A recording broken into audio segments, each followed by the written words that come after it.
blow a kite quick. Times of war, we ain't forget about you, keep your light lit. Rappers can't see, most of them scared to witness. Go and close your eyes, there's one right here for the trenches. Bad bitches, natural hair or extensions. Hood niggas that'll probably grip like some dentures. Brothers on them fences, 23 and 1 out. Praying that commissary hit before it run out. Bitches on the gram, dog filter with their tongue out. Couldn't stay home because they found the dugout. Closed casket, burner in the low jacket. My co-captain, riding on these whole rappers. My hoes fabulous. Now I don't mean that derogatory, but I'm a player and there's no my women riding for me. I avoided Maury, I got 2 jets. If I can't make it through for them, then I'm useless. Sit down that roof, Chris, with a couple bosses. After the war, just to count our losses. There's not many. You see a smile on my face, but I'm not friendly. Gun on my waist, sipping white Henny. I just hope this shit go right. Living in the dark, you don't know light. Gotta got my heart grip, my bow tie. Waiting on this war been my whole life. I just hope this shit go right. Living in the dark, you don't know light. Gotta got my heart grip, my bow tie. Living in this war been my whole life. My whole life. It's so melodic.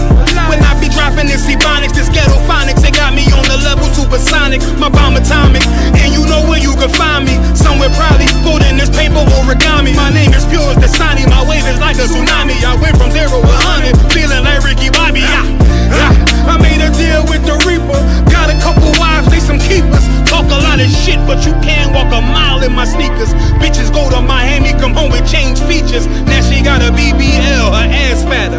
Trying to show up all them niggas that laughed at her. Now when they see her, they only wanna fuck her. They just wanna touch her, they don't wanna cuff her. They just wanna come and kick it with her like a punter. Turned her to a runner, now it's all aboard the train. Fenty on her face, but it's not concealing the pain, it's a shame. So I'm in the hood like some rap snacks. I know niggas kill you and your mama for a scat pack. Dark tint, matte black, they do it for half that. Had you like 90s Missy in a fucking trash bag. I'm from Philly, we don't do bank accounts, just cash app. I spit a verse and I just watch the time slow. This that God flow, this that shit that rappers die for. This that uncut Taha Wall straight from Pablo Escobar. I be at the bar like Moscato. They think it's effort, but no, this that block work. Make the countermeasures, take pleasures, making an op hurt. Lighters in the sky, cause every verse is a concert. My mind work at speed y'all can't fathom. Listen to the words of a champion. It can, the streets need another anthem. I just hope this shit go right. Living in the dark, you don't know light. Gotta got my heart grip, my bow tie. Waiting on this war in my whole life. I just hope this shit go right. Living in the dark, you don't know light. Gotta got my heart grip, my bow tie. Living in this war in my whole life. My whole life.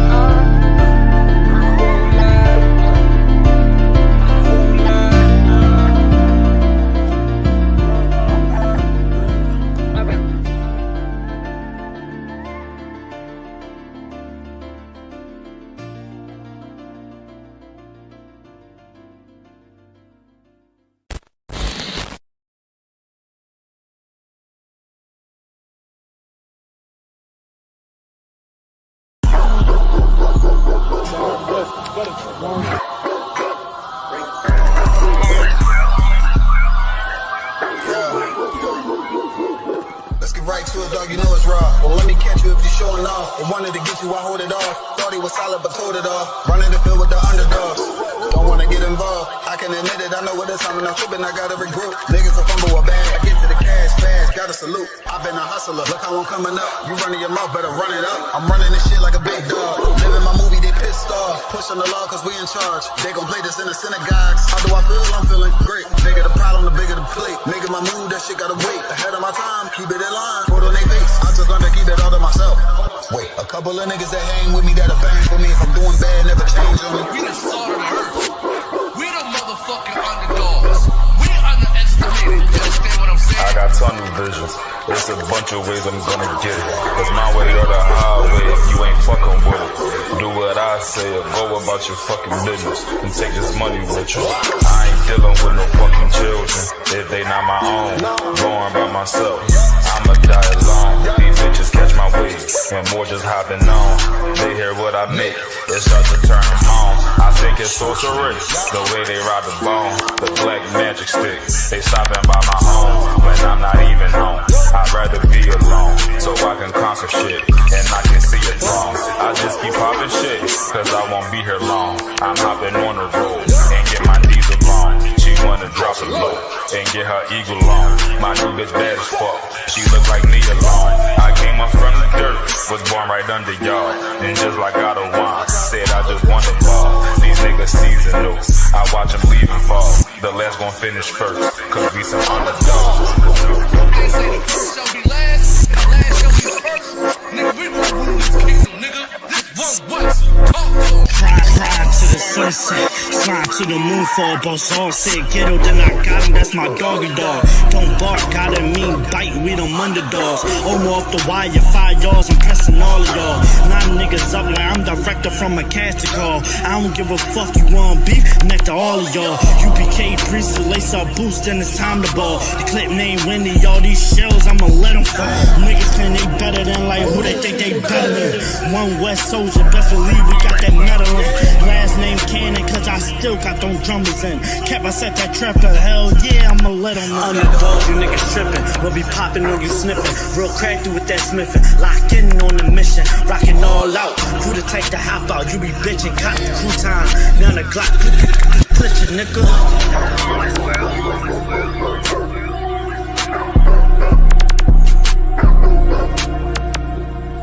Every dog has his day.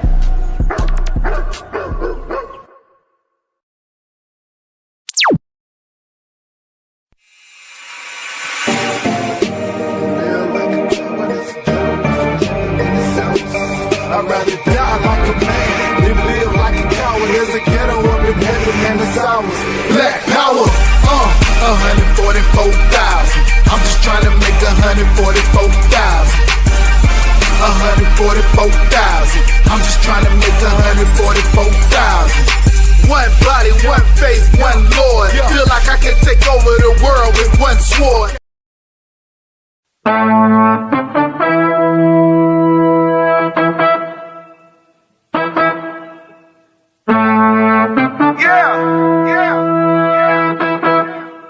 Y'all know what we do. Y'all know what we came to do. Huh? You young niggas ain't tough. You young niggas ain't tough. You young niggas ain't tough enough. I don't think y'all really wanna fuck with us. I told you we no bitches. I'ma need for you to listen while I paint this perfect picture. We not Christians, watch your mouth. Have them angels in your house, and them people bring you out. Bitch, you know we got that power, and you know we not no cowards. Oh, you on that bullshit? Well, I'm on it too. Oh, you think I'm bullshitting? Wait till I get with ya.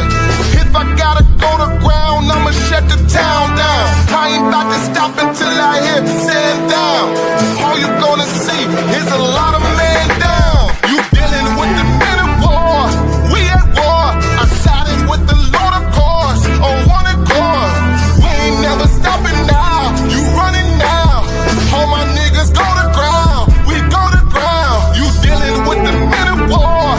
We at war. I sided with the Lord, of course, on one accord. We ain't never stopping now. You running now. All my niggas go to ground. We go to ground.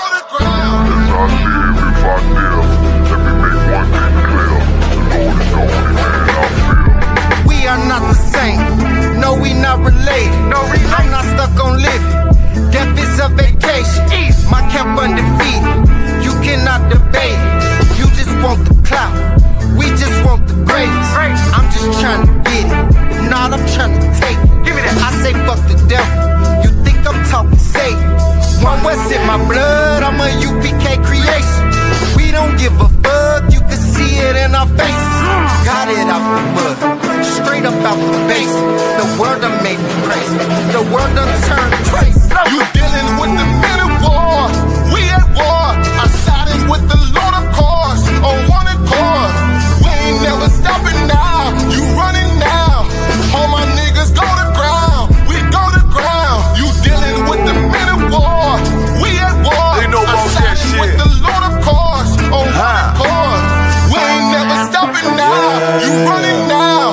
All my niggas go to ground. We go to ground. You see me riding with them people I be sliding with. We take the truth, ain't no denying it. It's this fire I spit, I got that line script. I put that pressure on them, about to put extra on them. This how the Lord is doing you. Boy, I tried to warn you. We go to ground, I owe you time, yeah. You wanna blaze, we in them last days.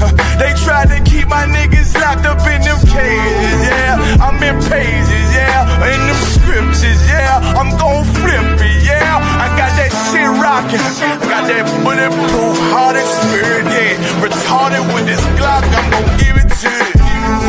You with them niggas that's gon' go to ground. Take over and you know your place. Make no mistake, there ain't gon' be no trace. Ain't gon' be nothing left. Spit to my last breath. Boy, better watch yourself. I'm coming with last shit. Hey, leave them niggas in them ashes. I'm flowing like Cassius. They killing the masses. It's cool, cuz when I meet the king, we gon' be masters. Yeah.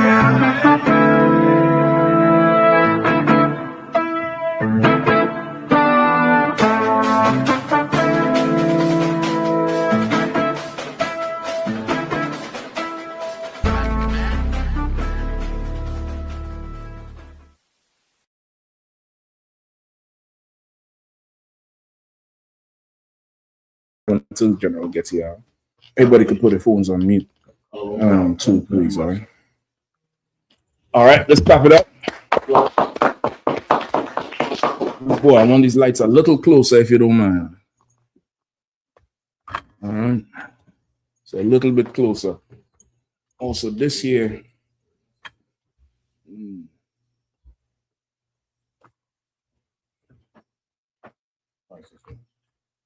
Yeah, this is the wall. This is the wall right here. Yeah. All right. Let's clap it up. I.S.U.P.K scripture breakdown class in Washington, D.C. We are waiting. General Mahayaman, he gonna be down here. 12 Street. General Mahayaman gonna be down here tonight. You still got time. You're gonna make it. I know it's Friday. I know there's a ton of traffic on the road. Don't become one of them Friday evening statistics, man. If you don't want to become a number, get in this number. Come up in here. You get the point? Come up in here. We're going to have an amazing weekend. Tomorrow, we're going to be in D.C. dismantling every object you see. That's the best way I could put it. We're going to be breaking it down, dismantling it all. It's going to be an amazing thing. Don't forget, Sunday, we up in Baltimore for the Feast of First Fruits. We up in school in Baltimore, Feast of First Fruits, Eastern Avenue. Just type in I.S.U.P.K Baltimore. And you're going to see the address, everything. Come up through there. If you're in the DMV area, DC, Maryland, Virginia, anywhere, and you're in driving distance, make your way down to Baltimore on Sunday for sure. DC, we're in DC tonight in the class. We're going to be downtown in DC tomorrow. Stay tuned. The general, he definitely going to be going into a few things that's just, you don't want to miss it. That's the best way I could put it for you. You don't want to miss it without letting the cat out of the bag too much. All right. I'm definitely going to hold it down until the general gets here. If there's any questions in the room, I'll take them. Any questions online, we'll take them. A lot is going on in DC. You have the Israelis meeting with the Jordanians in the Pentagon. They say that's such a rare thing, where a meeting like that usually happens in the White House, usually happens, somewhere more diplomatic than the Pentagon. The Pentagon is, more military. I don't know what they're doing in there, but they need to do something because these gas prices, goddamn, if go meeting in the Pentagon means gas go back to $2.50, then meet up, right? Meet, greet, sleet, whatever it is. But we need that gas down. Go ahead, Isan. Like you said, when Benjamin Netanyahu went to Congress, they gave him standing ovations. Now they're welcoming him into the Pentagon. So that's wild. It seems like they're making some power moves. I didn't even see that. I didn't even know that part. They give him standing ovations. Well, like he runs America at this point, right? The state of Israel is not a functioning country like you and I would think it is. It's way more political, way more sinister than something plain. So of course the presence of those leaders really, they're getting emboldened right now. The leaders of the earth, the kings of the earth are being emboldened right now to make moves that assures their white supremacy. You get the point? Like this, the moves they're making right now is not about anything but their supremacy, right? Oil is only a factor because of the abundance of it, and the world is glued into oil now. But if something else comes up, that's what's going to be the factor. But it has to all fall back to, will these moves make their supremacy stay? Will these moves cement their white supremacy? Will these moves further their white supremacy or not? Will it be a threat? You get the point? So it's like, it's going to be very interesting. I always say it for the rest of the year. This year is their midterms. It's going to be very interesting watching to see the different things that's going to be happening in America and throughout the world, you know, up until that election. And then you'll be able to really gauge the water going forward. They'll know if they have to turn the volume up, if they want to turn it down, if it's going to be, you know, just as planned, we'll know. But rest assured, whatever is going on is lining up for the Third World War. It's lining up for the Third World War, which precursors the return of Jesus Christ to make war with this nation, to make war with the kings of the earth, right? And in the meantime, what should everybody do? What should everybody do in the meantime? As this war is ramping, as this war is, you know, getting together, they're talking about how Israel's sending them explosive drones. They're sending all them explosive drones all into Jordan and Lebanon and tearing them up. Them Jordanian women, these women, they say this is their Vietnam. That's what they tell the news reporters. This is their Vietnam. I mean, I know y'all ain't dig no tunnels yet. Y'all ain't dig no tunnels. Y'all ain't dig no tunnels underground yet. I ain't seen none of that shit just yet. So I don't know how this is your Vietnam. You gotta explain that to me. And until y'all put bamboo in a hole somewhere, you know what I mean, and sleep in a tunnel and breathe through a pipe up into the soil, I don't know how this is your Vietnam. You know what I mean? But it's the situation is very it's getting there. The volume is being turned up. It's definitely getting there more and more. As this happens, what should we do, General? Follow up on you. Rock. You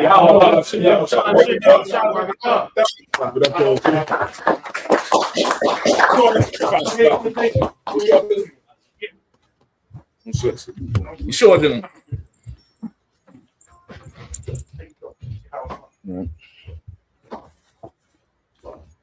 So as these things happen, what should we do? What should we do? Find the UPK, but I need a precept. I need a precept for it. All right, well, let me get a bottle of water. Go ahead. That said that little sanctuary. I could take that. What's all that smoke out there? That's our smoke going out? The fuck out of here. Yeah, kind of. Shit. Yo trying to put the fire on my shoulder wood. All right. What should we be doing? All right, I need a precept for it though. What should we do? I need my precept though. Absolutely need a precept for it. Yo, because I don't pack them too. Don't leave them in the box, all right?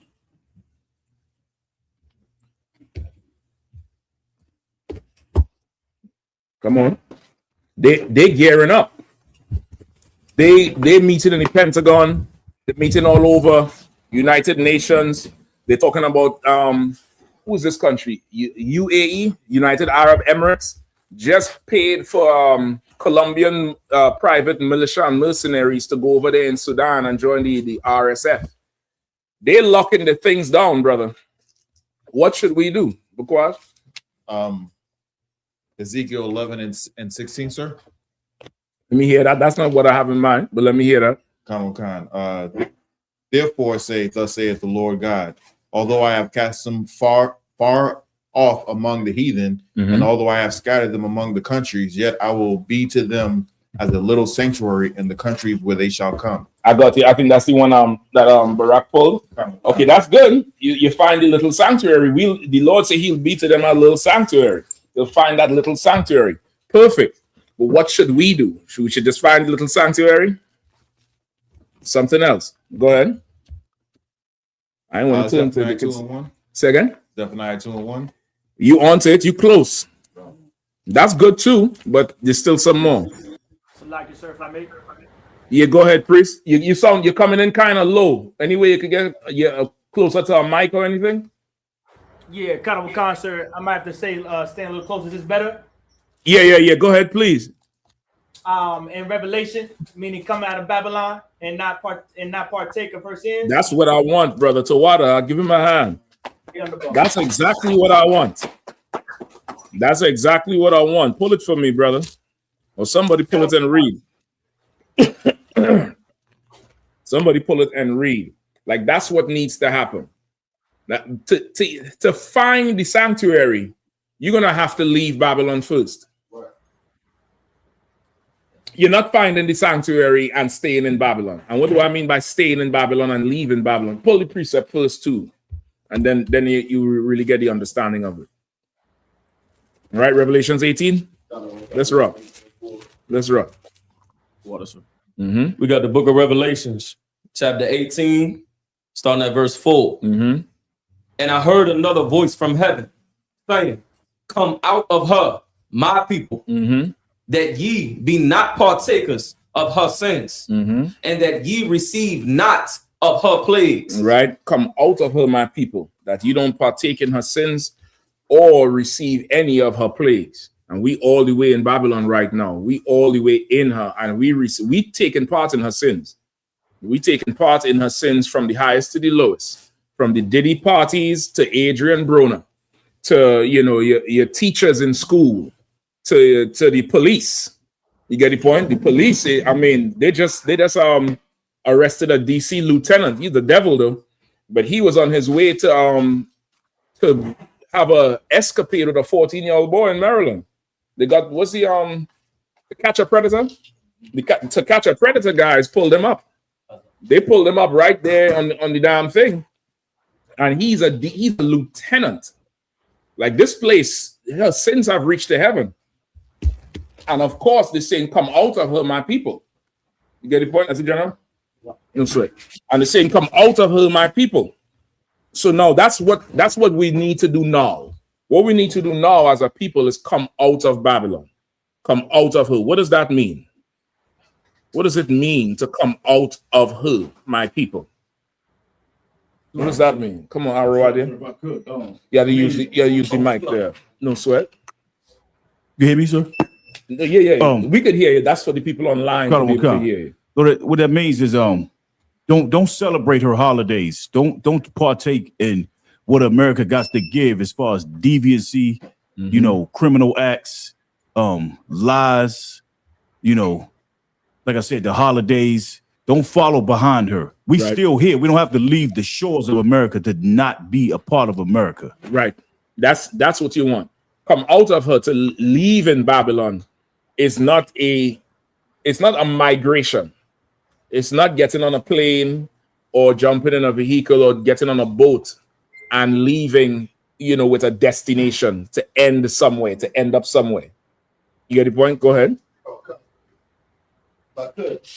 What Officer Roger said is 100% right. You can't be in the spirit of America. So, for example, when the holidays come around, you're not in the spirit of Christmas, right? Because you're out of her. Exactly. You're not influenced by the spirit of this place, by really the culture, the customs of this place, the way this place runs. Because Officer Arawadia said, you don't want to take part in their criminality. The issue with that statement is a lot of America's lifestyle is not looked at as criminality.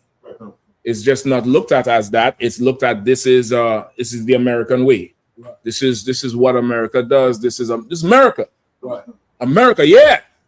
But it's a criminal empire. It's built on blood, rape, theft, murder, That's the foundation of this place. So the culture of this place is criminal, but this is the culture. This is their culture. This is how they operate. And if you're not careful, you start operating, thinking, processing things the same way as America does. And you will start taking part in her sins, and then you receive of her plagues. So now to even find the sanctuary, you have to find the little sanctuary. You have to change your mind. Your mind gonna have to be removed from America, because if you have that, if you're still in Babylon, if you're still in her, that's how we talk. Like how we say, I don't F with this one, I don't F with that one. The Bible say you're in her, like you're having sex with her. And he's saying, come out of her. You get the point? It's saying that because you stay in this place, you will not recognize the little sanctuary. You ask the average Christian, where's the house of the Lord? They'll tell you, go to Betty People's Church. Everybody ever seen Betty People's Church? Because see if you can pull up one for me. Some years ago, brother, Betty Peoples, I think it's Peoples is her name. Some years ago, brother, I was coming up from Maryland, and I'm passing Six Flags, and I saw this thing on the left arc, and I could not believe it. General, I had to stop and U-turn and drive into the thing. I could not believe that was a church. I couldn't believe it. Salaki, so you pass this mic to the general. You remember the introduction to the what was it? It wasn't Black Watch. At that time. It was the grill. That's a Hebrew speak. It was the grill. The grill, yeah. The grill. Commander General Yahanna show. We went around to all the mega churches in DC and filmed them. Betty People's Church was one of the churches that was on that list or what have you. It's humongous. Yeah, that's a ridiculous. Is it still going? I ain't been out there in a while, but I ain't hear people saying nothing about it. But I'm gonna look for that intro too. It's on the intro. The intro where the general talking, General Mayak talking, general's talking, and they're showing you the church. And this church is so big, it has its own exit off the highway. It has its own exit off the highway, brother, and it's huge. Okay, that's not it. Is that it? Okay, then that's not the one I'm talking about. Yeah, the one I'm talking about, it's huge. It's just huge, and see how this one looks square? That one is steeples all over the damn place. What's it called, sir? I think it's Betty Peoples. I probably called and saying the wrong name. Yeah, let's put Betty People's Church. Oh, church. Peoples, maybe Peoples. Go ahead, Arwadi. Oh, Salagi, sir. Yeah, when that church first got open, I think her husband was still living, they had a parade going down Bright Sea Road, and I think 202. Yep, 202. So she was waving in the convertible, like the like Queen Diana. Yeah, and they got their own apartment complex as well, and their own schools. Yeah, it's huge. It's a huge thing. That's the aerial view right there, brother. But that's one of them. Maybe it's more than one, because there's another church out there. Yeah, that's the one that's in the video. I don't know what the name is. The one that's in the video is the one I'm talking about. Okay, yeah. Is this the one close to Six Flags? Yeah. Slack, sis. Pass it, Mattis. I think it's called Jericho. Oh, yeah. The one by Six Flags is Jericho. Okay, well then that's two we had to look up. If you see how big that one is, you could pull that one up for them to see. That's Betty People's place, and that thing is a spread. Like the blue and white remind me of Epstein Island, to be honest. Mm-hmm. Yep. It reminds me of Epstein parking lot. Right. It's huge. And see if you could look up the other one, the Jericho Church. That's the one I think close to Six Flags. Brother, I took a driving tour of that place. I could not believe how huge that joker was. If you could find it, right? But the point is, if you in Babylon, they ask you the house of the Lord, that's what you will look for. You would be impressed by that. You would be impressed by you go down Michigan Avenue, northeast, you will see that cathedral, and that ain't the National Cathedral, right? The National Cathedral, I think, is off of Wisconsin Avenue or somewhere up there in Northwest. But that one right there by the hospital, by the Children's Hospital, that is a massive church. Children think it's a castle. The first time they see it, they think it's a castle. You found it? Arwadian? City of Praise. City of Praise, not church, eh? It's called City of Praise. Like this joker here got its own zip code. Its own zip code. Like these churches, you'll think that's the house of the Lord. You'll think those men are the men of the Lord. But if you don't come out of Babylon, pass the microphone. I got a scripture for you if you want. Yes, sir. Please. Jeremiah 7:4. Somebody could read it, please. That the book of Jeremiah, chapter 7 and verse 4. Trust ye not in lying words, saying, the temple of the Lord, the temple of the Lord, the temple of the Lord are these. Right? Trust ye not. That's perfect, General. So wow, give General a hand for that one. Trust ye not in lying words, saying the temple of the Lord are these. Because that's what Babylon will tell you. Babylon will tell you the temple of the Lord is those, and the men of the Lord are those men who in there, who full of adultery, who creep into silly women's houses, who molesting children, stealing the money. But if you stay in Babylon, you'll swear that this is the house of the Lord. You could drop it if you can't find it. I'm gonna find it because I definitely recorded the video. I'm gonna find it on my phone and post it. I think I had called 9 o'clock, leaving the damn park and not believing what I saw. It was so huge. But you're gonna have to come out of Babylon to find the sanctuary. You're gonna have to remove your spirit from this place, right? Keep reading. Get Revelations 18:4 again, and keep reading forward. Book of Jeremiah, chapter 7, verse 4. No, let's get back to Revelation 18:4, and then read on past there if you don't mind. If there's any other questions, just let me know. Just let me know in the room. You raise your hand on Bukwash if you found any online. Let me know too. All right, please. Okay, no sweat. The book of Revelations, chapter 18, verse 4. And I heard another voice from heaven saying, "Come out of her, my people." How does it feel in here to you? Is it cool? You all want the air on, or is it okay? No sweat. Just Bukwash, just slide it to the left there. I think set it down to 70. What is it in there now? No, the second one. It's a cool. It says cool. Slide it to the left. Is it all the way? Left. All the way, yeah. All right, and then drop the temperature. Go down some more. 70? Yeah, it'll kick on in a second. All right. Where we at? Salaki, go ahead. Book of Revelations, chapter 18, verse 4. And I heard another voice from heaven saying, come out of her, my people, that ye be not partakers of her. Of her sins. Of her sins. And that ye receive not of her plagues. Right, so the Lord is a father, man. He ain't trying to hurt you. He trying to spare you what's coming. So he's telling you, distance yourself from this place that I'm going to visit, and I'm going to visit violently. So he's saying, come out of her so you don't receive of her plagues. Keep going. Verse 6. Reward her even as she rewarded. 5. Oh, Salaki, sir. No sweat. Verse 5. For her sins have reached unto heaven. For her what? For her sins have reached unto heaven. Say it again. For her sins have reached unto heaven. Go ahead.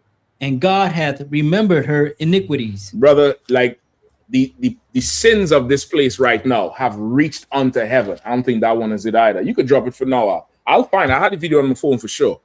Right? The sins of this place have reached unto heaven. Anybody knows what that means? Anybody have a grasp of what he's saying? For her sins have reached unto heaven, and God hath remembered her iniquities. What does that mean? Her sins have reached unto heaven. Sir, if I could, her sins have reached unto, like, this devil have done so much, with being in America today, and with the other nations, because he allowed them to come over here. They done so much to the children of Israel that the cries of us and their crimes have reached unto the Most High, just like the blood, of Cain reached cried out to the Lord. I'll take that. It's like go ahead, a warrior. Oh God. Also, you could put it as it's kind of like the message has reached your door. It's beyond any sort of repair at this point. It's like You remember in high school, some of y'all was the student. I ain't gonna ask you to raise your hand and admit, but some of y'all was the student that, you know, sit in the back of the class, stay after and write penance. That shit did not work. Some of y'all was the student that had to go to the office. So now your misbehavior in class is at the principal's desk. And now if you have to bother him, it's going to be a problem. You much rather deal with the teacher, right or wrong.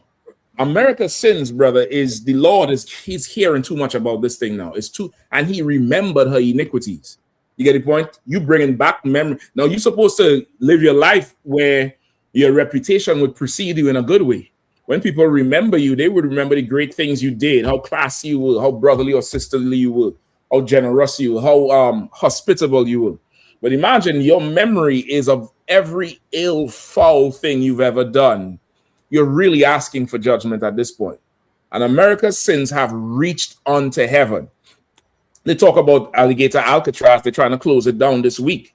They said they spent $1.2 billion on that facility over the past year and did nothing in terms of anything with immigration. Didn't really nothing. You spend $1.2 billion to violate people, oppress people, have people out there getting sick. People died in their custody, and they don't give a damn. They don't, but yet still you're gonna pay January 6th rioters. You're gonna set them free for trying to burn your kingdom down. But people who are trying to live and survive and work for you at half a rate and do a better job than your own lazy citizens, you decide to lock them up in some alligator cage for your pleasure and for, you know, to make you feel better about yourself. The Lord has remembered your iniquities. The Lord has remembered your sins. Your sins have reached up to him. All the oppression black people are going through all over the world, everywhere. Black people didn't bring down your towers on September 11th. Black people didn't do that to you. But you would not treat the Arabs the same way you treat them. You would not do that. But now your iniquities, you're going to have to pay for it. That happens as we come out of this place. We're going to have to leave this place behind. This is something we can't cleave to anymore. At one time, cleaving to America, it was like, you know, there was safety in it. We trusted in the shadow of Egypt, like it says in Isaiah. But now, Egypt is swatting us away. Now we're fighting to cleave to Egypt, even though Egypt doesn't want us anymore. Now we got to gather together, O nation not desired, before it's too late. Now, if you want to go ahead and die with this place, you can die with this place. But death is coming to these shores for sure. Death is coming to their culture, to their way of life, to their religions. And when I say death, I'm not talking about a crazy Arab with C4 on his chest. That's not death. That's nonsense. Death I'm talking about is like how we face death every day. We are going to switch roles in such a way that these oppressors, they are going to howl and cry because they're going to wake up and feel like it's like what it is to be a nigger, to be a spick and a wetback. They're going to be the illegal alien everywhere. They're going to be wanted everywhere, and they're going to be the ones you're going to ask, where's your papers? Who do you belong to? What are you doing here? State your business. They're going to face what we face now.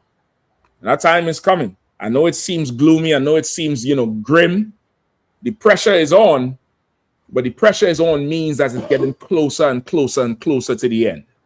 You're going to have to pull away from Babylon. You got to come out of her to see it. And once you see it, you're going to find the sanctuary. Go ahead, Arwade, please. Salaga, sir, I got that scripture for you. Go ahead. It's Isaiah chapter 30, verse 3. Mm-hmm. Therefore shall the strength of Pharaoh be your shame, and the trust in the shadow of Egypt your confusion. The strength of Pharaoh shall be a shame. That's what's going on now. They're talking about the repealing of the Voting Act. There's some nigga down there in a afro and a three-piece suit. He go up to a state trooper and yell, "Boy!" Like that's supposed to do something. Listen, we call the white man the devil and he kisses our boots. I ain't got time to go in no state building and call no white man boy. I'll call him the devil. And I ain't even so sure this fool ain't no plant. Because I ain't never seen no Negro up in politics with a big ass afro like that. Right. Just like that. I ain't never seen that shit. I know that clean face means something. I know Westmore is governor because how he look. I get that part. I know he's signaling to them, I'm a safe Negro. I'm one of the safe ones. I'm one of the good ones. But that nigga down there, I ain't too sure he's just part of the, the circus until the midterms. All right. Any more questions, Ms. General?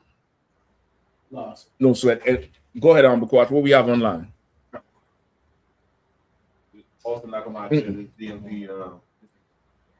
No, that's not the one I remember. You could drop it up. Let me get the questions. It's all to what? It was a general breakdown. 2 questions. Like, it's from Ilazar.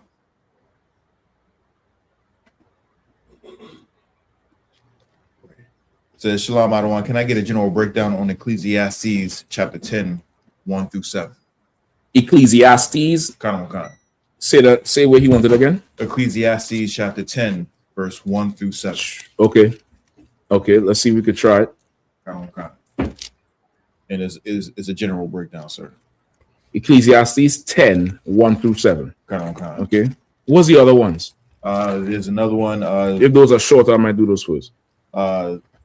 The place to be is Shalom, sir. Can I get a general breakdown on Ecclesiasticus chapter 30, 14 through 17? Okay, that's a little shorter. Might have to get that one first. Go ahead. What's the other one? Those are the 2 for right. Those are the 2. No sweat. Let me Ecclesiasticus. Let me get that one first. Hold on. Let me see your 10. What does he want? 7 through 1 through 7? 1 through 7. Okay.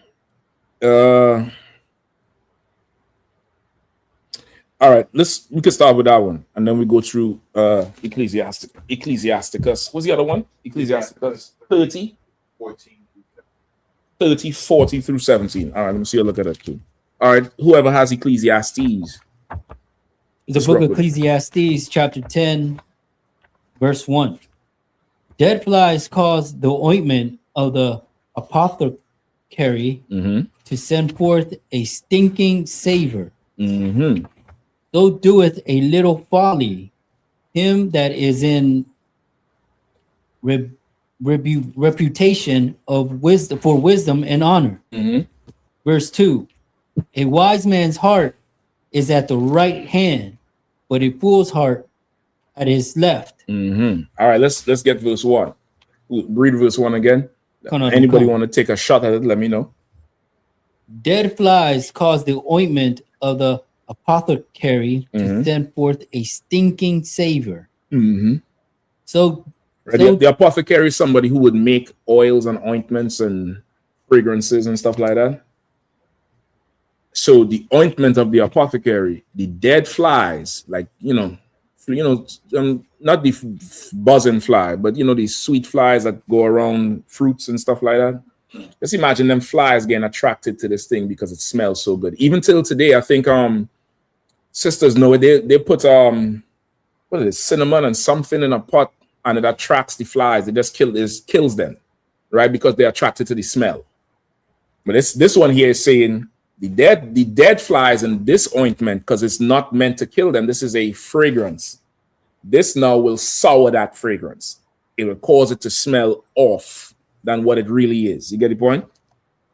Go ahead. So doth a little folly him that is in reputation for wisdom and honor. So what does that say? Like these flies are small. They're very small. Like what do you call gnats? I think that's what you'll call them. Like a gnat. Gnat ain't a huge fly. They're like a horse fly. It's small. Few of them will ruin this oil. It's expensive oil. It's saying, go ahead. Because so just like those small flies will ruin that nice fragrance, a little folly, meaning a little sin or something that is not of good reputation could spoil somebody who has some honor. A little folly. Folly is like silly. It's like silly. Because if it was sin, it would have said it. Right. Folly is like silly. You not level-headed. You do silly stuff. It's like how the Lord remembers their iniquity. You get the point? Like now, you don't want that to be your reputation. You don't want that to speak for you before you. So now you have a reputation. I would say folly him that is in reputation for wisdom and honor. You have a reputation for being wise and honorable. But once you hear that but, it'll follow you. She's solid, you know. She always there, but I have a little silliness going on. I have a little silliness going. You get the point? Like it's saying that folly, that, you know, something is simple. You're doing some simple nonsense. And this is simplicity that comes not from ignorant. There's something you might be ignorant of something, or you don't know. But this is just you just being simple. Just folly, which usually comes from, I'm gonna just say from an observation, it comes from a moment of laziness that you just get comfortable with yourself and don't want to be all the way laced up. You kind of want to be, you know, unbuckle the belt, loosen the tie, and that's what you carry, because to be a professional requires focus, attentiveness, consideration. You have to think. And sometimes, brother, thinking is the hardest thing you could do. So I'm just telling you straight up and down. Sometimes for some people, thinking is like, what are we talking about? I just felt to do this thing. And it was silly. You know how it is.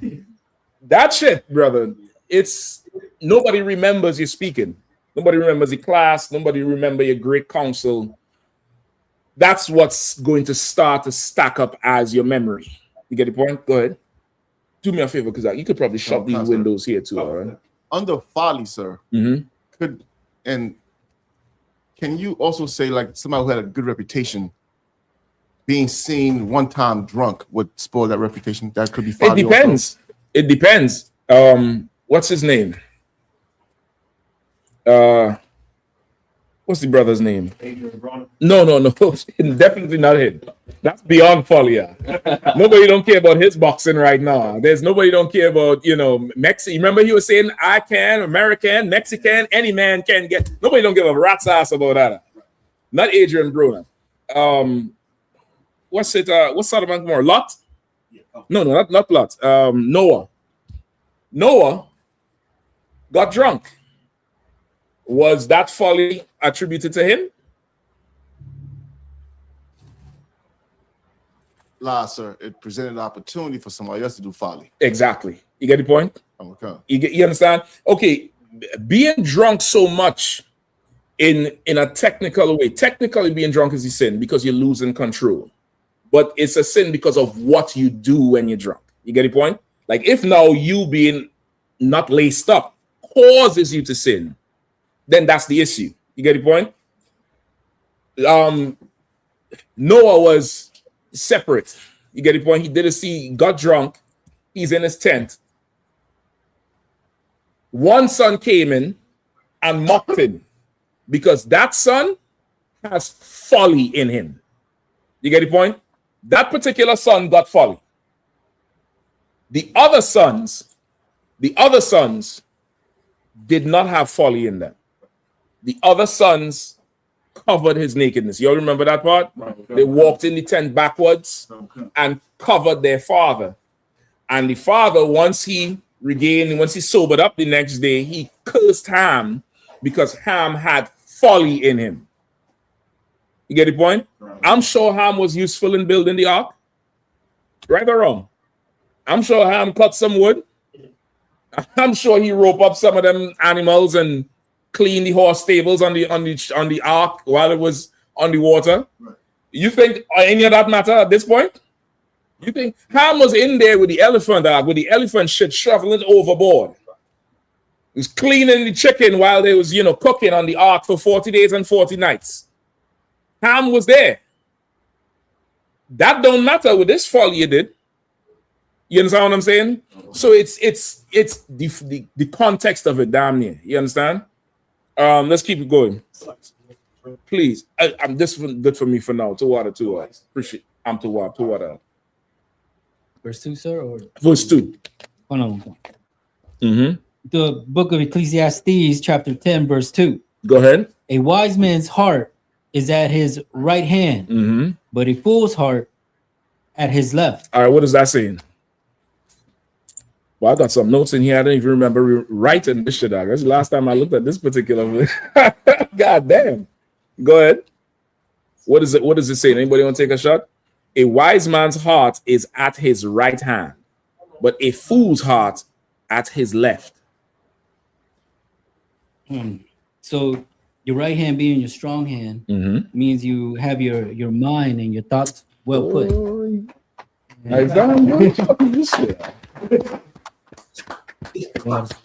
God damn, Isaiah.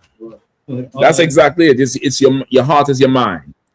A wise man, his mind would be to his strong hand. Go ahead. But a fool's heart at his left, so meaning since your left hand is weak, so is your mind. It's like now you giving over to folly versus giving over to the wisdom and knowledge of the Lord, or the proper way to behave, or that's basically it. You a wise man would give over to what's strong. A fool, because remember we just said folly. This fool here, his heart is on the left-hand side. His mind is on the left-hand side. In Israel, the right is the right-hand side. Your left is like outer left field. You get the point? That's how it is. The Hebrew is from right to left.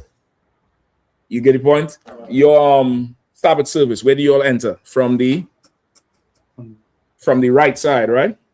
And you exit on this side. You get the point? Of course, if you're facing this way, like we are a very right is the right-hand side. Your right eye, right mind, right this, right that. That's how we are. So the left is what's not proper. So a fool, his mind would be towards the left, which is what's not proper, which is why he'll let folly take over all this wisdom and honor he would have accumulated. Right? Go ahead. Verse 3. Yea, also, when he that is a fool walketh by the way, his wisdom faileth him, and he saith to everyone that he is a fool. Come on. Verse 4. Read it one more time. Come. Verse 3. Yea, also, when he that is a fool walketh by the way, his wisdom faileth him, and he saith to everyone that he is a fool. All right. Come on. Explain to me. We want to take a shot. We want to try it. Come on, a warrior. So a fool, when he's on the way, meaning when he's out in public and he's walking, his wisdom fails him, meaning that he shows he's a fool by the decision he's making out there. And by the decision he makes out there, he tells everybody he's a fool. Exactly. He ain't verbally saying I'm an idiot, even though some people say it. I read an article. I had to Google it 3 times just to make sure I wasn't getting spoofed or gaffed or whatever they say. They said Angel Reese, that basketball player who, was supposed to be the vanguard for the WNBA for black players. They say she got on live recently because she had a breakup with her boyfriend. Boo-hoo. Right? Everybody breaking up now because of Meg Thee Stallion and that fool. She broke up with her boyfriend. Boyfriend said publicly how she have 80 bodies on her. She got on the live and said, so what? I got 80 bodies. I went to LSU. Some of my teammates have 300 and more. I mean, I don't know if she's a capital H and a common O. In her mind, if she's a smaller hoe. And this one, the other ones is capital H, capital O with the exclamation mark. I don't know what she's thinking. I would like to see 80 points from the broad, not 80 niggas. And she said, I went to LSU. So, I mean, you people who graduating soon, just don't go to LSU. Just don't go. So, like, I think you're a Q out of Yahanna. I was just getting ready to say, I think them 40-year-olds are starting to look way better. They got less miles.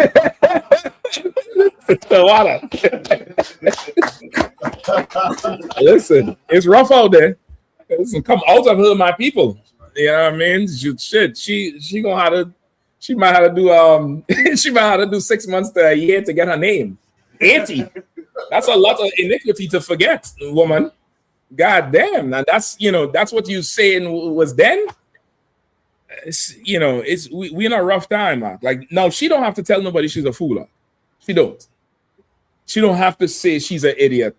She made the statement live. You know, the internet confirmed it. I thought it was a fake. The internet confirmed it. And birds of a feather flock together. So the way she throw her friends under the bus, she says some of her friends, her teammates, I think she said, got 300. Y'all can't put up 300 points. Y'all ain't doing nothing. Y'all, the white girl running NBA right now, the WNBA. What is the whole thing about? Nobody. She doesn't have to say she's a fool. I used to feel sorry for her when they put the Ice Age meme up with the little green thing from Ice Age. You remember that with the two eyes on the side and said this is Angel Reese. I used to feel sorry for her, but I mean, right now you had to own that shit. You had somebody out there now? Yeah. Go ahead. Oh, I'm coming to you. That should be a lesson for all sisters. That when they preach this freedom and stuff like that, it's only so that they can always point to you as the bigger hoe. I mean, it's a setup. It's a defense mechanism. Right. To go be free. So if we have an argument, you got 80, you got 300. Spartans. What is your profession? Oh, Barack, 1 second, brother. Let because I can't do that, please. If you don't mind, just keep the memory, all right? Remember, all right? Just let Kazak handle them things, all right? All right, so what? Kazak, if you don't mind, if whatever you need back there, sorted, all right? Right? What is your profession? Ho. Go ahead, Arrow. Sir, if I could, me, Officer Bakwashi was talking earlier. So I guess if you knock down the football team and the basketball team, you can rise up, in them numbers, them bodies that she got. What do you mean? Like if she not, like 50-something brothers up on the football team, it's like 12 brothers on the basketball team. She can get them numbers up quick. 4 years in college or going to the club, I don't really the dorms care and about everything. the how she get there and all. Come. The fact that she's there is the problem. I don't care if she took a Uber, if she took a jet. I don't care if she walked to that number. The fact that she got there is ridiculous to me. You get the point? And again, it's the sins of Babylon. It's the plagues of Babylon. It's the plague. The plagues of Babylon is that thing. And it comes from, again, the church, because I'm sure she has some amazing molestation story. I'm sure she have a ridiculous one. Let's say amazing in a bad way, something that would just make you be like, what in the hell is going on? Like you a top prospect. I mean, our brother went to one of them schools. They had some he said they had some track girl come in. She was a state champion in hurdles. She was done by the spring semester because she ain't jumping hurdles no more. She came in and was, hot to trot and had a name and was, name ringing out. And that was all that was ringing out. Like the plagues of America is something we can't get away from. Angel Reese have a problem. You got the what's the big footballer name who he has the show? Shannon Sharp. Shannon Sharp. This nigga's what, 6'5"? He's a freak of nature, Hall of Famer, super successful in the NFL. And he has a deviancy where he cannot control himself. Right. He gets finessed out of what? A few $1 million? 50 million. I thought it was like 2 or 3. He gets finessed out of millions of dollars. Adrian Broner, he can't, anything wrong than soft, he got to touch it. Remember the general did the class about, somebody who just can't leave something alone. They got to just touch something. It's part of the culture in America to ruin a childhood by some deviant. And now that child is going to grow up deviant and just perpetuate deviant lifestyle. And it's just going to get worse and worse and worse, which is why you have to come out of this place, which is why your mind got to be in your right hand and not the left, which is why you can't let folly stay in your reputation like gnats in an ointment. You get the point? Keep reading that, please. Verse 4. If the spirit of the ruler rise up against thee, leave not thy place, for yielding pacifieth great offense. Offenses. All right. Read that one more time. Hold on, we'll come. Verse 4. If the spirit of the ruler rise up against thee, leave not thy place, for yielding pacifieth great offenses. Talk to me. Who want to take a shot? Who want to take a shot at it?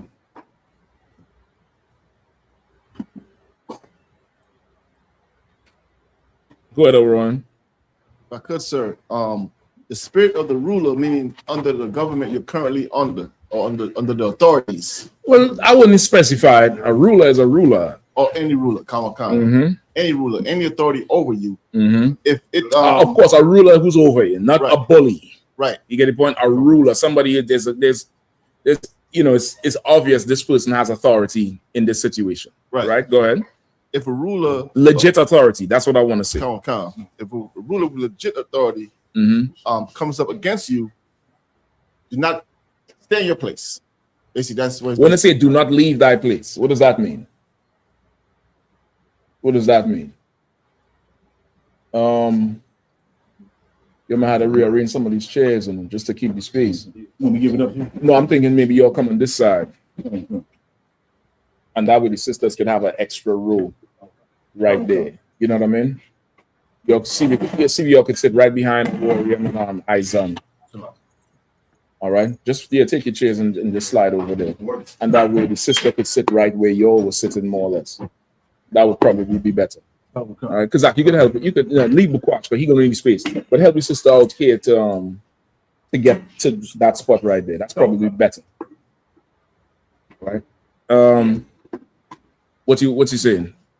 If the spirit of the ruler rise up against thee, leave not thy place, for yielding pacify great offenses. All right. What does it mean? What does it mean? Go ahead. If the person who has authority over you comes up against you, in other words, is upset with you, not leave your place. Meaning that you go ahead with it. Meaning that you know how. I'll walk on you. Barack. Yo, clap it up. Appreciate you. Everything. Not bad. And rolling. Let's get it on tonight. I walked in. I'm going to get to your questions as fast as I can. Please permit me to do the announcements 1 second. Mi nombre es General Mahayaman. Estoy al servicio de el General Yahanna. Nosotros somos la Escuela Israelita de Conocimiento Práctico Universal. Comenzamos en 1 West Calle 125, Harlem, Nueva York. Desde 1969, debajo del mando de el General Yahanna. Carnales, esta es la verdad. Si tú eres hombres españoles, negros o indios nativos, tú eres Israel, el pueblo elegido de Dios. Tu madre y tu padre dicen que somos un culto y mantienen su iglesia sin culpa, pero su iglesia es culpable de todo lo que nos están pensando. Órale. Gracias, hermanos y hermanas, carnales, sacerdotes y oficiales. Bienvenido. I'll answer all of your questions whenever you're ready, all right? Please, if you don't mind. Yeah, absolutely. I appreciate it. Hold up. In français, les vrais juifs bibliques sont les noirs, latinos y amérindiens. Somebody who speaks French, let me know if that's right. All right, clap it up. Is it a little bit? You speak a little French? Okay, how should I? Let me say it one more time. Les vrais. Vrai. That one is hard. Say it again. Vrai. Les vrais juifs. Les vrais juifs bibliques sont les noirs, latinos y amérindiens. Latinos y amérindiens. Latinos, let me try it one more time. Les vrais juifs. Les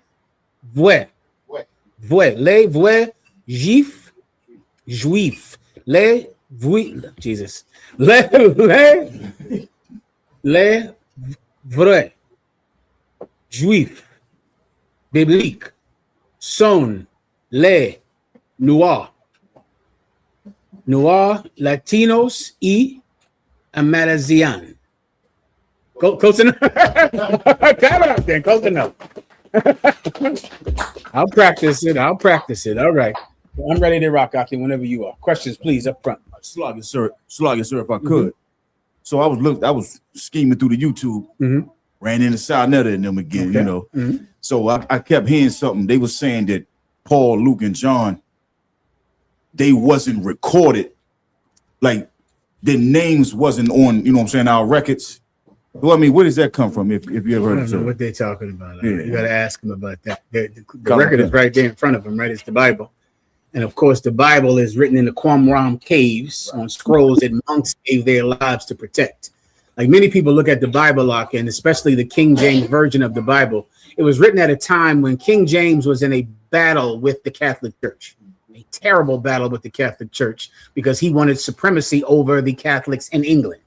Right, he wanted it for selfish reasons, but that spurred him to really fight to have a Bible that the common people could have directly understood, because simply he wanted to take away power from the Pope and power from the bishops. He didn't want them to have the power to have the only true translations. So he went through painstaking cost, stock, and expense with scholars to make sure it was correct. The records he had were scrolls, brother, that monks gave their lives to protect. I mean, they died. They died during the time of the Third Crusade and the Fourth Crusade, when the western part of the Catholic Church came to kill them, to destroy those scrolls, and to murder them for having black pictures of saints on their walls of their churches. And they went to slaughter them. And brothers gave their lives, hid these, because if they would have been found, they would have been destroyed. You understand? So, and of course, those brothers, Matthew, Mark, Luke, and John, they're all over those scrolls, and they're all over the Bible because of that. You understand? The water, sir. No problem. Now, here's a lesson, since we're in a scripture breakdown class. So, what's the reason that Sarnetta wants to devalue or degrade Matthew, Mark, Luke, and John? What's the point? And why do they do it? What's the reason that anyone wants to say that Bible is tampered with? The white man used that Bible to destroy us. That Bible is so old, you shouldn't follow some book so old. You're going to hear that all the time. But like in every battle, what you want to do is get the motivation of the person that is saying the lie, mentiroso, the lie. Get what's motivating him. What could it possibly be when you're talking about the conscious community? Take a guess. Go ahead. So, they trying to prove us to be liars. Why? Because first of all, they don't even believe in the truth. Okay, are the conscious community now? They're Black Panthers and terrorists. Are we too radical for them? They sell drugs. Right. Captain Desaryak, man, used to battle him all the time. He got arrested for selling cocaine. You remember him? What was his name? Tootie. That's Natural Tahuti. Natural Tahuti. Now remember, we in a whole biblical battle with this cat who sells keys of cocaine. Right. But every week we're like, well, in Jeremiah 15 and Ezekiel 37, he leaves there and sells keys of coke in Harlem.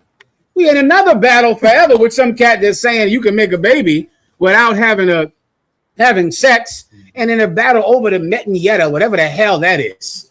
The Metanetta, all of this nonsense that I ignore and don't care about. Come to find out, he's molesting everyone's child. Right. So then, I mean, why do they want to just devalue the Bible? Why do they want to say that what we're saying is not true? Why? They believe in selling coke. They believe in child molestation. Why not just believe that Jews are black? Like, I don't get what's the controversy. Look at the things they do believe in. They believe you can have a baby without sex.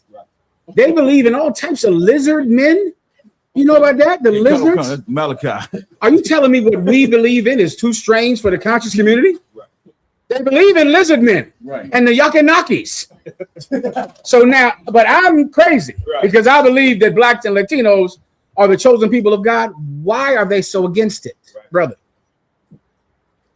So, sir, if I could, please give it a shot. They just, first of all, they deviants and they sinful people. Why are Christians against what we say? because they want to do whatever they want to do. They don't want to. They don't want to uphold the law. They want to do whatever they want to do. You want to stay right there. Like what? Molest kids. Like molest children. Give them a hand. Now you see where you're going with it, right? I'm giving you the answer. Whenever you're battling someone, they're giving you the answer. They're saying it. You just have to listen. You can listen and speak. You can do this job. You can go out and fish. If you can't listen and you can't speak, it's very difficult to do this job. You get my point? Christian, I'm sorry, brother, please. On the same topic, sir, would you say that Christians and all these other religions, whatever the hell they call themselves, would you say they have a fear of being God's chosen people? Okay, fear of being God's chosen people is not the accurate way to understand them, because if you ask any Christian, they're a child of God. They're a saint. They're saved. They're the anointed. Like, Christians have a gigantic ego. So it's really not they're afraid to be the chosen people of God, because if you ask them, they're going to say, absolutely, I'm a child of God. So what's the real reason? Come on. If I could, okay. If I say I'm a child of God, but everybody else is also, then the spotlight's not on me. Well, do Christians believe that Muslims are children of God? Atheists. Yes. I guarantee somebody who they don't think is a child of God. Come on. You. Right? All this universal love. Where's the love after the UPK? Right. So what? God loves everybody but us? Right. Right? Don't God love us too? Right? God loves everybody. Okay, well then he loves me. And this is what I'm going to say right now. And if God loves me no matter what, then God will love me even though I hate white people. Won't he? Right. If he'll hate me even though I'm gay, and hate me even though I eat pork, and hate me even though I'm a drug dealer, why can't God, I'm sorry, if he will love me even though I'm gay, and love me even though I eat pork and shrimp, and love me even though I'm a drug dealer, why can't God love me?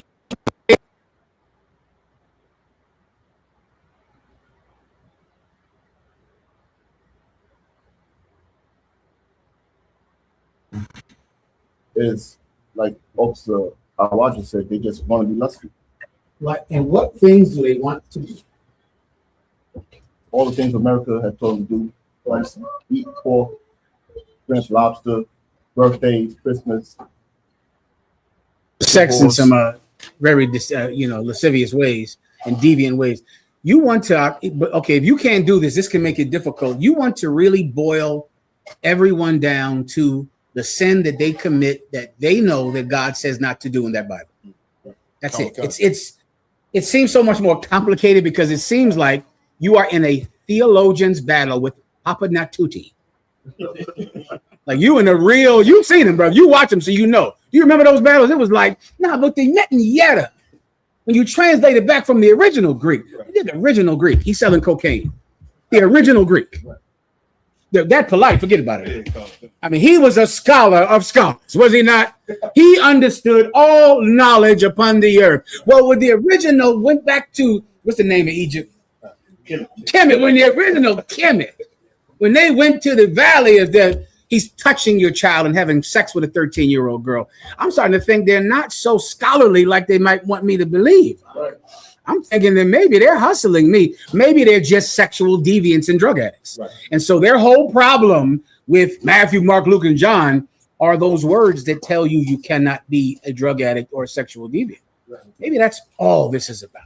Maybe this is about nothing else but that. Now, once you can get that, then cutting and destroying enemies can become quite easy. You understand? Anything else?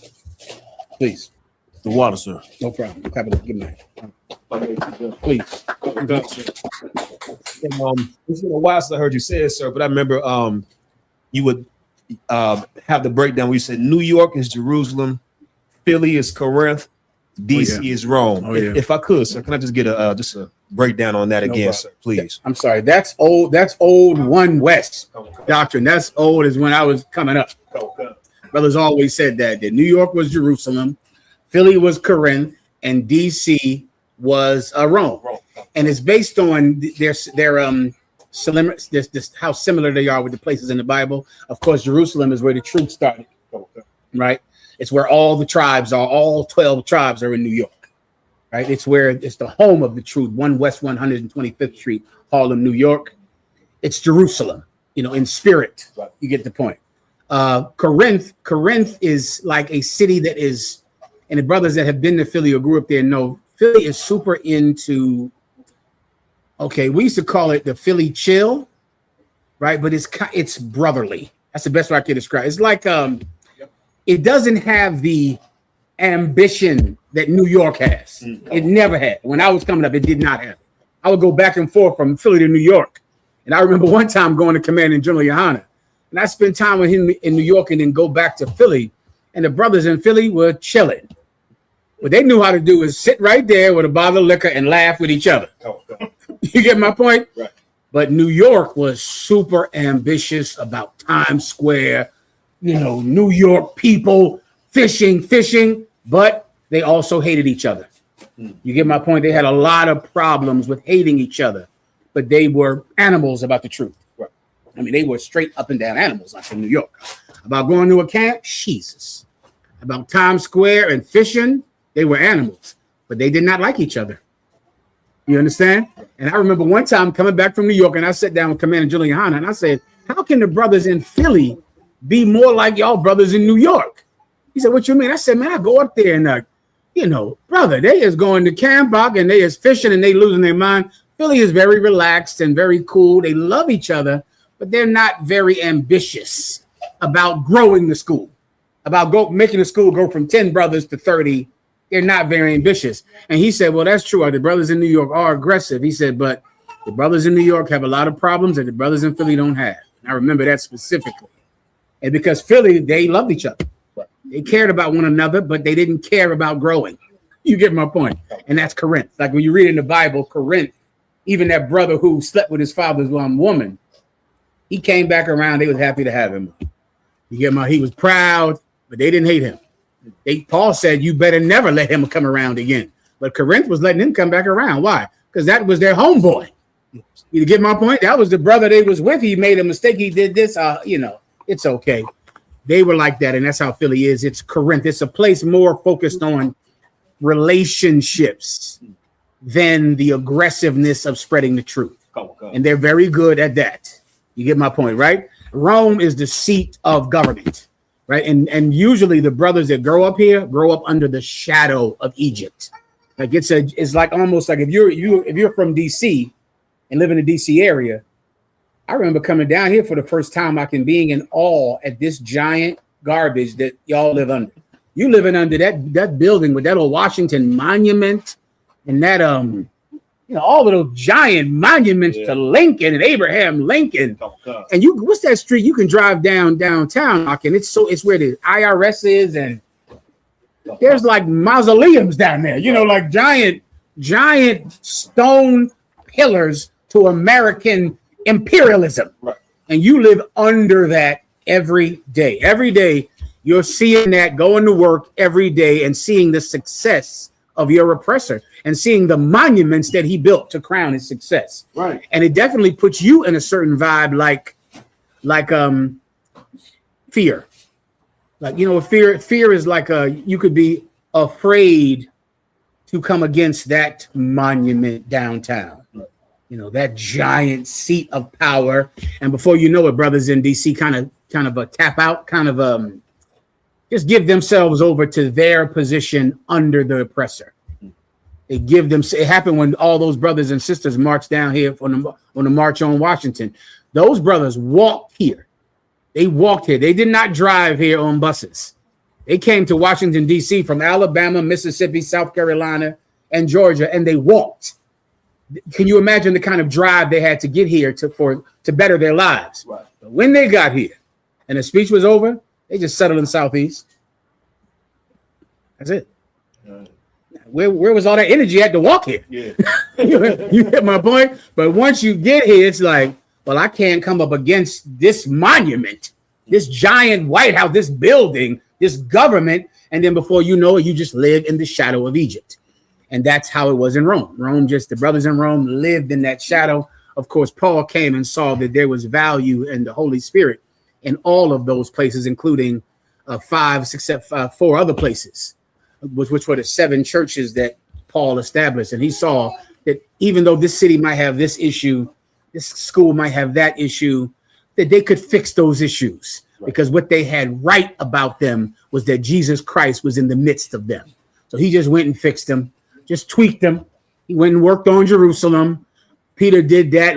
Paul went and worked on Corinth, went and worked on Rome. And today they're the 7 churches. Everyone understands. Any other questions, please? What, teacher? No sweat. Haz tu pregunta.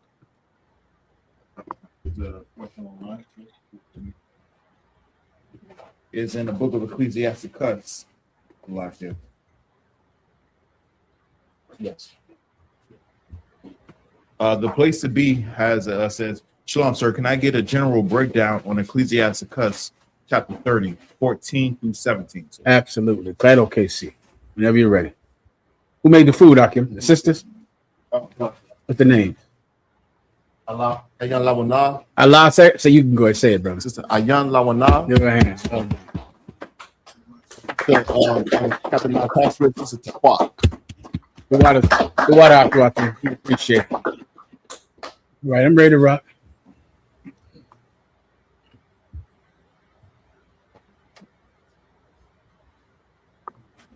You said Ecclesiasticus 30, 14 through 17.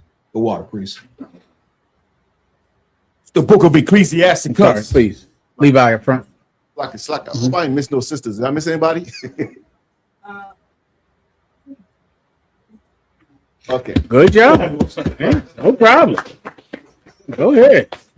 Whenever you're ready. Oh, damn, I forgot something in my car. The book of Ecclesiasticus, chapter 30, verse 14. No, it's gone now. I'll sweat it. Better is the poor being sound and strong of constitution than a rich man that is afflicted in his body. Yeah, that's an absolutely outstanding precept, especially to let you know your value even in hard times. Living in hard times can make you think you have no value. When you don't have money, when you can't afford to pay your bills or to give your children the things that your love would like to give them. Right. And you can believe that you're worthless. But remember this precept. Read it again. You need a second? Go. Somebody read for him. You need somebody to read for you? I got it, sir. Please. Read it again, sir. Please. Come. The book of Ecclesiasticus, chapter 30, verse 14. Better is the poor being sound and strong of constitution. Better is the poor being sound. The word sound is like solid. You know, if this boat is sound, meaning it's not going to sink. It's sound. It's solid, right? Being sound and strong. You know, what's strong is fuerte, right? It's strong, meaning it's not going to break. It's not going to bend. You will survive on this boat. Better is the poor being sound and strong of constitution. What is your constitution? The rules that you live your life by, right? The rules that you conduct business with, that you build a family around, that you build a brotherhood with, a sisterhood with. That's your constitution, right? A poor man that has a strong belief system, a strong moral code of conduct. Keep going. That a rich man that is afflicted in his body. Oh, you're much better than a rich man who is afflicted in his body. This rich man, you know what he has? He has a body that constantly wants. That's all. It wants so much cocaine that he'll be dead at 34. Now you're going to idolize, remember being young, idolizing some rapper, he's dead next year. Like, think about the people you just thought, man, I wish I could get signed like him. I wish I could have, boy, that Biggie Smalls, he really hit it big, didn't he? Oh, that Tupac. Let's all get thug life on our stomachs. Remember that, Shalom? Let's all get thug life on our stomachs. Let's all wear our pants like him, talk like him, because he's who we want to be. Then he's dead. Right? Why? Because Tupac's constitution was weak. He was somebody that had no self-control over himself. That's why he did those years in jail for raping that woman. Right. Because he was a weak man, Tupac. Right? He was weak. And you idolized him. You shouldn't. He should idolize you because you're going to outlive Tupac. You understand? You're going to outlive the famous drug dealer, the famous basketball player, the famous football player. And he's going to be poor soon. Soon he'll be bankrupt and having nothing, and he'll be celebrity boxing. He'll be sitting up there and getting his ass beat up with some goddamn celebrity boxing match. You wanted to be Ray J. Now do you? You want to be him now? Okay, where's the line at? Sisters, y'all still love Ray J, y'all? You still want to go date Ray J, I'm sure. No more? You changed your mind on that, huh? I thought you might. He ain't the heartthrob he used to be back in the 90s. Is he insist? You remember? Now Fox may remember when he was the heartthrob. You remember when you was coming up. Not anymore, huh? You happy you got Nia Fox now, I bet you. Give him Nia Fox a hand. Shit. You could have been with Ray J. Yeah. Don't idolize him, man. Don't envy rich men, huh? They're disgusting. They have no constitution. All they think about is what their penis wants and their stomach wants and their nose wants and their veins want, and they're going to die soon. And that's that. And you will survive past them. That's it. And for you, there's plenty of time to make more money. Ain't that an amazing thing? If you don't snort coke, right? That's something I didn't realize. But if you give up coke, you could actually make more money. Like you don't have to die because you OD'd or fentanyl. You could now, even though you're poor now, if you had a stronger constitution, you will survive long enough to make more money. While the rich man is going to snort everything he wants right now and never live long enough to get off of coke. You understand? That's all I can do for you. Is there anything else? You good here? Questions? Online, we done? No, it's one more question. Mm-hmm.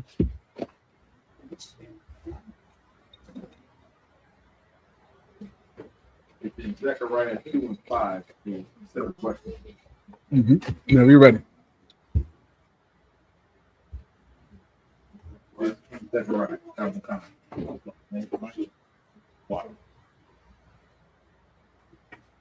It's from Rapayah. It says, like, so if I may, in Zechariah 2 and 5, is this the angel or Zechariah speaking for the Lord?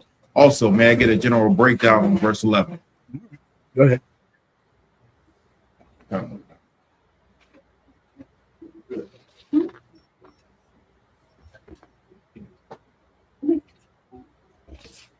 This is Zechariah chapter 2 and verse 5. For I, saith the Lord, will be unto her a wall of fire round about, and will be the glory in the midst of her. Missing. Where's the angel part? I'm missing what you're asking me. He's asking if is Zechariah speaking here, or is this an angel? It's the Most High speaking, right? The Most High is speaking through Zechariah, which is exactly what's happening at camp in Washington, D.C. It's the Most High God speaking through Captain Mashak, General Cabal, Captain I.S.U.P.K, General SHALAM, speaking through them. It's the Lord speaking, but it's a man's mouth moving. Good to go? And then he asks for a general breakdown, verse 11. Go ahead. It says, Zechariah 2 and 11. And many nations shall be joined to the Lord in that day, and shall be my people, and I will dwell in the midst of thee, and thou shalt know that the Lord of hosts has sent me unto thee. Okay, he wants just a general breakdown about this. Read it one more time. Zechariah 2 and 11. And many nations shall be joined to the Lord of that day, and shall be my people, and I will dwell in the midst of thee, and thou shalt know that the Lord of hosts has sent me unto thee. Okay, this is a general way to understand every precept that sounds like this, and it might be every last one of them. I'd have to try to remember, but I don't think any of them are different at all. This is always speaking about Israelites. Always. It's so profound and widespread, and you can just assume it's always speaking about Israelites, and you're never going to be able to be confounded. The minute you think it's talking about white people, which is what everyone wants it to be thinking about, because we are black, which means we must focus on white people's salvation. All right? Come on. Please, anytime. You don't have to ask God. This is never speaking about any other nation except for Israel. What's your precept for this? Abraham. When the Lord said, Abraham shall be the father of many nations, General Cabal. You want to say something? Go ahead. In verse 8, in verse 8 it says, for thus saith the Lord of hosts, after the glory hath he sent me unto the nations which spoiled you. For he that toucheth you touches the apple of his eye. So you understand, the scattered in the other nations is The Lord showed it. That's the Bible, General. The water, give him a hand. That's the whole breakdown right there. You see, the Most High God is going to the four corners of the planet Earth, which is an old way to just say the entire Earth. It's like looking at a map and saying the four corners of a map. So that's where you read that term, the four corners of the planet Earth, to find people who are scattered among these nations. And he's going to deliver. And so he's going into many nations, taking African Americans, taking Mexicans, taking Guatemalans and Haitians and people in France, because those are the scattered sheep of the Lord among those nations. That's your breakdown, huh, if you want it. Anything else? Mantime Koi said, since Russia hit up NATO, is it about to go down? I hope. Espero. I hope. I don't know. No man knoweth the time. Right? So I don't know, but I know that Jesus Christ said this. Thou shalt hear of wars and rumors of wars, but let your heart be not troubled, for the end is not yet. Right? Whenever you see, wars and rumors of wars, what you don't want to be is afraid. It's almost a byproduct of faith, because Jesus Christ is going to return. He's going to deliver our people. Great destruction is coming. Sometimes that knowledge, like most knowledge, can create fear. You can be afraid. The ignorant are almost never afraid because they're ignorant. They don't understand things. But when you begin to know Jesus Christ is coming back, then you begin to go, oh my God, great death is coming. The gasoline, how are we going to eat? We're going to have to live in bunkers. It's going to be a terrible, goddamn horrible day, a day that has never been seen since the foundation of the world. So it can make you afraid. So what you want to remember is, and thou shalt hear of wars and rumors of wars. Let your heart be not troubled, for the end is not yet. For nation must come against nation. Meaning what? When you see wars about to start, World War III, it's still not World War III, right? This is how you know when it's over. When World War III begins, not the beginning, not something that could precipitate World War III, not a nation bombing this nation, not a place invading this place, but when you see World War III, now it's on. Right now, there's no question, because the missiles are in the sky. This is it. And Christ doesn't want you to get afraid soon, because getting afraid soon makes a lot of terrible people do terrible things. You ask the Jehovah's Witnesses, there are people out there that have known about the coming of Jesus Christ, sell everything they own, get butt naked, and lay in the field. Am I making this up? I am not. The Jehovah's Witnesses did all kinds of nonsense. They said Christ was coming back, I think, in the 30s or something. Tons of those evangelicals, they pick some old date. Jesus Christ be back here May 15th, 2 p.m. And because of that, you know what they do? All commit suicide. That's what happens. Every last one of them says, let's commit suicide so that we can get on the chariots, because they're afraid to go through the trouble of that war. Go through it. It ain't happening yet. Pick up your kids from school, everybody. Just pick them up. Don't be late, okay? Don't say, well, Jesus Christ coming back. You're going to have to get home on your own. Pick up those kids from school. Go into that slavery of yours if you still got one. Make some money. Pay your tithes. Take care of some kids. Shalom, it's good to see you, boy. Give out your hand. Why? Because there are wars and rumors of wars, but the end is not yet. Everyone understands. All right, good to go. Next. It says, Slacker General, this is Officer Roth from Baltimore. May I get a breakdown of Judges chapter 14, 3 and 4? My question is, why would the Most High give an occasion for Samson to be with a heathen woman to destroy the Philistines, when we are not supposed to marry a heathen woman or another nation? Go ahead and read it. It's the book of Judges, chapter 14, verse 3. Then his father and his mother said unto him, is there never a woman among the daughters of thy brethren, or among all my people, that thou goest to take a wife of the uncircumcised Philistines? So for those of you that don't know, Samson sinned against the Lord and broke his Nazarite oath by having sex with a woman outside of his race. Her name was Delilah. Most people think it was about his hair, and it was not. His hair was part of the Nazarite oath, which he was not supposed to break. He had sex with a heathen woman who cut his hair. That's how he broke his Nazarite oath. And then his mother and father are saying, God damn it, isn't there any woman among thy people that you could have? You could have any woman. Think of Sam. You know what the best way to understand Samson is an athlete. It is the exact same dynamic. Black men, when they finally make enough money that they could have anyone, that's when they want this slut whore that's a stripper.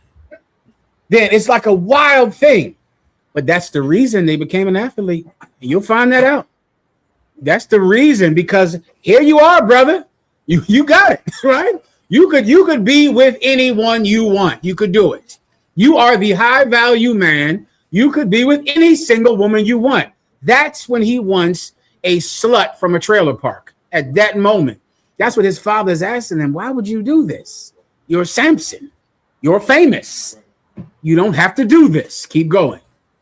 And Samson said unto his father, get her for me. Samson said, get her for me. I don't want to hear none of that shit you talk. Blah, blah, blah, blah, blah. Go get her. Go ahead. That's what you need to understand Uriah's question right there. Please. That Prescott did. He had the height of his goddamn career, and he go get an Edomite. When at the end of the game, he run over to the sideline and kiss her in front of the whole goddamn stadium. That's sick. That's disgusting. And that Shannon Sharp, my God. I hate to even think about how much money he gave that piece of garbage. Right. Well, he was at the height of his career, so now it's time to give it to a piece of garbage, right? Now it's time to give everything he has to some slut, right? Remember that part you just read. His father is telling him, why would you do something like this? Go get her. That's what you need to understand Uriah's question. Go ahead.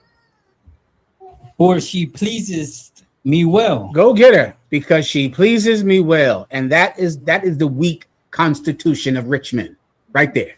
That's all. They have a problem in their flesh. They have a problem. That pleasure is all they care about, and they're not going to live long. Their eyes are going to get burned out of their heads. It's going to happen. Keep going. Verse 4. But his father and his mother knew that it was of the Lord. Read that again. Salakia.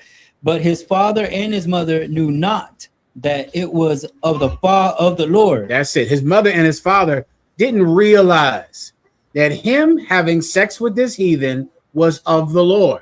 His mother and father didn't realize that because they were righteous. So righteous, they dedicated their son to the Nazarite oath when he was a baby. That wasn't his will, that was their will.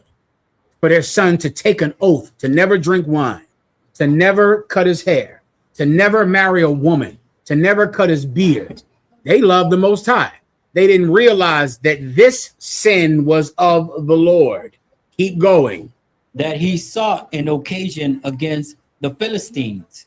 What was the reason? That he sought an occasion against the Philistines. Now, this is all you need to understand this. The Lord cannot tempt anyone with evil. Neither is he tempted with evil. Never say when thou art tempted with evil that it is the Lord that have done it. That is a extremely easy to understand precept. So all you need is that. And now remember, nothing you read here can contradict that. This is difficult to understand. That one is not. So now explain. I just gave you some clues. Uriah can give it a shot if he wants. He gave you some clues. His parents didn't realize, you know what? The Most High wants this. Did the Most High want Samson to sin? No, he did not want Samson to sin. Was Samson going to sin anyway? Claro que sí. He was going to do that shit regardless. The Lord didn't want him to sin. The Lord wanted Samson to never cut his hair, never cut his beard, never drink wine, never have sex with anyone. That's what the Lord wanted. But Samson was a filthy, disgusting sinner. That's what he was, regardless of what was right or wrong or what God wanted. So the Most High God used him. How do you know for a fact the Lord did not want Samson to sin? His eyes were burned out of his head, and then he was killed. He died. He pushed the pillars down on the Philistines and himself. Do you understand? He didn't live out some long life with a great beard next to his grandkids. He died as a sinner would die. That's what happened to Samson. Why? Because the Most High, just imagine if you want to, it's very, to picture the Lord like a father is a good way to try to understand his motivation for things. So imagine a father. listen, you should not do this. I dedicated you to the Most High. Aren't there any women among your people that you can be with? Go get her. Go get her. Okay. Bueno, no problem. It's fine. Go get her. No sweat, because I will still utilize you. I'm still going to do it. Since you must sin and you have to sin, then I absolutely will use you nonetheless. So then for thousands of years, I am going to have a story that I can teach young men about a brother who had sex with women outside of his race and what happens to him that does it. That's what it means when it says the Lord was in it. The Lord wanted it, meaning not that he wanted to sin, but he wanted the judgment. He wanted this cat to get what he wanted. Now you got it. No problem. Now I'm burning your eyes out of your head. You're gonna push grind grain into powder, and then finally at the end you'll realize you were wrong. Samson, right at the end, brother, had that repentance. That's right, repentance right there. He got it. He had no eyes by then, but he got it. And he just asked the Lord for one more day of glory. I thank the Lord. The Lord heard his prayer. The Lord hears the prayers of sinners. He heard it. Samson he had done so much evil in his life. He wanted to do one last good thing. And he did. I pray you understand. Rezo entendimientos. He did it. He did one last good thing as a repentant sinner. So that's what it means, a brother who asked. Not that he wanted him to sin, but he did want him to be judged for sinning. He absolutely wanted that. Is there anything else? Please.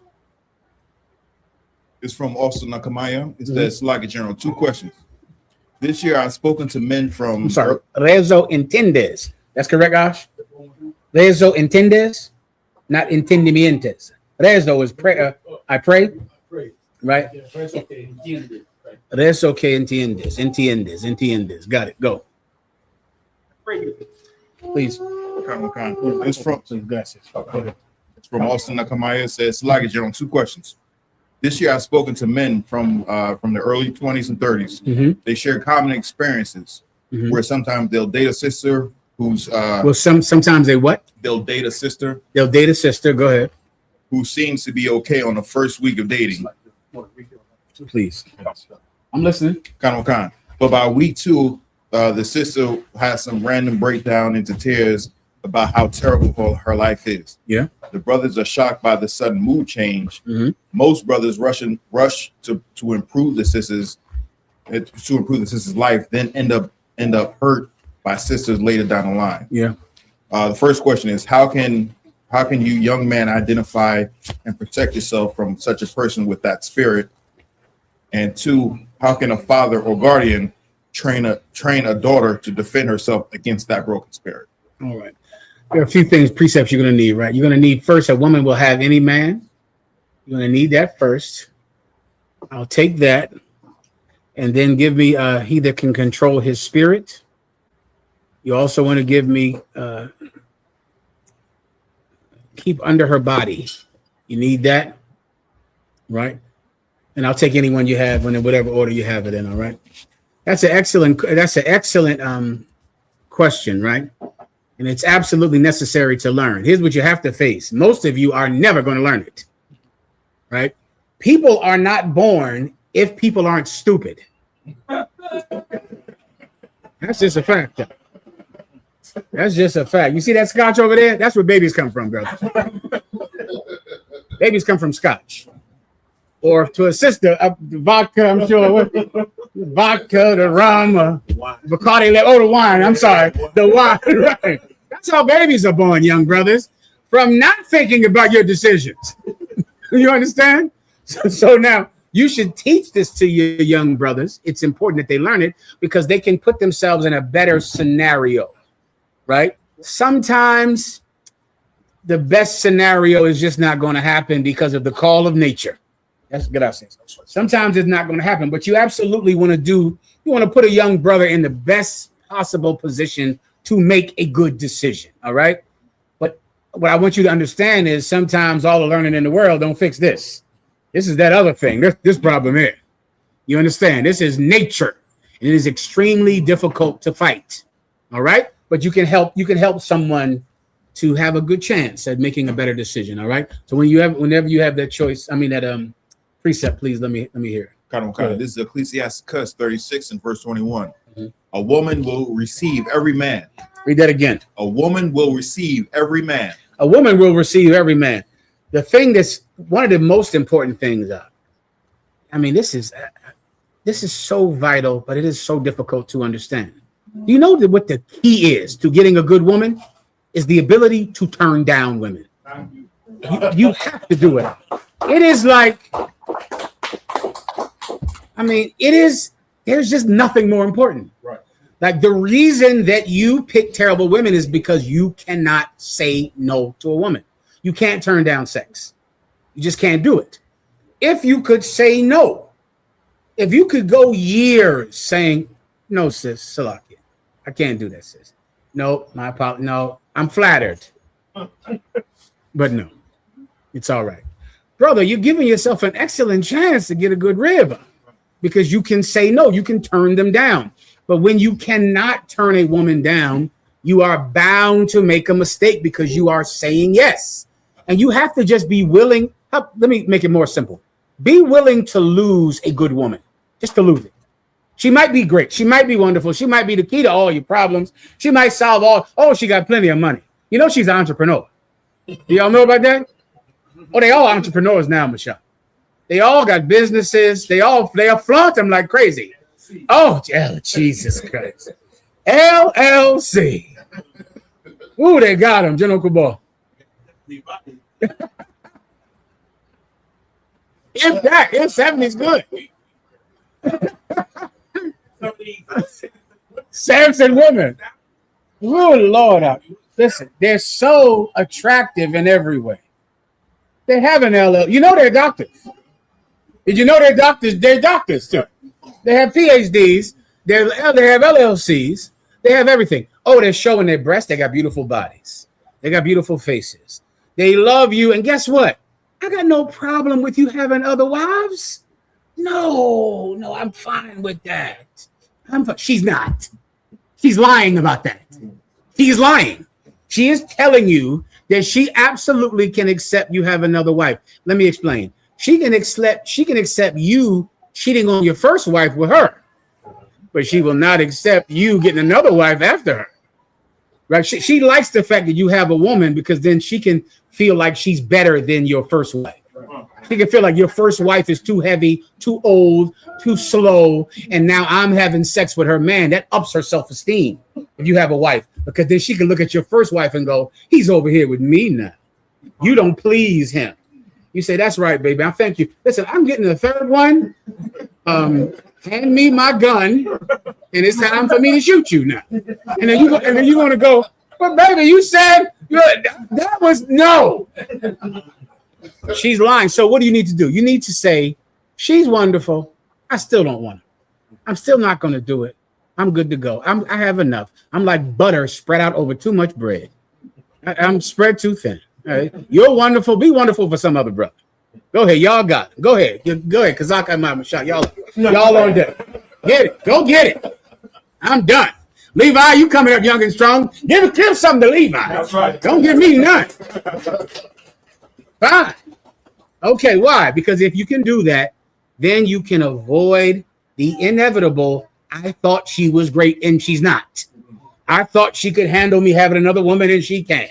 I thought she was a doctor and she's not. You can handle that because you can turn them down. So that's step one, all right? That's the best I can do for you. Now just ignore that.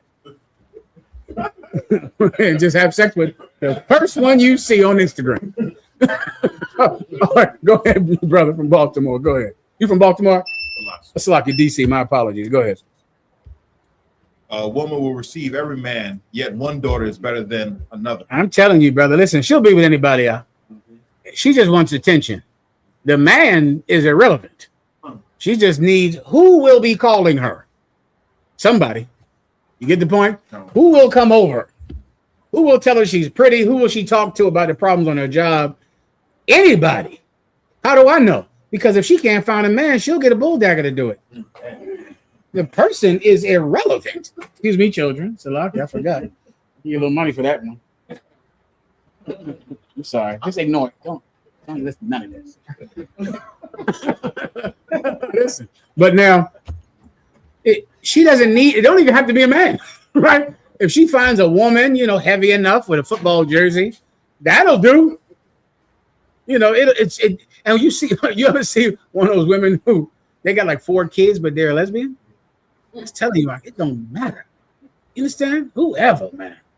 No problem. You see, have a woman that complain about penis size and then get with a woman.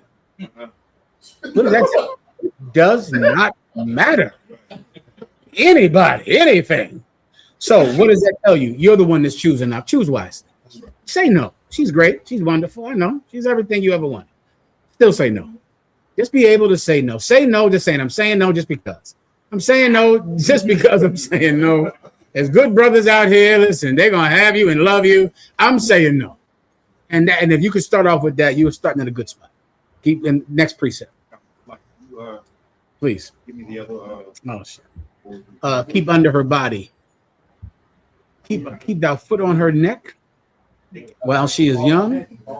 Bow her head. I'm sorry. Bow her head. And that might be the same one about under her body or something like that.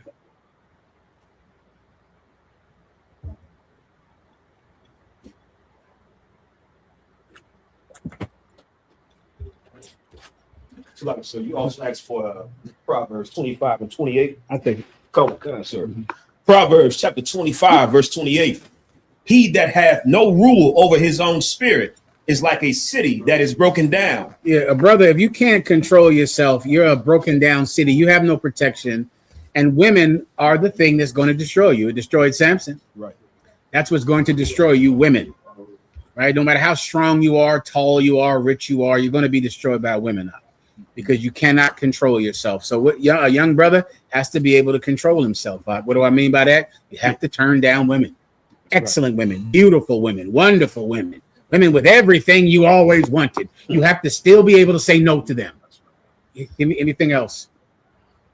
Whoever was reading. That was it. Okay, good to go. Last one about the body one, and that's that. If you have it, isn't it? I think Ecclesiasticus. Kind of Ecclesiasticus. Okay, under her body. Over 24. Let me hear. And put thy foot into her fetters, and thy neck into her chain. That's not it. That's about something else. He is worded like give her a watch of her body, not a watch of her body, like a I don't think it's keep watch, it's something else, like something right there. It might be in Proverbs, but it's like something about her body. Definitely to bow her head while she is young. That one should be easy to find. Bow her head or bow her neck while she is young. It might, this one I'm asking about might be right there as well. I can give it to you for time's sake. I know we're late. This is what you have to do. If you're, what was the question about a woman? I forgot it already. The question would be, the question is, how can a father or guardian train a daughter to defend herself against that broken spirit? Okay, so meaning you see a woman, she has 1,000 emotional problems. That you're going to encounter, brother. You're going to encounter a woman that is a bug nut lunatic. You understand? I mean, straight up and down crazy. And women are kind of allowed to be crazy because they're women. Women kind of enjoy living in the gray area of equality, and each and every one of them are born crazy babies. They kind of live right there where we're all equals until we don't want to be, and we want to be big babies who cry all the time and who go crazy and who stab you because they're hurt. So they kind of are able to stay in that zone. Sometimes they're going to have to be in that zone for a period of time. Okay. How do you avoid a girl ending up like a broken, shattered, emotionally damaged woman? Let me condense everything down into a simple thing. Be able not to have sex with men. That's it. Because this is what destroys a woman, having sex. When a woman gives her body to a man, inevitably, that is the beginning of her being a lunatic. Right there. It's where it starts. Usually it's from child molestation, because in some way now her body has been violated, taken against her will, taken when she's too young to even understand it. And it's going to begin right there. All of it is going to be sexual based. Or she's 13 and she falls in love with Ray J.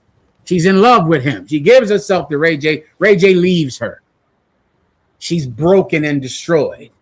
Raise your hand if you know about this. You meet a woman. You got to spend, I think, maybe the first date. Is it the first date or the first phone call? The first date, the first phone call, maybe the first 6 months, a year. All you're doing is listening to her talk about how much her ex hurt her. That's it. That's all you're doing. All you're doing is, how you doing? Well, you know, my baby's fine. You know, he don't love his kids. And he used to beat. They all used to get beat. Every last one of them been beat. They all like former boxers.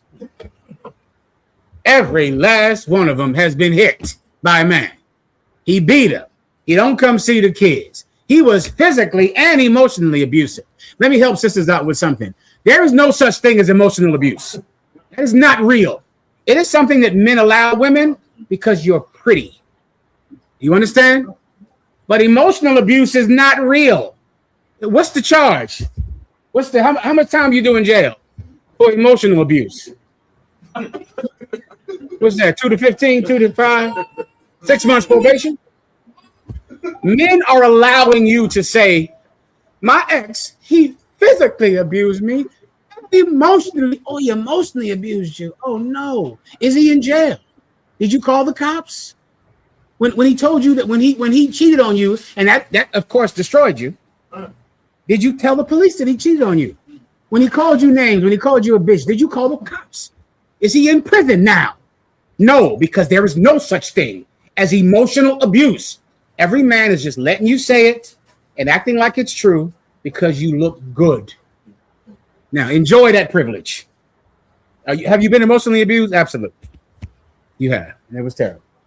You come over tonight, I'm going to help you with that emotional abuse. I'm going to give you such sweet healing. All your problems go away.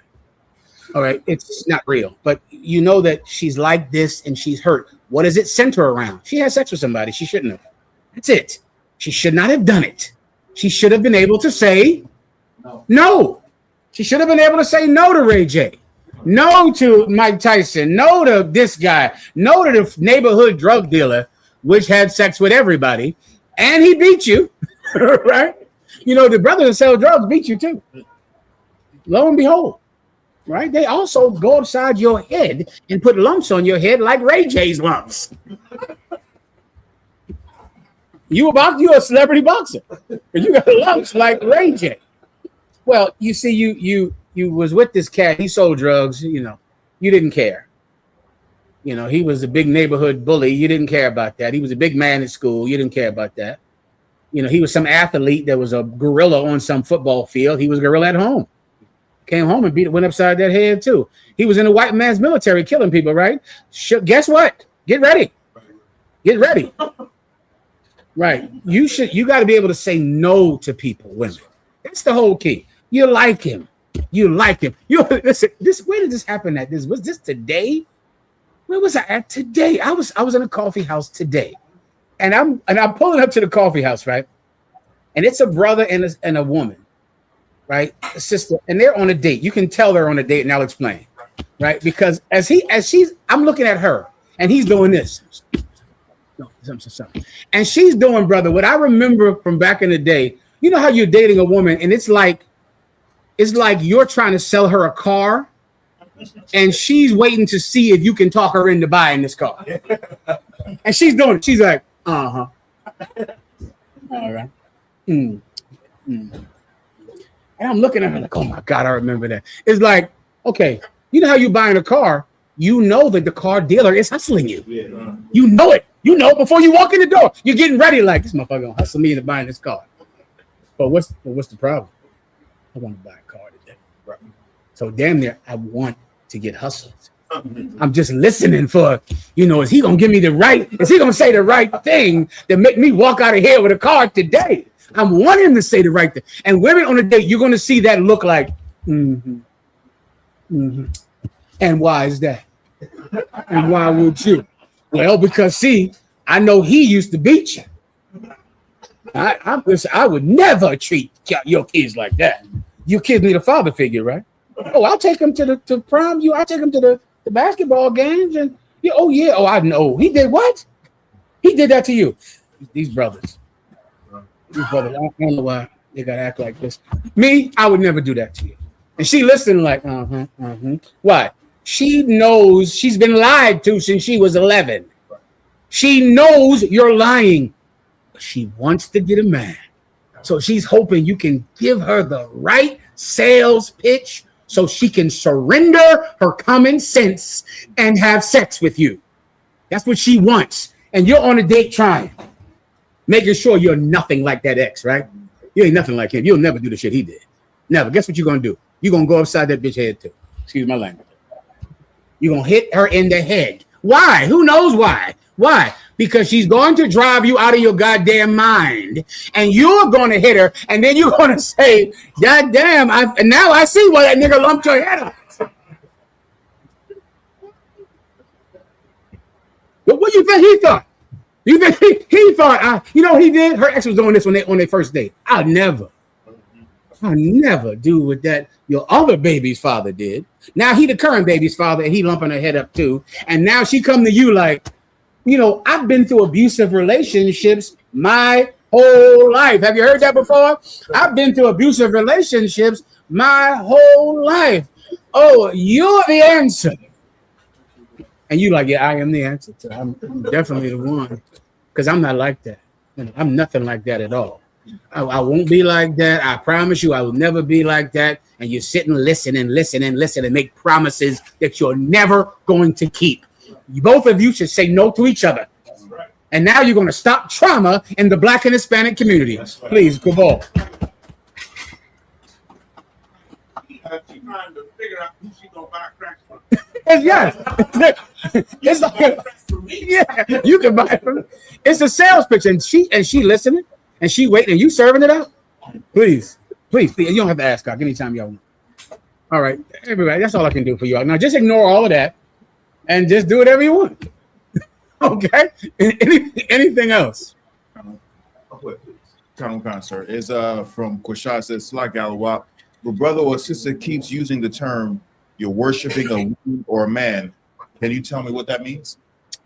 When they use the term, they're usually speaking about our rank system in the UPK. You should ask them. That's better, but that's what I got to assume, General Cabal. Yeah, that's what they usually mean. They usually mean they don't want to take any orders. They hate our rank system. Now, why would they not want to take any orders? What would be the possible reason? General Shalimar? With the white man. Oh, no, they don't. They have no problem with going to a job every day and cleaning a dirty toilet at their job. But getting paid damn near nothing, slave wages to do it. Right? People follow orders all day, all the time, constantly. When you get on the goddamn bus, they're telling you where to sit and to put money into the damn machine and where you can sit. People are following orders all the time, every day, in every way they're doing it. So then why do they have a problem with? I ain't see you over there, General Kadam.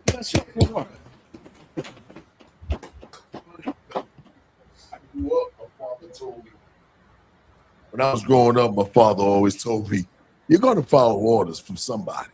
One day and I couldn't stand it until I came into the UPK. And following orders is beneficial. That's right. Yeah, it's man. really to save my life. Yeah.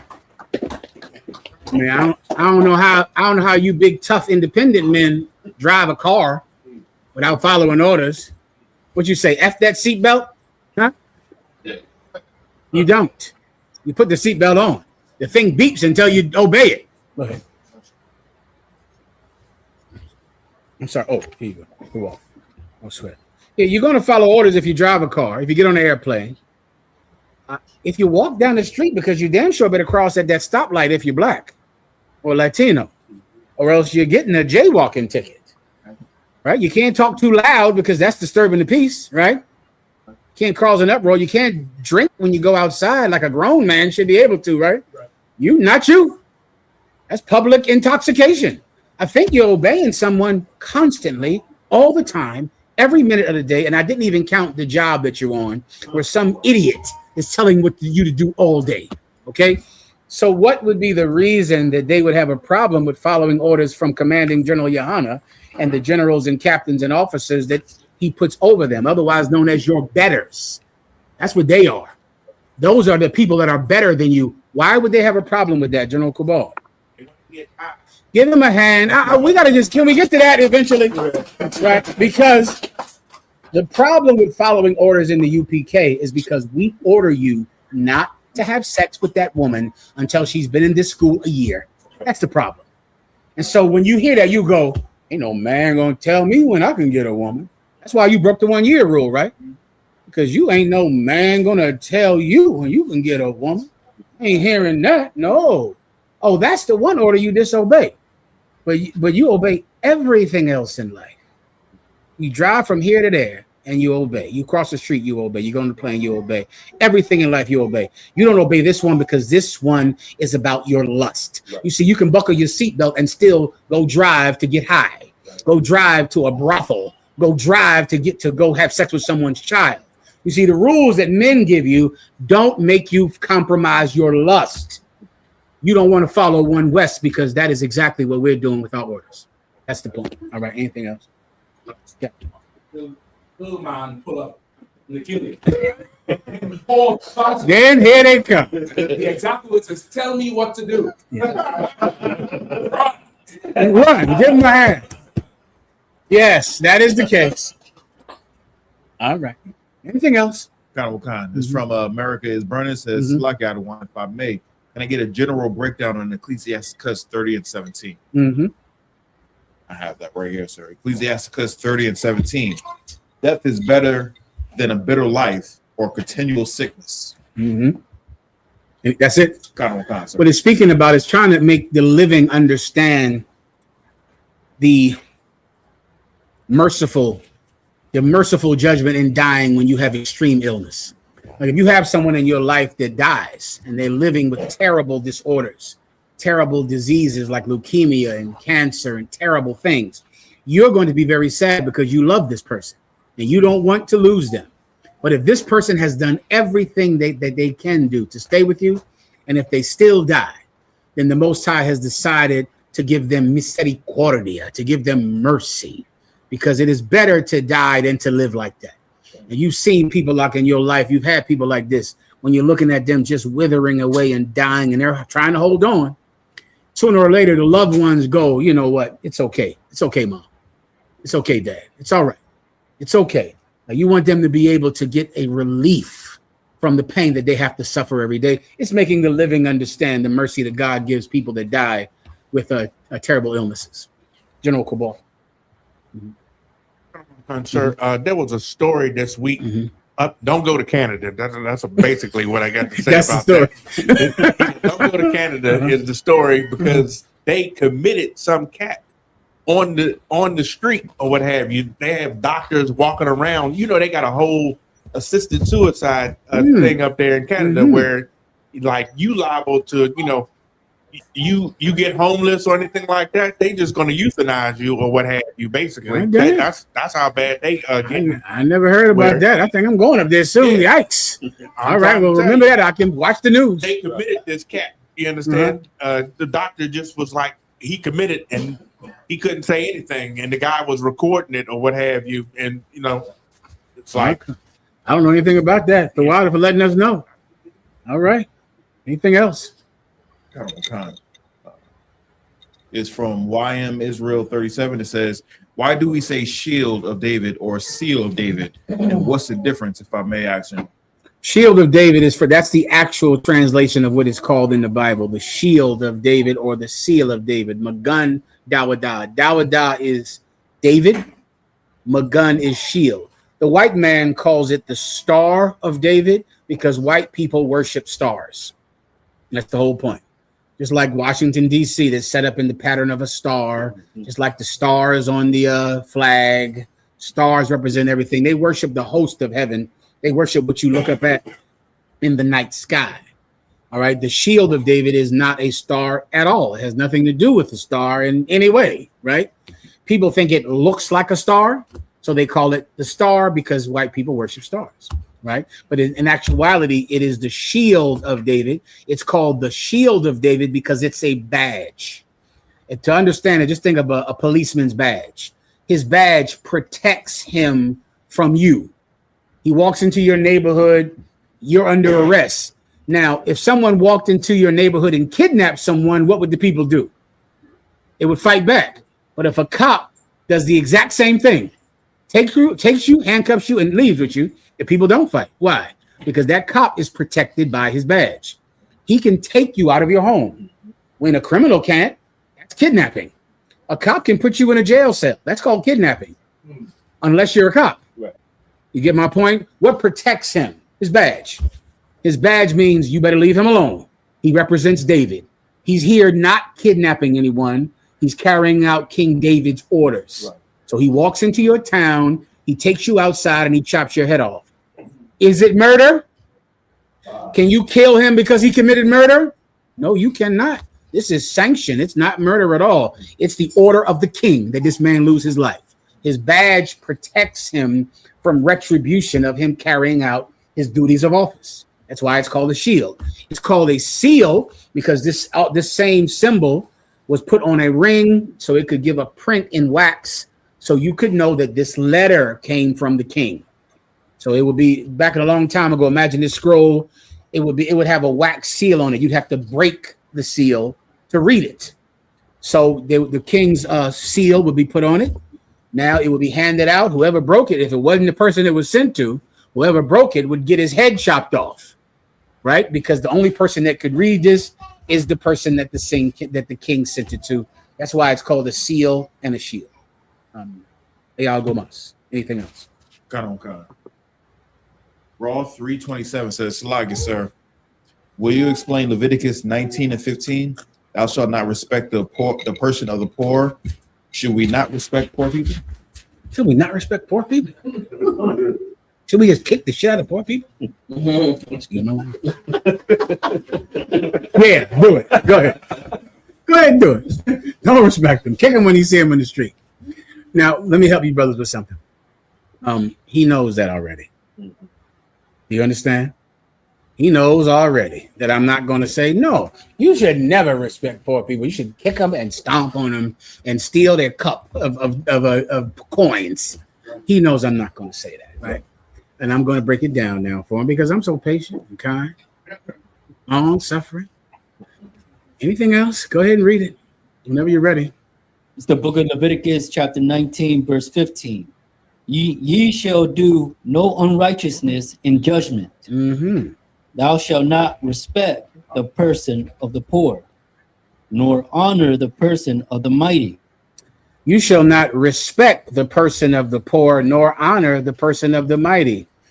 I might have to explain the word respect to you, all right? Respect means to, you see how the term, the term spectacle means, right? Respect means to look at or to look back, like rewind. It comes the term respect, the old term respect. It was a military term referring to a leader in front of a column of soldiers. Now, the ones in the front can march and they're in the front, but you're supposed to have respect to the people who can't run. And you want to look back at them. You want to make sure they're catching up, make sure that no one is hurting them. So you want to respect people means don't just go forward with the strong people. Look back at the people that can't keep up. That's the original term for respect, right? Now, in this context about poor people, it means don't look at their poverty and judge them based on their poverty. Don't look at that. So this cat is coming in front of me poor. I don't go, he's poor.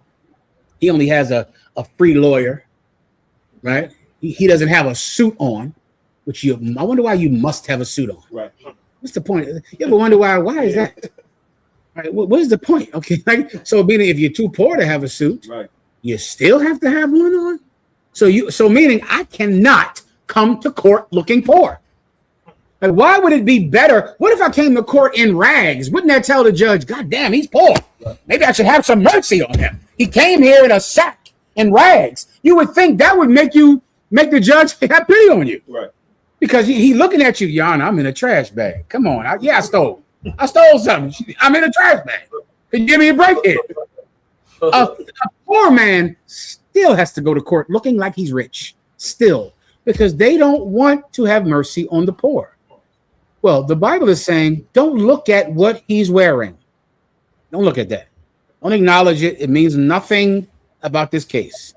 Don't honor the rich. So now I'm going to look at the poor man, how he doesn't have a suit on, how he's dirty and filthy. I'm going to honor the rich man.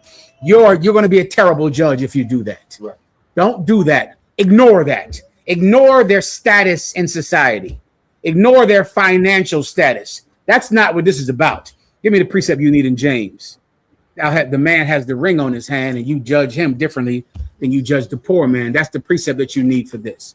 The respect here is talking about the looking. It's using the term in the old way of looking. Come on. I can say, if you have a beef with somebody, you say, play with me, I have court clothes. So how you break it down? That's a good one. It's that. That's a real Benjamin Code saying. Yeah, I'm a court clothes. So it's from what you're saying, where you ain't have money to have court clothes, much less a lawyer to go nowhere. Forget about it. If you can pay for a lawyer, you could do anything you want. You could raid the Congress. You can do whatever you want to do. That's correct. The water. Whenever you have the precept, let me know. I think it's in James, right? The poor man, he has a ring. The rich man has a ring on. James 2 sounds right. I see no children ask questions today. Y'all got rich kids down here in DC.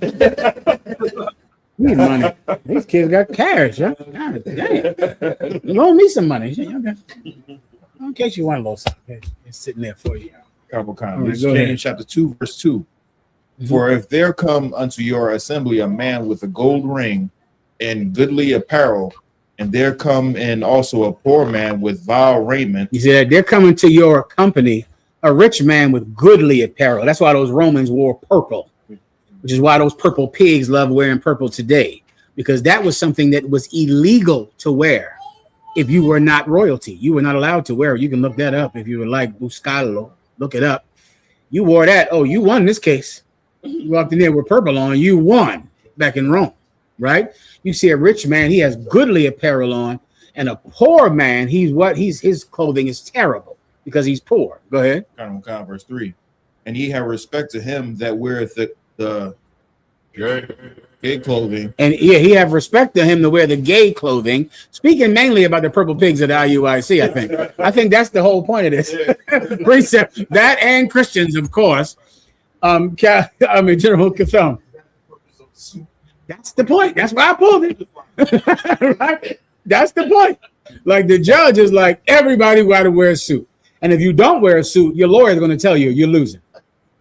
The lawyer is going to tell your mama to do what she has to do to get a suit up to that court, because that lawyer knows that place is corrupt. Right. And he knows if you look like a man who stole out of necessity, who sold drugs because he was poor, if you look like that, you're going to jail. Right. You have to look like someone that didn't need to sell drugs to be able to not get convicted of selling drugs, which I'll never understand. Okay, but it is exactly how court works in Great Britain, America, Trinidad, and other places. Anything else? That's it. You can keep going. And say unto him, sit thou here in a good place. Sit here. The reason I pull this is because it has respect here, saying you had respect to the rich. Over there, it said you had respect to the poor. This one, you have respect to the rich, meaning you're looking at this rich man's clothing. You're looking at that poor man's clothing, and you've prejudged this situation before you've heard any evidence. You're prejudiced. The real kind, the damaging one, the one that government does, just like racism. Racism is something that you have to be rich to do. No Black or Latino is racist. It's impossible for you to be racist at all. Only governments and landlords and banks can be racist, can establish racism, right? And judges, they're the ones that have respect on the poor when they see you don't have a suit on, and they have respect on the rich when they see you do. That's the point. All right, anything else? Good to go. Here's another question from one was Zakarwan. It says, Shalom, Yahabashim Yashar Brakatha. Also, Zakarwan checking in from Dallas, Texas. Good to hear from you, warrior. It's like Adam. Can I use John 17:5 to say that Christ knows he was Adam? Let's hear it. The one I would usually go to is in Romans. I know if I battle somebody, I go to Romans, first Adam, last Adam. That's the one I rock with. Go John ahead. chapter 17, verse 5. And now, O Father, glorify thou me with thine own self, with the glory which I had with thee before the world was. That's strong. I'd take that. I wouldn't take it first, but I would take it. I'll take that for Adam, but this is where I would go directly. I would go to first Adam, last Adam in Corinthians or Romans or something. I got it right here, sir. So go ahead. 1 Corinthians chapter 15, verse 45. And so it is written, the first man, Adam, was made a living soul. Now, everyone you're battling is going to know who the first man Adam was. The first man Adam in the book of Genesis, the first book of the Bible. They'll know what you're talking about. The first man Adam was made a living soul. That's directly out the Bible. The Most High God breathed the breath of life into him, and he became a living soul. Go. The last Adam. The what? The last Adam. The what? The last Adam. There was another who? The last Adam. See, there was another Adam, though. The first man, Adam, became a living soul. The last Adam, his story is at the end of the Bible. Right. Right? It's at the end of the Bible, in the last books of the Bible. The last Adam, go ahead. Was made a quickening spirit. He was made a quickening spirit. Adam was made a living soul. He was given life. Jesus Christ, who is the last Adam, was made a quickening spirit. The term quickening means to give life. The first Adam was given life. The last Adam gives life. That's what quickening means. Right. All right. I don't know how you could find any other breakdown but that one, Christians. That's it. That's all you could do with that. Is there anything else? Then if you want, if you can go to that one you pulled too as well. All right, next, please, General Kubal. Same topic? Okay, go ahead. Whenever you're ready. No sweat. Your brother read for you. Go ahead. Read for the brother. Read for the Leviticus chapter 10, verse 1. No sweat. The water. Go ahead. Leviticus chapter 10 and verse 1. And Nadab and Abihu, the sons of Aaron, took either of them his censer and put fire therein, and put incense thereon, and offered strange fire before the Lord. Just that, right? Just that the fire was the same as all other fire, but what was different? Let me read it one more time, just to make sure this is the same precept I'm thinking about. Go ahead. And Nadab and Abihu, the sons of Aaron, took either of them his censer and put fire therein, and put incense thereon, and offered strange fire before the Lord. Keep going. Which he commanded them not. Okay, this was absolutely strange fire, but fire is fire. But what's different? What you burn? Okay. What were they burning? Marijuana. That's the best way to understand it. Crack cocaine. Right. That also used some fire. Fire it up. All right. Now you know, right? You burn all of them. You burn frankincense and myrrh, and you burn that crack cocaine. Right? One of them is the one the Lord likes to smell. Right. The other one is one he said not to burn. Right. You burn both of them, but there's one he doesn't want you to burn. Shalom. Anything else? Go ahead, please. It's called incense because all of it is incense, because all of it goes in your nose. Crack goes in your nose, marijuana goes in your nose, frankincense and myrrh goes in your nose. But he doesn't want you to burn the crack and the marijuana and the crystal meth. Shalom. And if you read the second verse, it breaks it all the way down. Shalom. You know what that's about. Go, General Cathar. Ecclesiastes 21, verse 27, on how people always, talk about Satan and, Satan. Okay, go ahead. On the Apocrypha. This is Ecclesiasticus 21 and verse 27. When the ungodly curses Satan, he curses his own soul. In particular, break it down for me. Oh, I'm sorry. Okay, I'll break it down, but go one verse above it. Verse 26. The heart of fools is in their mouth. So that's what we need right there. That's all you need. The heart of fools is in their mouth. That lie hole. That's good. That's where it's at. And that lie hole centered in that your face. Right? The heart of fools is in their mouth, meaning this with their words, this is everything. What you hear is everything they want. Your heart, the thing that's in you, everything you want is just sex and drugs and alcoholism and money and everything. You can just hear it. They just want it. It's spilling out of that lie hole all day, all the time. Please. Forget about it. Yeah, it absolutely is. You just listen to them. That's why you're going to hear Christians always, the law is done away with. The law is done away with. It doesn't matter what you eat. It doesn't matter what you eat. I know what you care about, pork. That is all you care about. Pork. God doesn't care who you have sex with. God doesn't care whether you... I know what you care about, being a deviant. Right. You listen to his words, you're going to hear what's in his heart. You're going to hear the lust that is consuming him. He'll talk about it all the time. General Cabal.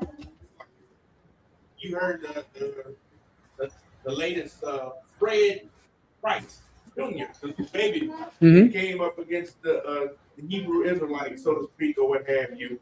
Of course, he's still holding to he believes that we're Israelites, but he believes the tenets of Christianity still. You know what I mean? That you can do whatever you want. You know what I'm saying? Same stuff or whatever. Well, cut him, destroy him. I've never heard of him. Yeah. Just wipe him out. Good to go. Where we at here? Did I break it down or not? Was it more, General Katham? No, that's it, sir. Okay, good to go. Well, I think it seemed like it was more. But read from where you were.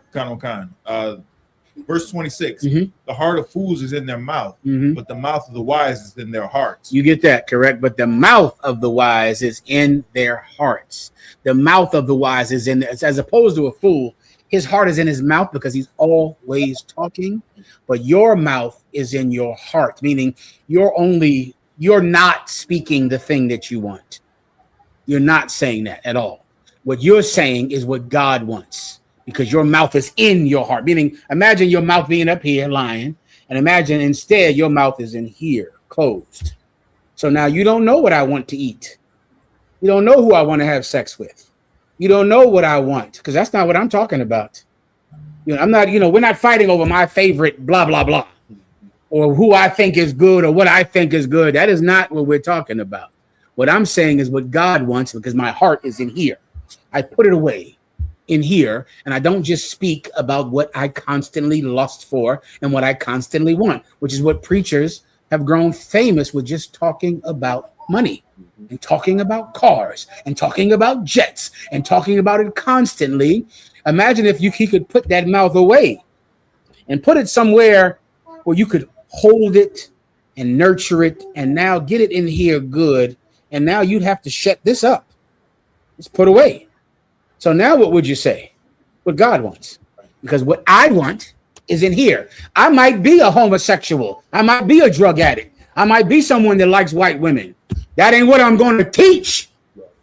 You get my point? I'm not going to get on the TV and say, God's law is done away with. Sex, you can have sex with whatever you want to have sex with. These homosexuals, brother, they could give that up. Why don't they? They can't. A homosexual can give up his sexual preference, but yet you would die for Jesus?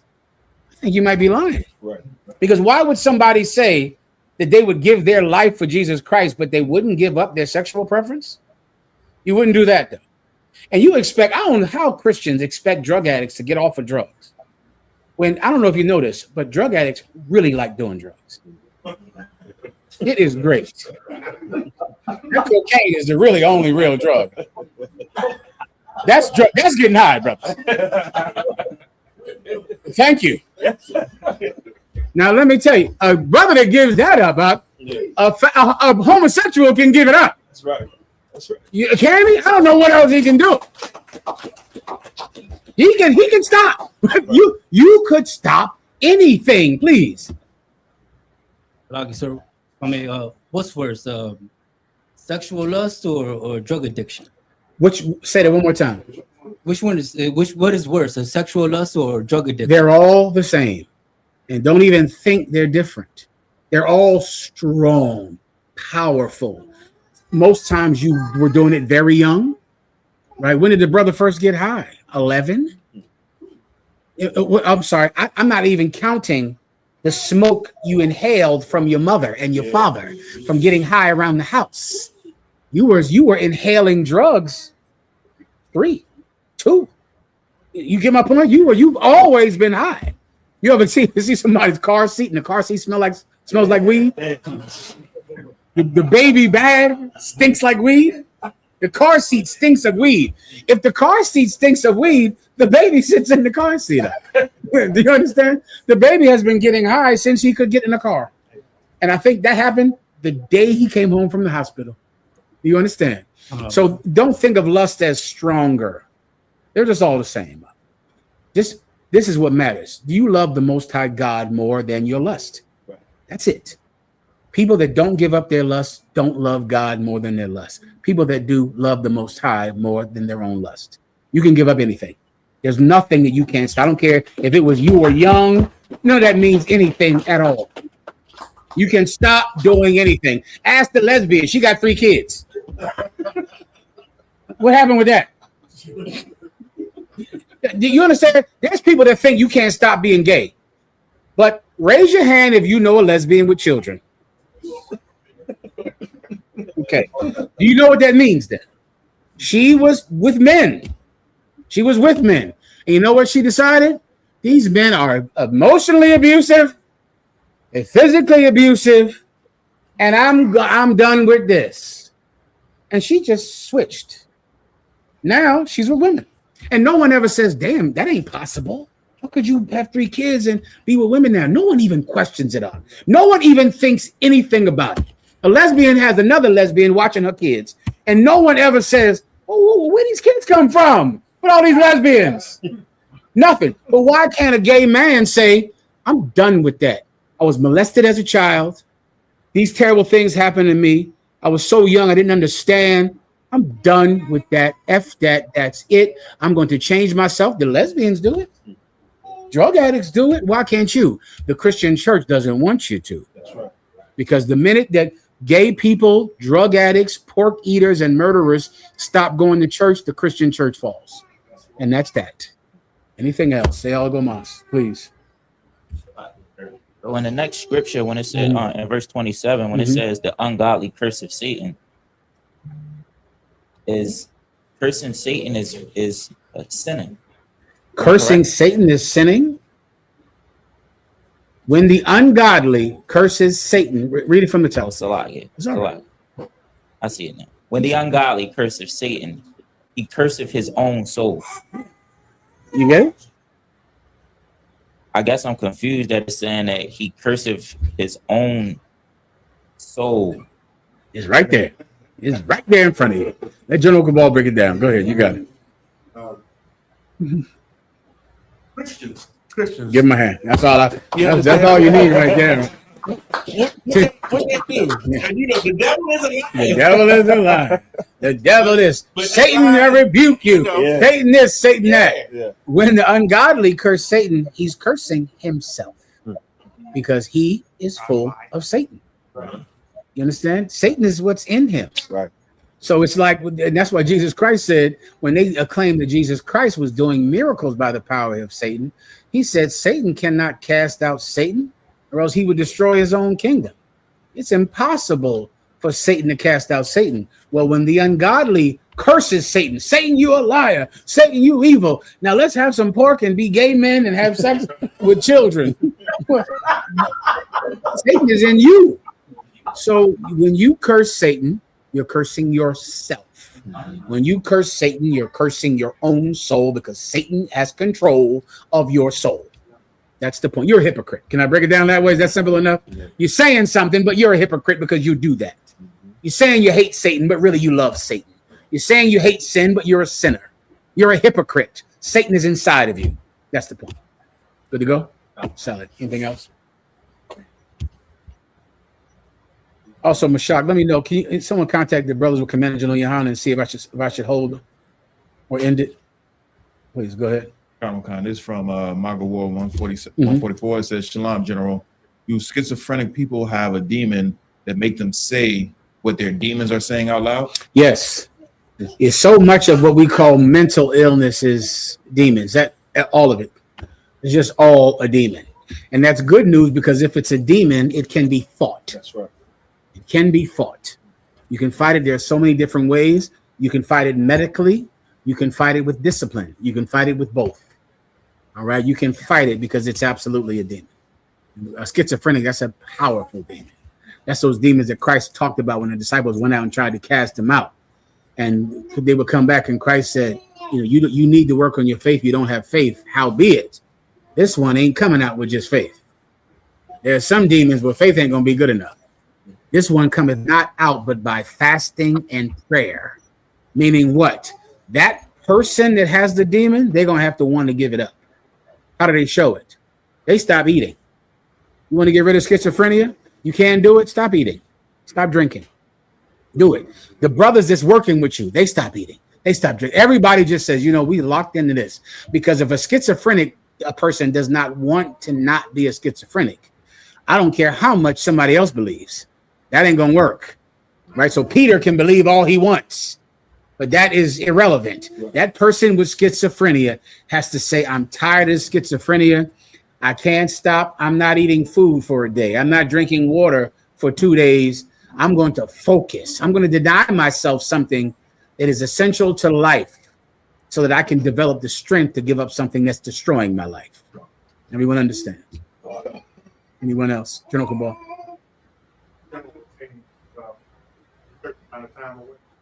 He said he was on his way before I came here, but I'm not sure with the traffic. I got in bad traffic as well. Okay, okay. So I'm just trying to see if I should end it or still do it. I just want to know when I should end the class. That's all. Anything else? Anyone that has to leave, of course, you can always leave whenever you need to. All right. Go ahead. I.S.U.P.K. Francis Lockout All-Wap. If I can get a breakdown of Daniel 8:3, Baba Shaw, specifically, please.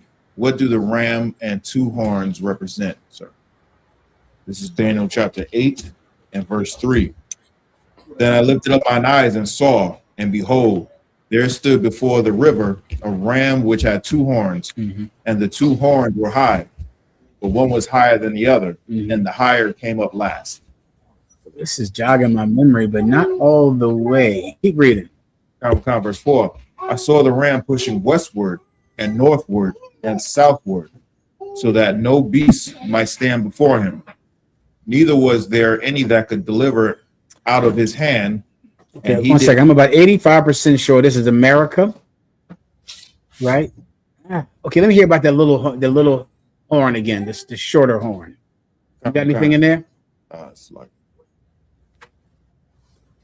but the one was higher than the other, right? And the higher came up last. Okay. This I'm about 85% sure. This is speaking about our oppressor, so-called white man, and the little horn speaking about America. The longer horn, I'm sorry, read it again. This is Daniel chapter 8, verse 3. Then I lifted up mine eyes and saw, and behold, there stood before the river a ram which had two horns. Got you. Go ahead. And the two horns were high. Two horns are high. Go ahead. But one was higher than the other. One higher than the other. Go ahead. And the higher came up last. And the higher came up last. Right. The higher that came up last is America. Right. That's the little horn that Daniel prophesied about. The highest horn is the youngest horn. Right. It's the littlest horn. So meaning the reason that what you want to key your mind on is that if it came up last, it should be shorter because it's younger. Right. This horn is older, but it's shorter than the one that came up last, because that last horn, that young horn that's bigger than the other horn, is America. And Great Britain is the horn that's right next to it. They come out the same head, right? Which takes you to Revelations and the seven-headed dragon, which the horns that come out of the head. This is speaking about, this is a prophecy, a future prophecy of America and Great Britain. That's what this precept is, all right? Good to go. Anything else? I'm sorry. Just water. Go ahead. Anything else, sir? There's a question from Warrior of Yahushua. It says, if I may, sir, what's the best way to introduce our way of life to a new woman? besides leading by example and introducing her to classes? Is there a manner of us men, Yasha'Allah, should present it? Give me 1 second, all right? Kind.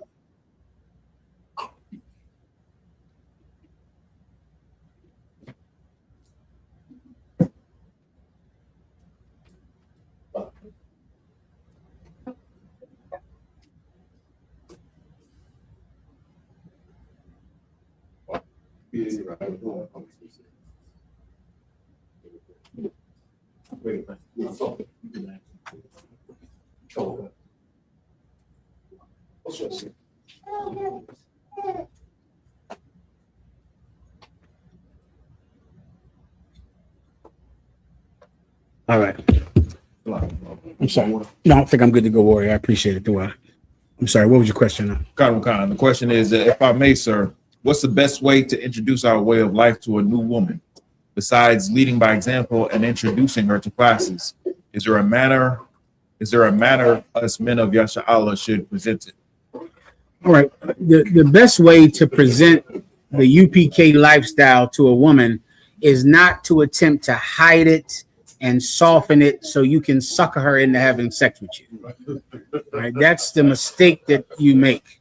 Right? Even if you're thinking about, well, how do I present it to her so I can lie enough to her to get her to have sex with me without scaring her off? Which that's the question. The question is, how do I get that tail without scaring her off? I'll tell her my slave name. That's what y'all like to do, right? That's y'all favorite thing. What's your name, Jerome? Jerome Jenkins. right. You want? Let me give you the one you scare her to. I heard y'all can have more than one wife. Yeah, but see, that's not something I'm interested in right now. That ain't, that ain't what I'm thinking about. Yeah, brothers can do that. But see, me right now in my walk, that ain't what I'm thinking about. I got things I got to do. I'm trying to get my journey. I'm trying to get my flatbed truck license, my overhaul trucking. I'm trying to get my LLC really together now. Levi. So I remember as a slave, I try to scare some sisters, right? So I'd be like, yeah, I got more than one wife. Mm-hmm. And they'd be like, one Mexican sister said, you just got so much more interesting. That's a good sign. Yeah. Don't try to hustle women. Don't do that. Okay. Then when she falls for your game and she has sex with you, then you have a child with her. And then, of course, she leaves the truth, leaves you, puts you in child support court. And then you're wishing you would have just been honest about who you were in the first place. All right. Just don't try anything. Don't try to soften it. Just be honest. Now, not softening it doesn't mean I'm telling you to be rude. That's not the same thing. Right. I'm just saying, don't try to hustle her. You're just talking to her. She asks you a question. You're telling her the truth. Right? You're listening to her. And that's all. All right. Everybody don't sculpt a special lie for a woman. Okay. Good to go. Anything else? That was the last one. Come on, Warrior right here. Can I get a breakdown of Ecclesiastes? Can I get a breakdown of Ecclesiastes chapter 21, verse 24? Can I help sisters out real fast before I answer that question?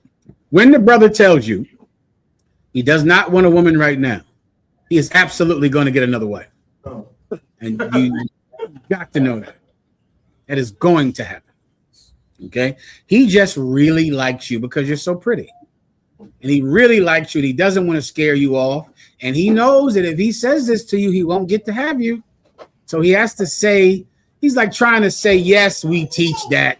Yes, I'm allowed to, but that ain't what I want. So that you can do what women do in your mind, which is lie to yourself. Women love to do that. Like, oh, yes, I'm sorry. Please. Like, no sweat word. Women like to find, you give them an out to lie to themselves, they'll take it. So then she'll go, okay, yes, he's in that crazy group, and they have other wives. But you see, I got one of them who doesn't want other wives. Because not all of them have more than one wife, right? That's true. They don't all have more than one wife. I hit the jackpot. I found the UPK brother that only wants one woman. Boom. Congratulations, Felicidades. I got it. So then she marries you. So she gets to have all the benefit of all that UPK sex appeal that brothers have that make women just want to be with us all the time, except she doesn't have to fight her own insecurities and low self-esteem to think you might be with another woman because you told her that ain't what you want. Okay, later on you're going to want that. It's going to happen. So why do that? Why do that? Let her leave you now. Let her just say no. Let her say, well, I don't want to be with you. Then you say, thank you very much for your time. And you move on, and that's that. Everybody understands. Anything else? Please. And can I get a breakdown of Ecclesiasticus chapter 21, verse 24? Mm-hmm. Ecclesiasticus chapter 21, verse 24. It is the rudeness of a man to hearken at the door, but a wise man will be grieved with the disgrace. Read it one more time, please. Mashak, just if I still don't know what his will is in the matter. You know, you let me know. Okay, hold on.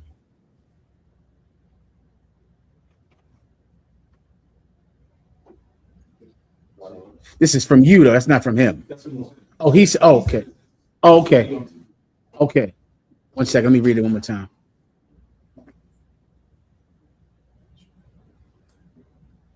Okay, the water. Okay, go ahead.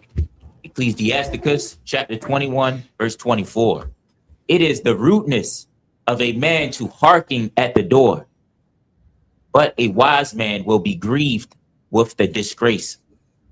You got to read above it a little bit. I can explain it to you in 1 second. Verse 23. A fool will peep. Let me start to go up another. Yeah, please. Verse 22. A foolish man's foot is soon in his neighbor's house, but a man of experience is ashamed of him. That's where you need to start to understand it right there, right? So read it one more time. Ecclesiasticus chapter 21, verse 22. A foolish man's foot is soon in his neighbor's house. A foolish man's foot is soon in his neighbor's house, meaning what? If you're a fool, you're going to rob your neighbor.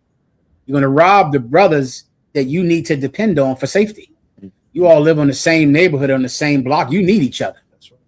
You're dependent on one another. What do you do as a dummy? You go sleep with his wife. You go molest his children. You go steal his car, steal his goods, right? When this is someone that you need, you make an enemy of someone that lives next door. You need this person to survive. Now you're enemies because you're going in his home, stealing what belongs to him. You understand that part, right? Please. But a man of experience. But a man of what? Experience. But a man of experience, someone that has grown wisdom through living through situations.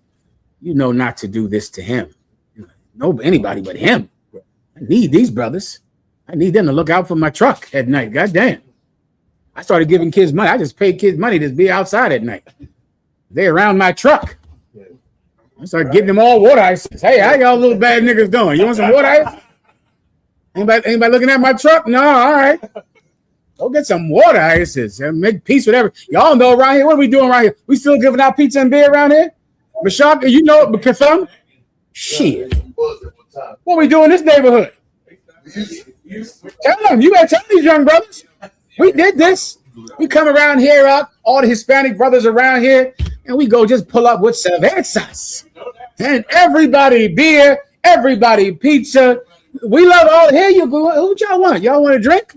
They are drinking all night, making a ton of noise. You think we call the cops? No, we show up with beer, brother. Cervezas. We show up with cases of beer. Hand them to them. Food. Hand them to them. Why? Because they're our neighbors. We're gonna have peace around here, or else how the hell are we gonna sleep? That's right. How the hell the truck gonna sit outside? I'm in shock. Recently, one of them got. Oh man! They all came right back on this corner. I was on the front lawn chilling. The next day, he came and told me what was going on, and I said, "Yeah, man, we was out there." I just told him, don't mess with the cars. So stay on this side, like from the hospitality. Yeah, he remembered, but they all came because it was young when we first came. That one died, and they, I mean, it was like about 150 people. And they man, get some bottles out there, man. Out there moaning that brother, man. Show up with some what they love to drink. It's a car out here. Tequila, Modelo, man. Show up with that tequila, moaning that brother, man. Let him sit right here. Let him sit right out here on the grass and drink that tequila right there. Come on, Katham. He told me go out there and just hit him with some beer. And next thing you know, the leader was protecting everything, putting everybody in check. What that cost us? $30. It's grace, sock. You know what they would call it in the past? They would call it having some class. That's it. Instead of saying get off my lawn, get off my step. No. Here's some beer. Here's some food. Sit there. Relax. Sit right there. Before you know it, the cat who you are feeding that sits on your step, he's no longer someone sitting on your property. He is guarding your property. That's right. That's what's going to happen. Right. He's going to be sitting there all night drinking, watching the block while you sleep. That's what his precept is telling you.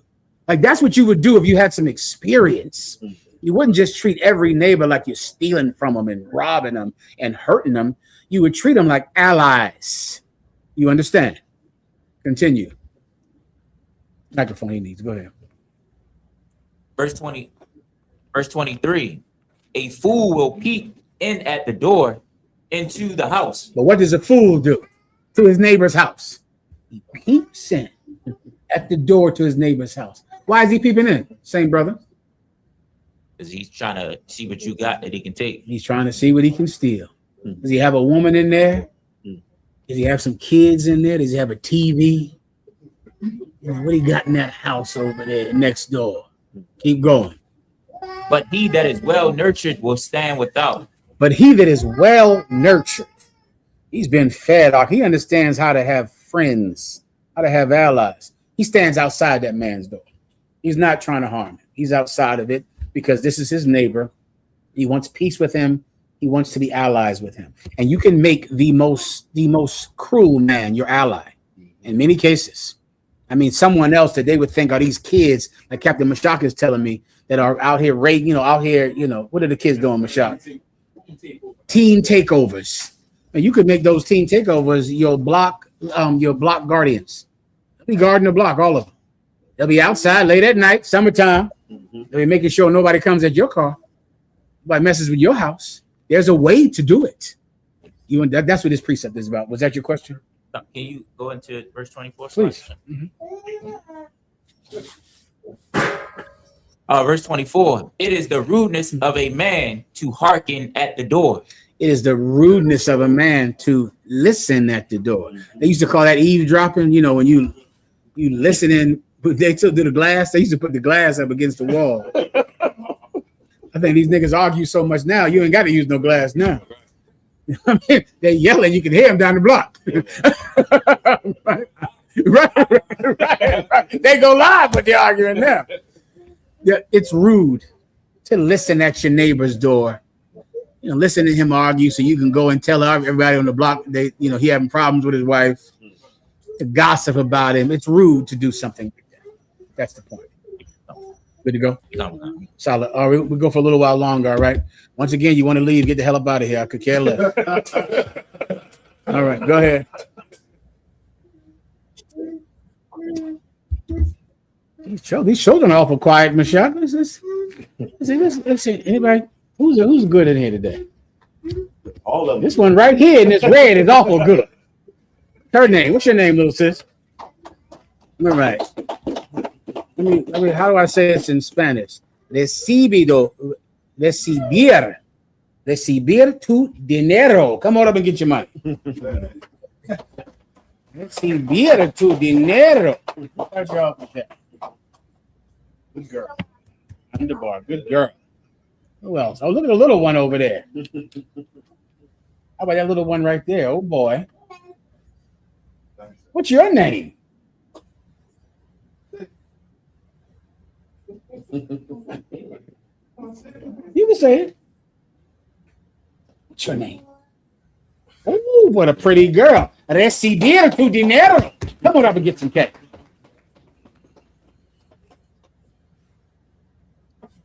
Good girl. Good job. How about that one over there hiding over there in that corner? Who's that over there? Oh, come on over here and get some money. What's her name? Oh, give her some cash. Recibir tu dinero. Come on, let me get some cash. Good girl. Well done. Good job.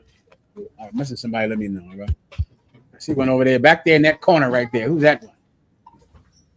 What's her name? Huh? Maya, come on up, Maya. I know you. Recibir tu dinero.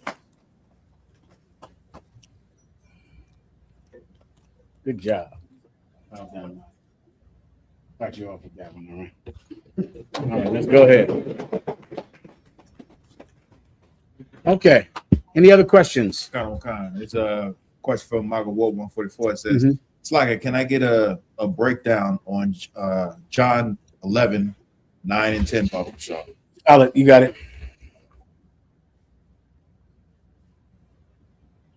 It's the book of John, chapter 11 and verse 9. Jesus answered, are there not 12 hours in a day? If any man walk in the day, he stumbleth not, because he seeth the light of this world. Verse 10. But if a man walk in the night, he stumbleth, because there is no light in him. Just a general breakdown. Sir. All right, this is speaking about the truth and how if you have the truth, you're going to make the right decisions in life. Jesus Christ said that I am the light of the world. And the condemnation of the world is that light has come into the world and men prefer darkness rather than light. Jesus Christ came to teach us how to live out. Teach us how to walk up and down this earth arc and make good decisions, marry the right women, marry the right men, raise right children, and fight oppression with righteousness. He came to do it. If you follow him, you'll do it well. Why? Aren't there 12 hours in a day? Speaking about the daylight hours, right? In the daytime. If you go out and you're moving around in the daylight, you're going to not bump into something. Right? Imagine a time where there was real darkness, you know, before electricity. And it was dark, nigga. It was dark back then. Well, come on now. Listen, if you operating and moving and riding your horse around in the daylight, you'll be fine. Now trying to do that in the dark is a whole different problem. Right. Well, he was shedding the light on this world. He was letting everyone know what to do, what not to do. And if they did what he told them to do, they would be safe. That's the point. Anything else? There's another question from Nadiyab Yahanna. It says, Shalom, General. If I may, sir, with your grace, could I get a breakdown on Isaiah 45 and verse 14? How do I bring this to life and relate? I didn't do any of those damn stories I was supposed to do today. Yes. I forgot who filled this. Who filled this up like this? That you, somebody, you know, somebody wants his class to go off the rails, so I can get suspended. You know, he on his way here now. By the time he get here, I'm getting suspended. Anyway, anything else? General Cabal. Could you at least tell us what you had planned? Oh shit. It was a ton of stories Mashak gave me about those kids, right? It was a few other things about preachers that Ephraim gave me. Who did I give the stories to? I have them. You have them, okay. And can you put them up here? Okay, let's try to do a couple of those. Let me get the questions first, all right? And if I have time, we're going to stand by for Commander General Yahanna. Yes, I'll definitely. Yeah, definitely. All right, go ahead. It's from Nadia. Says, Shalom, General, if I may. With your grace, could I get a breakdown on Isaiah 45:14? How do I bring this to life and relate it to today's time? How do I bring this to life and relate it to today's time? Okay, go ahead. This is the book of Isaiah, chapter 45, verse 14. Thus saith the Lord, labor of Egypt and merchandise of Ethiopia and of Sabians, men of stature shall come over unto thee. And they shall be thine. They shall come after thee in chains. They shall come over, and they shall fall down unto thee. Yeah, this is a beautiful precept, Doc, about the reward for repentance. That's what you're reading about right there. Imagine reading this in slavery in Southeast DC, Southwest DC on Hope Road. That's the street out there. I remember. Is it still terrible out there? Oh, That's it. Oh, go ahead. Who? That's you. Change the name now to Murray and Bird. Is that how much crack is being smoked that day? Just name it Crack Street. That's a rough one now. That was a rough place, brother, back in the day when General Yahanna brought me up here. Woo! Anacostia, Jesus Christ.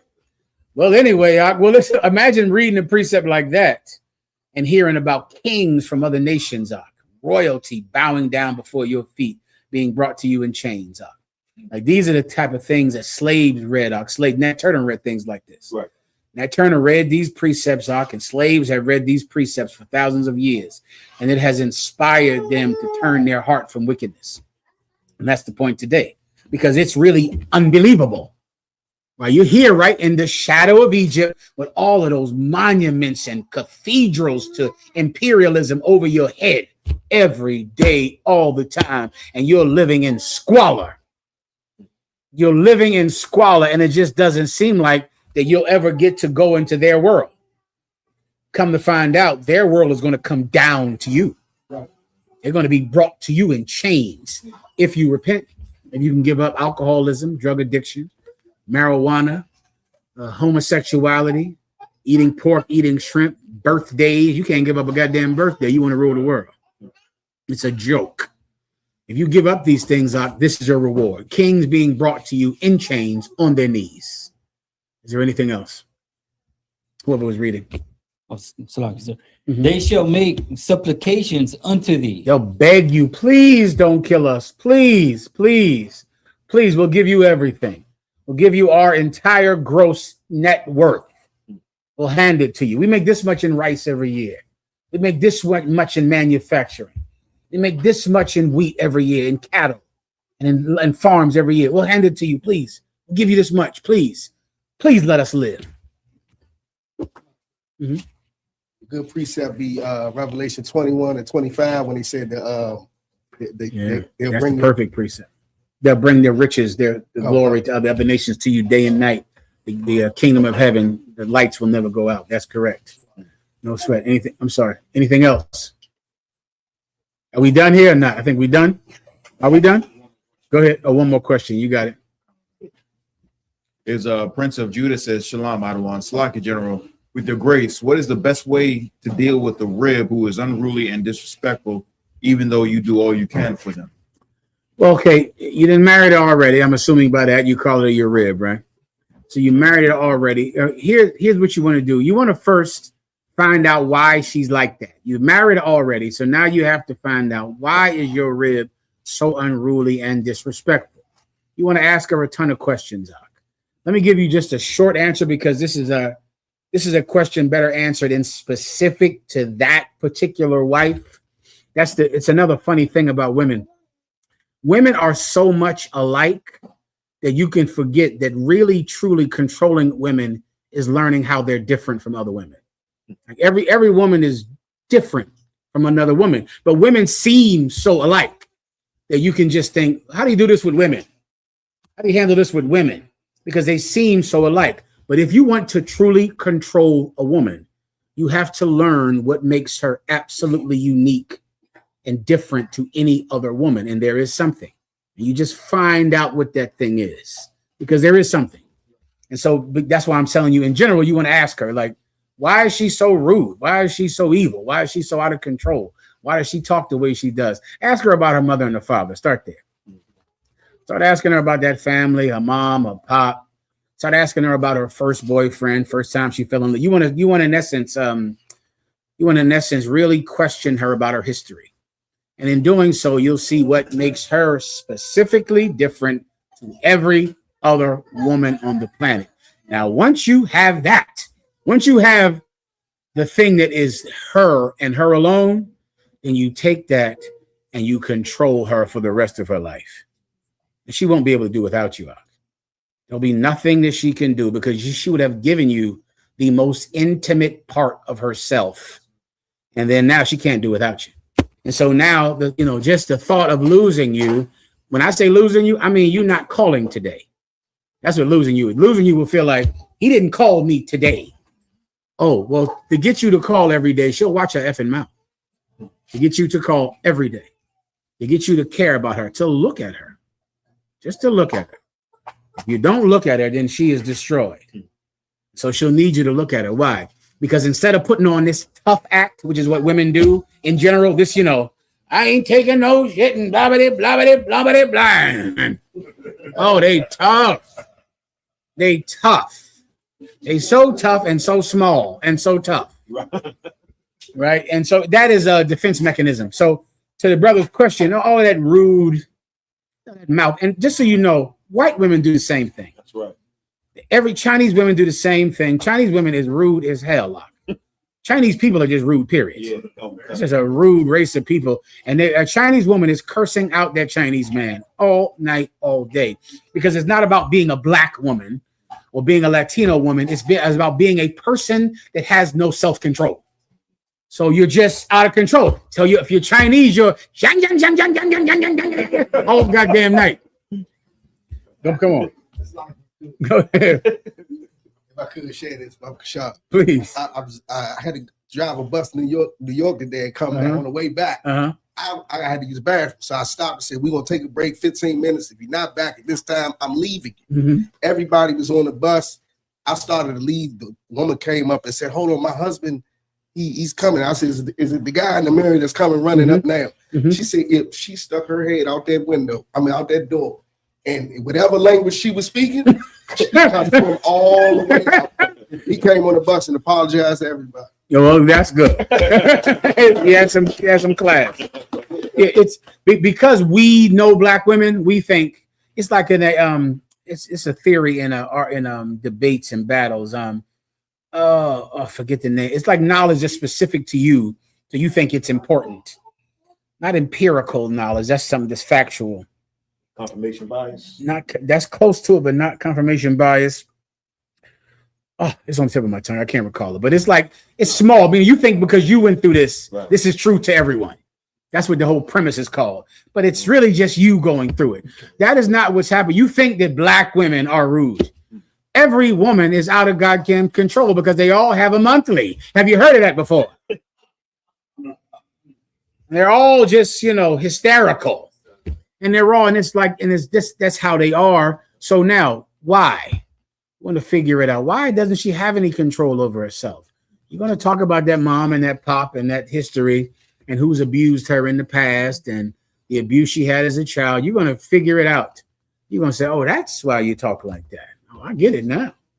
I get exactly why you cannot control your emotions. I get it." So then you find that out. You start digging away at that. Some of you women need to get on what's called medication. Have you heard of that before? That's right. They got to get to the doctor because they don't have enough self-control to fight that demon without stabbing someone. Right. So they need to get on medication, get down to that doctor and take some medication. They take it. Why? Because the alternative is stabbing you. So you got to think about that. And they're not going to want to take the medication. And of course, no one should have to take medication. The only people that do not need to take medication is people that don't need to take medication. Right? So what do you got to be if you're a woman? Be someone that doesn't need it. That's all. I don't want to take no medication. All right. Well, then don't stab anybody. So don't scratch anybody. Don't yell and break all the TVs around here. Because if so, then you're the one that needs medication. You don't have to take it, just don't need it. Because if you need it, then you're going to have to take it. Is that simple enough to understand? That's it. You don't want to take it? No sweat. Well, where my TV at? Seems like I ain't got no TV no more. Right? My clothes, my shoes, all that's gone. Oh, that's outside. So it seemed like my clothes outside. Seems like I need new clothes and you need medication, right? That's what it seems like. So if you don't want to take medication, don't need it. Right. So that you want to start looking at all those things, and you'll be all right. All right, anything else? That's it. Mm-hmm. Go ahead, Katham. Just for the internet, brother. All right. Something popped up with what is her name? Taraji Pinsett Henson. I don't know if you saw that. Mm-mm. All right. I heard of that name before. Right. She played. Can I get the picture, please? One of y'all. Absolutely. What did she play in? Baby Boy, Baby right? boy. Right? Okay, A I lot got of you. Go ahead. celebrities, a lot of brothers in the UPK, we know they I hear that. S-H-I-T. I hear that. But I just want them to battle this, exploit it. She says gay men have always protected black women. And we know that they done beat black women. But just for usage, how should we go at it? How should we go at someone that's saying that gay men protect? Well, I would first ask her, where is the evidence of that? What are you even talking about? Right. So you want to start there and hear this story. Now, this is what she's going to say. She has a gay friend that she gets high with. Right. I almost had the word I'm trying to think of. Not metallurgical, theological. It's almost tip of my tongue, but that's similar, meaning that's that type of knowledge I'm trying to describe. Say again? Anecdotal. How'd you know that word? Jonathan smart down here. Huh? Give him a hand. Anecdotal. Meaning you think this is how gay men are because you have a gay friend that you smoke weed with and you get drunk with and you go to the nightclub and party with. So you're like, gay men protect black women. Right. You mean who? You know, Reggie that you get high with? Does that mean that's how it is everywhere? It's anecdotal information. It's not real. Right. It's just you. Right. It's just so small to you. It is not a generalized empirical amount of information that you can apply to every goddamn thing. Okay. It is simply you have a gay man and you have a gay male friend. And there are women that have a gay male friend. They have a gay male friend. Go ahead. General Cabal. I think she might have been responding to that cat that said a couple weeks ago that the straight black man was the problem in the black community or what have you. Some homosexual. Oh, that sounds familiar too. That was like. Yeah, that's a hell of a. Because what I'm saying is, right? I know women. Yeah. I know women in the hood. Of course. You go get that cousin that gonna get busy. Oh yeah. You ain't gonna get no homosexual. Ain't that right? To fight somebody. Yeah. You know what I mean? Like, yeah. That's my mentality of. Well, it's true as hell. So then what do you think when she says gay black men defend black women, she's not talking about fight anybody for her because she don't call that gay Reggie when somebody is offending her. Okay. So what does she mean? Remember I said it earlier? You want to just think about what are they trying to say? What's their point? What does she mean when she says gay men defend black women? Well, let me see, General Cabal. Go ahead. Lakia. Y'all don't know who Chud is, really. You understand? Bring it down. Chud, you understand? He was getting pimped. You understand? Meaning that the black homosexual is pimping the black woman to the white man right now, and so he ain't going to help you. You understand? When you got a ball in your mouth in the basement or what have you. Are you joking? Gay men are absolutely not physically putting their lives on the line to defend anybody. Right. They won't do that to defend other gay people. So then what is she talking about then when she says defense?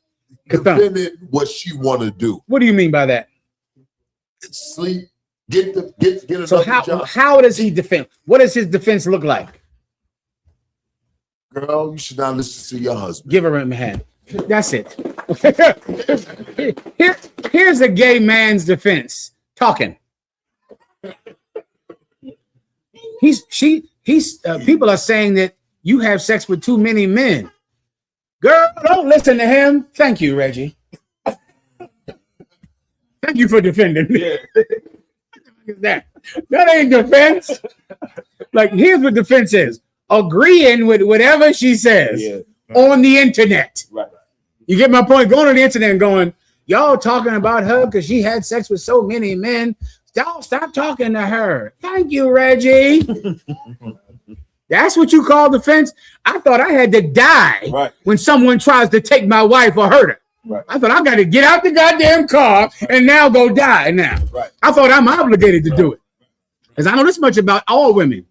If you do not step up and defend them when they being physically threatened, you're a bitch. That's right. And they are going to make sure to tell you. That's right. Women have a keen sense of, you gonna let him just do that?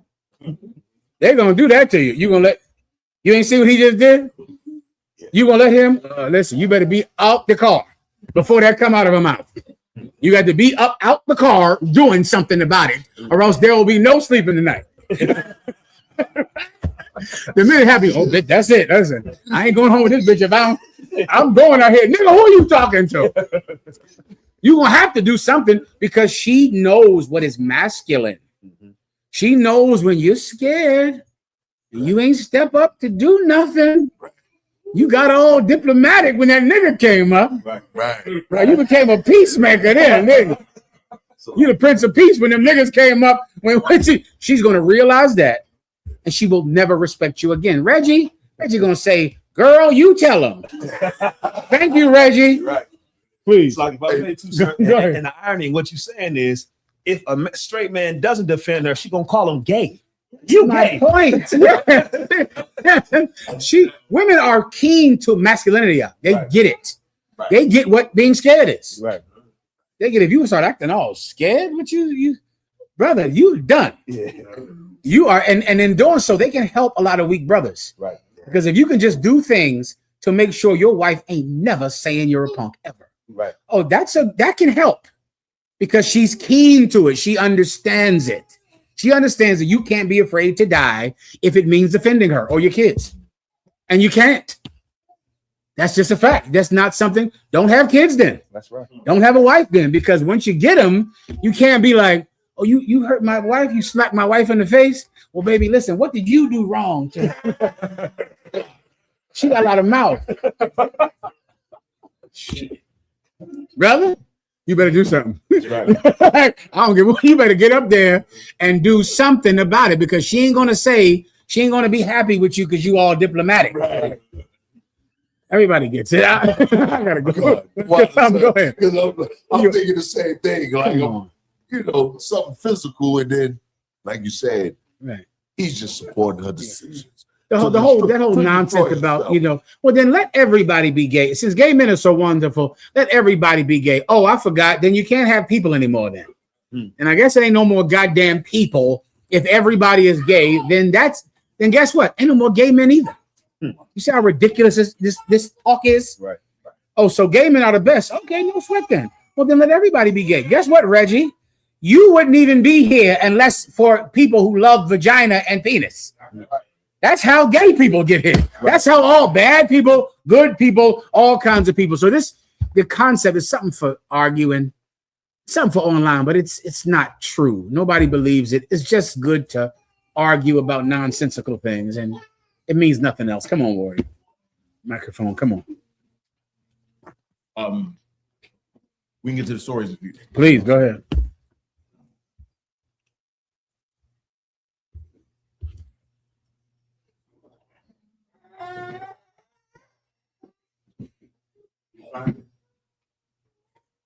Okay. This police lieutenant, I guess, gets caught. The police lieutenant that gets caught on his way to molest a 13-year-old boy. Yeah, damn it. What religion do you think he is? Who wants to take a guess? Maybe he's a Buddhist. You think he's a Buddhist? Go ahead, play it.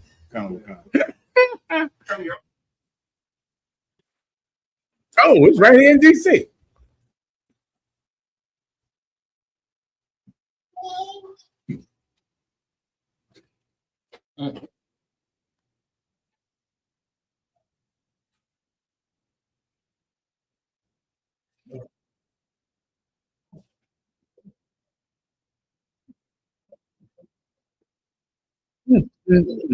That's right here in Washington, D.C. A Metropolitan Police lieutenant got caught in a child molestation sting. You know what religion he is, right? Let me ask you a question. Who did he vote for? You know he voted for Donald Trump, right? Like in America, child molestation was virtually legal before, but now it's absolutely legal to be a child molester. It's absolutely, Donald Trump legalized child molestation.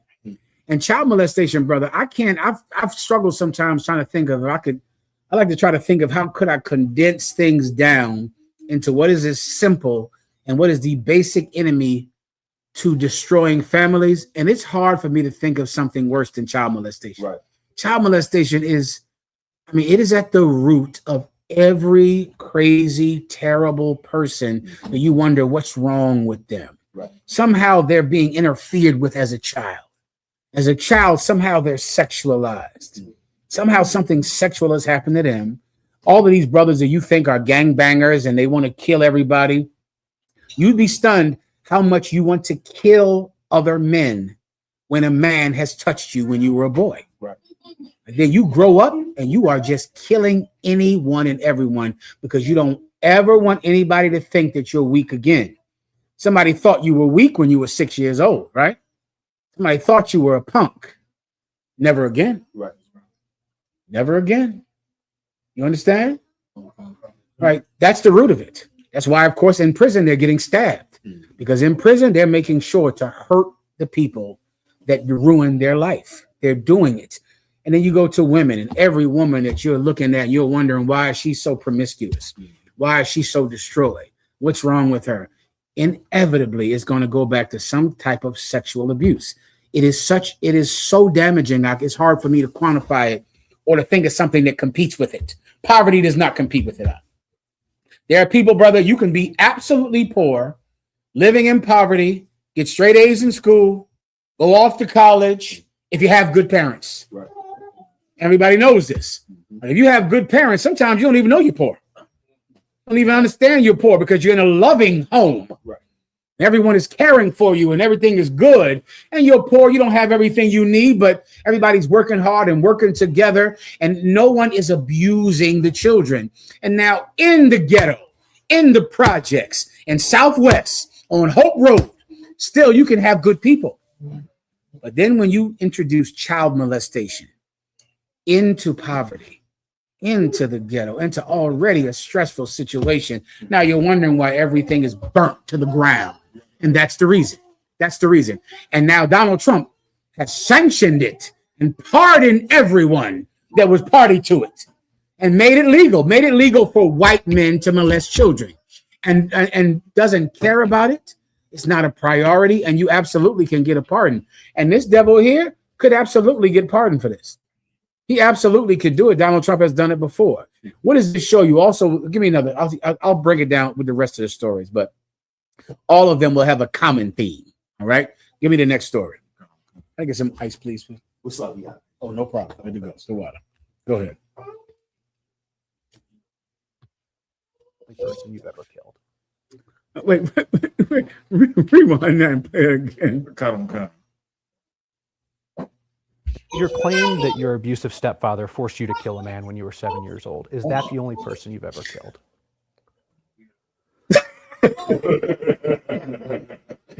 I have to pause it right there, I think, right? Oh, God damn, white man. What is wrong with white people? This cat is running for governor or something. He's running for governor. Mm-hmm. And he's already written books and said when he was 7, his abusive stepfather forced him to kill somebody. I don't know what the specifics are of the whole thing or how that works, but somehow his stepfather forced him to kill someone. And so the reporter is saying, is that the last person you killed? He said, I'm not telling you none of that. That's none of your business. Let's just say that's when the balls start rolling. At 7. It's about to roll on you right now in this interview. White men, let me tell you, this is okay. The fact that people are so devoid of love and caring that they don't care about children destroys generation after generation. The Bible says, do not even the sea monsters give suck, but the heart of the daughter of my people, her heart has grown cruel towards her children. Brother, if you can't have pity on a child, how do you have pity on your brothers and sisters, on the poor, on people you see every day? Babies are designed to encourage pity. Right. They're little. Right there alone, they're tiny little people. Right. They're young. They have big eyes. Their voices are all squeaky and little. They need you to survive. And you don't have pity on children. And this country, this society, this oppressor has no pity on children. They don't care about them at all. And because they don't care about them, they cut off school lunches. They cut off after school programs. They cut off a woman from being able to take off from work so she can raise her child. They cut the salary of black men so that they can't afford to feed these babies. They kick black men out the home so that they cannot protect these babies. And then you send your child to this football coach, this basketball coach, this police lieutenant who's now going to molest that child. And then it just keeps going on and on and on and on. So now here's a white man. He's at home and he's murdered somebody at 7 years old. For time's sake, he play a little bit more. They might need it. Go ahead.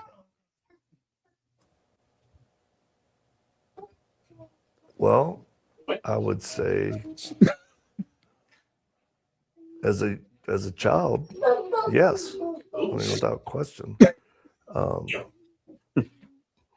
But I've been in other situations where, possibly people or persons died. That's enough for time's sake. Now, let's see if he wins the governor's race. Right. Let's see if this cat is the governor next. Right. Because I think recently some cat won in Texas that is a child molester. And he won. So let's just remember his name. And then we'll look back in a few weeks and see if this is the next governor right here who murdered his first man at 7 years old and kept the ball rolling ever since then. Keep going on. Next scripture. I mean, next, you know what I mean. Go ahead. Coming up on Takedown with Chris Hansen. Holy cow. In Harford County, Maryland, this man arrived. Stop. Turn around. That's the same one. We did that one. That's the police lieutenant from Washington, D.C. That's the same one. You got it. Oh, yeah. Come. Jesus. Next one. Stinner. And you were quoted as saying, and I don't want to take this out of context. Yeah, let me you tell go. the story. You said it was awesome. Yeah. Now, that could have been, it was pretty horrible. What did you mean by it was awesome? So, can I pause you? Context? For those of you that don't know, this is, what's this cat's name? He's from the UFC. Dana White. He was present at the latest Donald Trump assassination attempt. He was there. He was in the ballroom right in front of Donald Trump. Mm-hmm. And afterwards, they asked him, well, how did you feel? Because there was a cat right outside the door trying to kill everybody in the room. He said he loved it. It was great. He was so excited about it. He loved it. And so the reporter is trying to understand. Now, remember, he doesn't have a gun, Dana White. Right. Because he went through the metal detectors. Right. He loved the fact that somebody might get killed tonight. The fact that somebody might get shot. It was so exciting to him. You need to understand this because this is in the mind of white people. This is empirical information. I can take this back to slavery, oppression, imperialism, the British Empire, the Spanish Empire. I can show you this is in the heart of them and their plurality. Right. Not in, what's that word again? Anecdotal. Not anecdotal, right. But in their plurality. This is how they build countries. From having this mindset of loving murder, even if they might get murdered. Jesus, go ahead and play it. I was sitting there talking to Pete Hegseth, the Secretary of Defense. Yes. Or War, depending on your. Yes. Yeah. All of a sudden, you start hearing just crashing, like plates and dishes and glasses. Turn around, and what looked like 50 Secret Service guys kicking tables over, running on the top of tables, and they're screaming, everybody get on the ground. And I was like, oh my God. Then I watched them pull Vance and Trump off the stage. They clear the stage, and then literally the entire stage are guys with guns with lights on them pointed at us. Right. Now, the Secret Service guys are coming toward our table. I was the first table in front of the stage, and we don't know what's going on. Is there a shooter? Is there a bomb? And just the adrenaline in your body, and mine anyway, perish in his was off the charts. I mean, it was, they're saying, get down, get down. First of all, I'm never a get down kind of guy, okay? That's never going to happen. If there's something going on here, I got a bad news for my family. It's going to be a closed casket, okay? because I'm not getting shot in the back laying on the ground. Now, being another man, tell me the greatest movie you ever saw with those type, just on steroids. I mean, it was now Dana, it wasn't a movie. I know, which made it even greater. And when it was over and we knew that the threat was over, you know, everybody just started getting together and talking. And there's just this level of camaraderie and just that buzz. Holy shit, Yeah. what we just went through. Yeah. Kind of thing. You were just at the White House correspondence. All right, that's enough. Do you understand that this is who is ruling the world? Right. Like all of us are surrendering our protection, our tax dollars to him. He loves when people get assassinated. He loves to be right there. He ain't getting down. No, God forbid. He don't want to get shot in the back of the head. He want to get shot in the front of the head. Because he can't even get down. Do you know that right here in Washington, D.C., in a little while, you probably have driven by this. There's a giant ark up in front of the White House right now. I can only imagine what you brothers are seeing down here in D.C. with the garbage they're building here to worship Donald Trump. Right. Well, right now, there's a giant ark that they're building in front of the White House so they can have wrestling or something down there. Like some type of wrestling match. Right. They're building the Coliseum to have gladiators beat each other to death in front of Caesar. Right. And here's the thing that I know most people don't get. Donald Trump is really at his heart just a real estate thief, just a slumlord. And whoever built that arch, that's kickback money. All of the people involved, whoever's laying the cement, whoever's paying for the nails, the trucking company, those are all his friends that he is just finding ways to give them money. Right. That's why he drained out the goddamn reflecting pool in front of the Lincoln Memorial. Why? Because I guarantee whoever drained it, that's his friend. Yep. Whoever's cleaning it, whoever's polishing the rocks, whoever's putting the new water in. He for 4 years, he is just finding ways to give every one of his friends all of America's money. Right. That's it. And he's going to just invent ways. Let's just drain the fucking pool out. Let's just do something. Let's just build a ark. He's building a giant ark. Just, I guess, to build an ark. But here's the reason. Because somebody has the cement, somebody got the bricks. It's like a cartel takeover. Yeah. And he's going to just pay everyone who he made money with in Atlantic City, made money with in Manhattan, General Cabal. Go ahead. Oh, here we go. Here we go. That is just it. And it's just so legal. So legal for him to do it. But you know what your problem is? Kids hanging out downtown. Right. Be careful about that, y'all, because there's some kids hanging out downtown. Go ahead, Unc. It's like the sister had a. I'm sorry, please. Who had their hand up? Any sister had their hand up? Let me know. No problem. Good to go. Go ahead. You get the point. Go ahead. It's like if I could, I was in Afghanistan and we got hit, bombed a few times. That wasn't fun. You wouldn't listen. You didn't have a good time. Well, it would be better if you were in charge of the country. That's right. You understand? This cat is sitting with the president. He loves getting shot at. He loves it. You got the precept I asked you for? I got it right here, sir. Let me give you a precept about whatever this cat's name is. Come on. Not the precept where it says he's estranged from the womb. That's a good. That's not the one I was going to pull, but that's a good one. But it's another one where it says, "Who can understand his strangers, his psyche?" Basically. Yeah, man. I'm familiar with that one. Can't think of what it is. Who can understand him? Not who can understand. Let's try who can understand him. That might be on too. Who can reason with him or understand him? That might be. You try looking for it like that? Is the serpent one? It must not be that exact phrase then. Who can search him out? I believe that's it. Search him out. Yeah, that's the one. Let me read this one and I'll break that one down if you need me to. Go ahead. Ecclesiasticus chapter 3, verse 26. A stubborn heart shall fare evil at the last. A stubborn heart shall fare evil at the last, meaning you're going to get to eat evil at the last. A stubborn heart. And that's what these white men are. They are just so, they are so falsely masculine. Right. Because all of them, let me blow your mind with this, all of them have had sex with other men. Right. This cat here has had sex with other men. He know what a penis tastes like. Good. He know the different flavors of penis. Him. You think I'm joking? I'm not. You give me the toughest. I'll just pull 10 of them up here for you. Right. And they so tough, so masculine.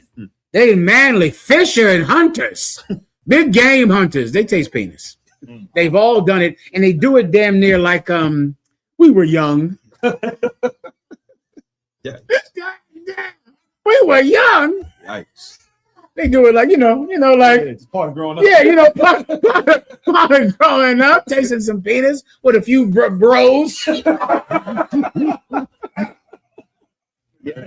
That's them, brother. Yeah, and so now what does that give them? That gives them they need to prove that they're manly. Right. It's like trying to prove it. I don't duck down when they're shooting. I stand straight up like in a movie. Right. And the devil said, well, this ain't a movie, man. What the hell's wrong with you? Well, listen to this. Go ahead and read. Kawaka. And he that loveth danger. Read that again. And he that loveth danger. Read it again. And he that loveth danger. He that loveth danger shall perish therein. No problem. Listen, what's his name? Dana White. Dana White, I hope you have all the fun you want to have. I pray, rezo entendiendes. I pray that you have all the fun that you want to have. I pray all of you white men get to have just exciting, right, hunting lives. I pray that you get all the excitement that you want. Rezo entendiendes. Anything else? Come on. Just after what you're saying, right? You know the detention center they built down in Florida, right? You know they're about to close it down. I didn't know. Yeah. Alligator Alcatraz. Yeah. They say Florida is shutting down the controversial alligator Alcatraz immigration detention center located in Everglades. Official plan to empty the facility of detainees with transfer and deportation occurring, and the site will be fully dismantled over the following weeks before it's returned to its previous use as an aircraft training site. So they fit into the Lord fit into. Yeah. Now, what you should look up now, your thought is how much money did they spend on that place that doesn't exist anymore? Right. They don't even exist. And remember, everybody's saying, we got to cut money for school lunch so we can afford this. We got to cut money. We can't give everyone universal health care because it'll be too expensive. It'll cost so much money. That alligator Alcatraz thing, they got up and gave everybody hundreds of millions of dollars and just say, hey, listen, we changed our mind. Go ahead. $626 million. No one is in it. No one at all. Because that entire thing was just a way to find some way to buy cement from his cronies who sell cement. That's all. And they're gonna do this everywhere they can. In the end, it doesn't even have to happen because they're not going to get a refund of that $600 million. That's it. They're going to just give out money. And remember, you sit here all day thinking that you don't want to get welfare because you're a strain on the system, because you can't have health care because it's a strain on the system, when they could just hand people $600 million and never do anything with the building at all. Now your thoughts. The woman in Congress who paid for the expensive. Oh, how did I forget? I think that was $300 million. That was, I'm not sure which bimbo it was, but one of those bimbos spent $300 million on a 3-minute commercial. I don't know if it was 3 minutes. And that was that. And that's all. Oh, now, what is it? Keep going. Come on. Anything else? Go ahead. If I have a question, just tell me. If not, just keep going with the story.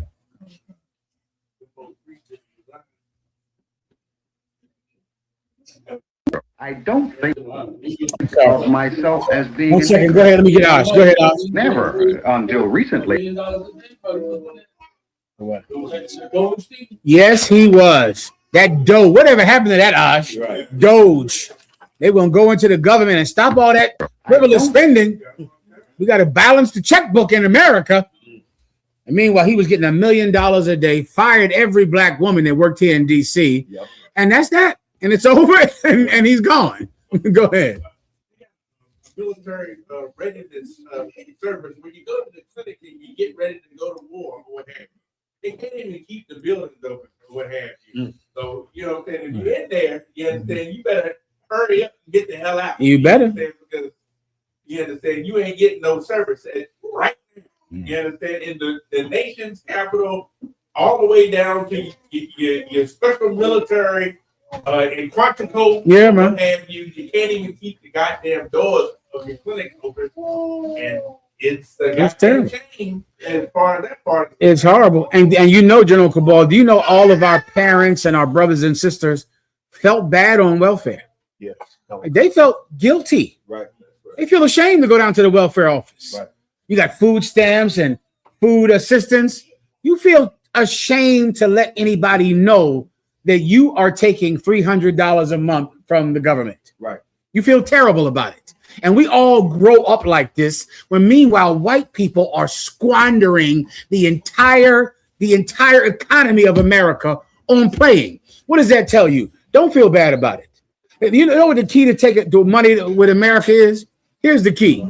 Take every penny.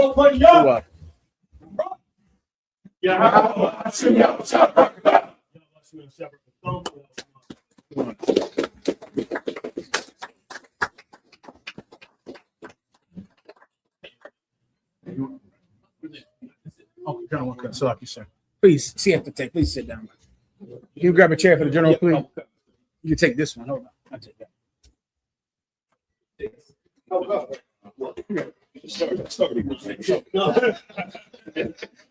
I get this. Couple cuts.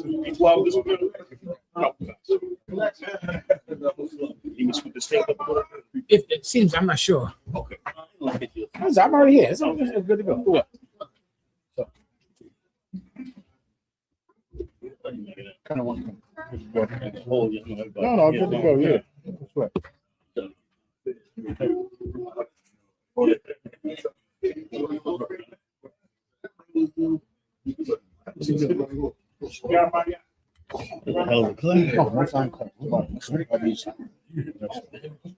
Still live? I believe so.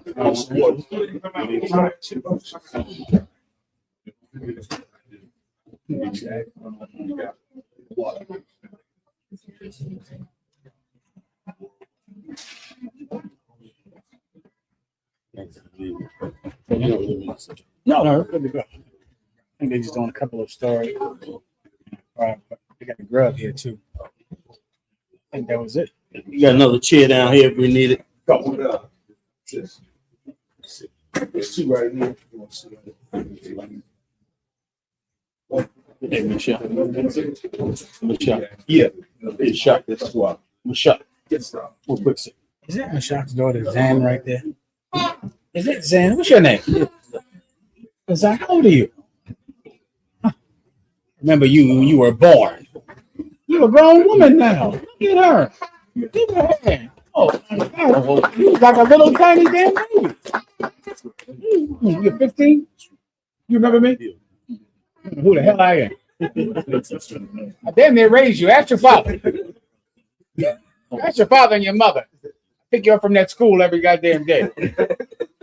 That is Zan. She's a grown woman. That's what they said. Look how old they got it. Hear you, brother. Keep it going. Shit. Oh, my goodness.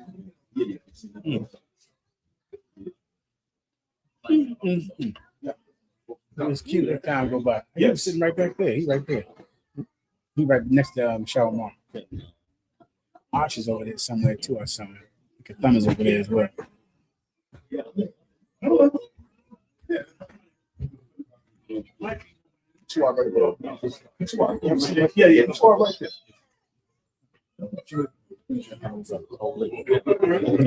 sure a long time. He wants to go right now, so it's drink. Here's probably something.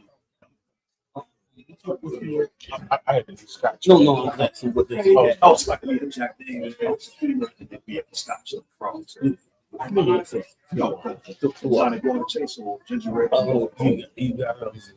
Yeah, ginger ale? Yes. I would, if you could. Absolutely. Thank you so much. Please. What? Maybe what's up? Because no. What's up? Maybe.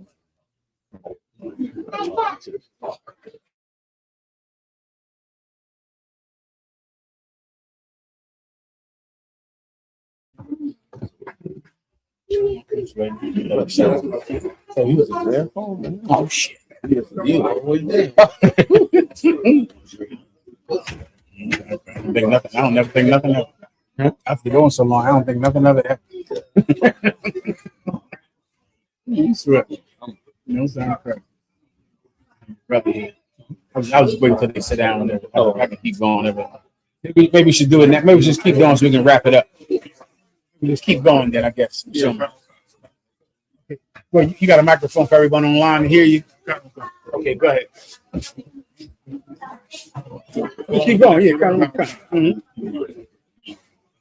Think of myself as being a Negro. Hey, General, Never until recently have I really been concerned that I am a Negro. I thought all the while that I was an American. I have empathy for my people, but yet in my middle class value, I still kind of think of them as those people.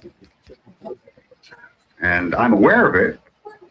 And I think a lot of people in my particular class, if you will, is aware of it, but we're reluctant. We are just imbued with this white middle class value, where we think white. Oh, yeah. Okay, yeah. People online is watching. Yeah, come. I think we're not saying anything. I'm sorry. Let's see. Are we playing that video? Okay, what mic was I speaking to? Mic right here. Oh, this one right here. Oh shit. Okay. So, like, you want a second, everybody? Wait, sir. You want to say something? Okay. You need the microphone? Okay. Yeah, sir.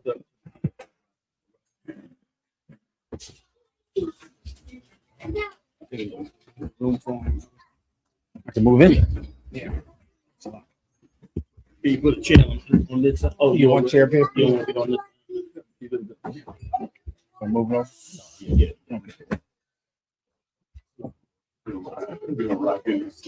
No. Yeah. We watched the class all the way down from Philly. Yeah, I'm not sure. Do you want to keep the stream going? Or I would probably just do whatever story he has. If we have any questions, then I would wrap. I would probably keep it going just to give you a chance to say something if you want. Good. We're going to keep going. We're going to keep going for a second. Commander General Yahanna just came in. Clap it up for Commander General Yahanna. Came down with. This mic you using? Hey, you anywhere else you'd have to pay a university $50,000 a semester to get a class like y'all got tonight. Am I lying? I'm lying with that. That was a hell of a class. You know what I'm saying? Like they acted like we could never learn and grow and surpass them. When the Israelite School of UPK surpasses all their scholars in all of their universities. The Most High is amazingly graceful to the 12 tribes of Israel. So big shout out to you, General, for teaching a hell of a class. Big shout out to all these generals, man. I love these old hoary heads. These old hoary heads, man. I was with them. They had all black hair back in the day. Man. They was young, and you know what I'm saying? Like, see this young cat here? They was like you. Like, they was young, look grizzly, ready to get on. I said, all right, come on. I hung with them to the hoary head. I said, well, goddamn, we here. You know, man. And big shout out to all the amazing captains, man, up in here tonight and throughout the whole country. I got some ranks up in my pocket. Some of you, I heard some of you 5,000 boy about ready to get taken care of. You know what I'm saying? get you on board. You know what I mean? So that was just a lot. I'll probably see if you want to bring out anything, sir, with the last stories and with any questions online. We're good to go. Yeah, good to go. How about the brothers that just came in the room? Any questions from the brothers that came in? Let me know. Okay, good to go. Solid. You got to wrap it up. If I could, I see North Carolina up in here tonight.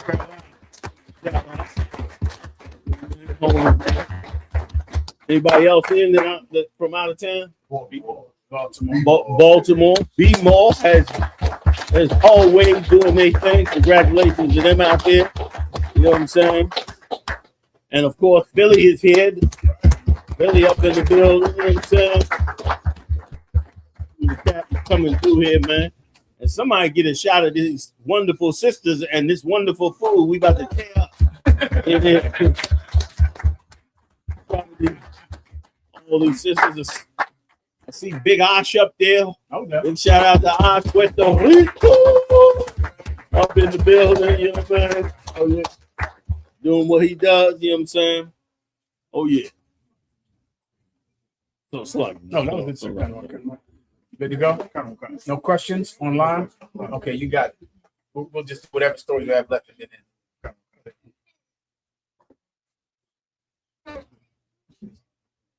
Think of myself as being a Negro.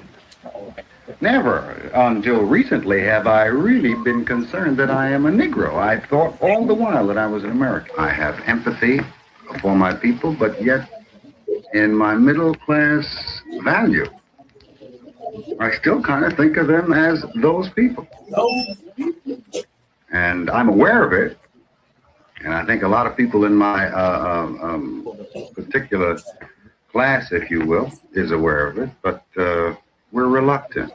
We are just imbued with this white middle class value where we think white.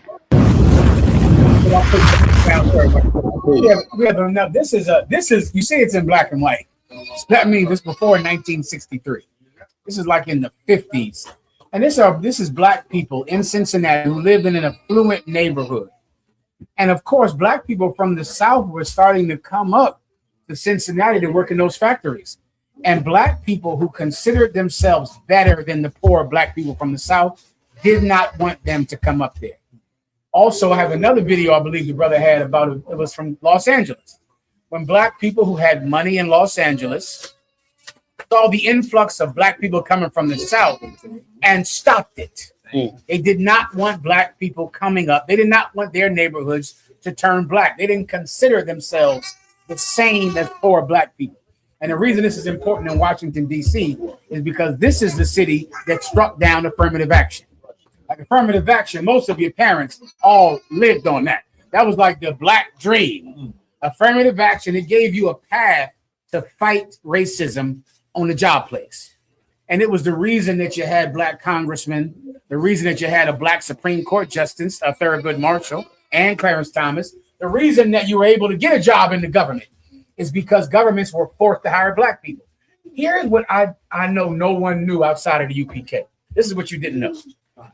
Black people who have money thought that they were too good for affirmative action. Right. They all thought, now this is something, I don't know if you've heard this statement before. No black person ever wanted to say, I got my job because of affirmative action. They never wanted to say that. Yeah. If even when affirmative action was existing, they would say, well, I didn't get my job because I got my job because I earned it. Yeah. I got my job because I was the most qualified. Black people who have money are so proud. They can't even accept affirmative action. And so what happened? After years and years, it's gone now because black people thought that they did not need it. They thought it was for some other black people. It was poor black people right here in where's the affluent? And DC has a ton of affluent areas to my memory. Prince George's County. Prince George's County. My God, I think it's the richest place in America for black people. And there are so many cities like that where if you go there and say, do you need affirmative action? Yeah. Did you get your job for affirmative action? Oh, hell no. I earned my job. I don't need I don't need any handouts. I don't need any assistance. And that you don't have the other video, do you? The brother Prince? Check this one out of me quick. They also got the Gold Coast in D.C. The Gold Coast in D.C., right? 16th Street Negroes. I think that they Oh. very educated. That's what I remember. I remember D.C. being an area where it's people so poor than other people. It's like they got nothing to do with that. They don't need any help. That's you that need welfare and affirmative action and handouts. But we on the Gold Coast, we really just don't want too many of you to come around here and make us look bad. God. And that's Salaka. That's where Mayor Anthony Williams come from. That's where Fenty come from, which is a homosexual. And then what's the sister? Mayor Pratt Dixon. A lot of people don't know that Mayor Barry was just a hood dude. I hear that. A lot of people talk about him smoking, but he was gonna fight for you. Damn right. Marion Barry fought for black people. You know what I mean? Like they worked hard to get him. They couldn't get him for a long time, so they finally got that sister who really was determined to get him on tape. And of course, they used that to bring him down and show you Donald Trump, he raping babies. And they like, nobody. You know what I mean? They ostracized that Marjorie Taylor Greene for even bringing the damn thing up. You know what I'm saying? But can I go back to this? Please, go ahead. What a lot of people don't understand about Mayor Barry was, for white contractors, if you're going to do business in D.C., you're going to hire black, not Washingtonians. You're going to hire blacks. I've been here for a minute. So I realized that a lot of people make fun of Mayor Barry, but he was in our corner. Right. Yeah, and he was a rarity. Go ahead, he was a rarity. And he was right or wrong. After they caught him smoking crack, he still ran and won again. That's right. God. I mean, he had his faults. But you catch Mayor Barry in the hood. I don't know how you run the city of D.C., Washington, D.C. I don't know how you be the mayor and actually help black people and not smoke crack. Like nothing. When they called him smoking crack, I just said, well, of course. Who else going to sit over there in that mayor's office and deal with all this Washington money, power, all these spies and spooks and all this madness going on and not be a little off your rock? You know what I mean? Like they looked at him so crazy simply because he actually did help black people, which was ridiculous. But I wanted to go back to this Salaka. I wanted to go back real quick, if I could, Muhammad, to this tape. That guy that was in that tape gave us such an insight to the people we love and cherish and praise so much. Can we go back and play it one more time real quick? Before you play it, as he plays this tape, the thing to think about is all your wealthy rappers, all your black politicians, all your big time preachers. They think like he does. Matter of fact, because they thought like that, get me right. Because they thought like that, they're the ones that pushed themselves to get into the civil rights to get further closer to white people. Like now they were gonna be stuck with poor blacks. And they didn't want nothing to do with that. Like he said, he didn't even know he was black, because now they wanted to just get all the way in equal with white people. And brother, these people are the biggest problem that we have in this century. And they in the scriptures. There's scriptures on them. I'm gonna read one of them right now. One you all know. Go ahead, please. I don't think of myself as being a Negro. Never until recently have I really been concerned that I am a Negro. He said he didn't think of himself as a Negro. And here's the thing. Your rapper today, he don't think of himself that way. That same cat that's rapping rap music, he wants to get away from us too.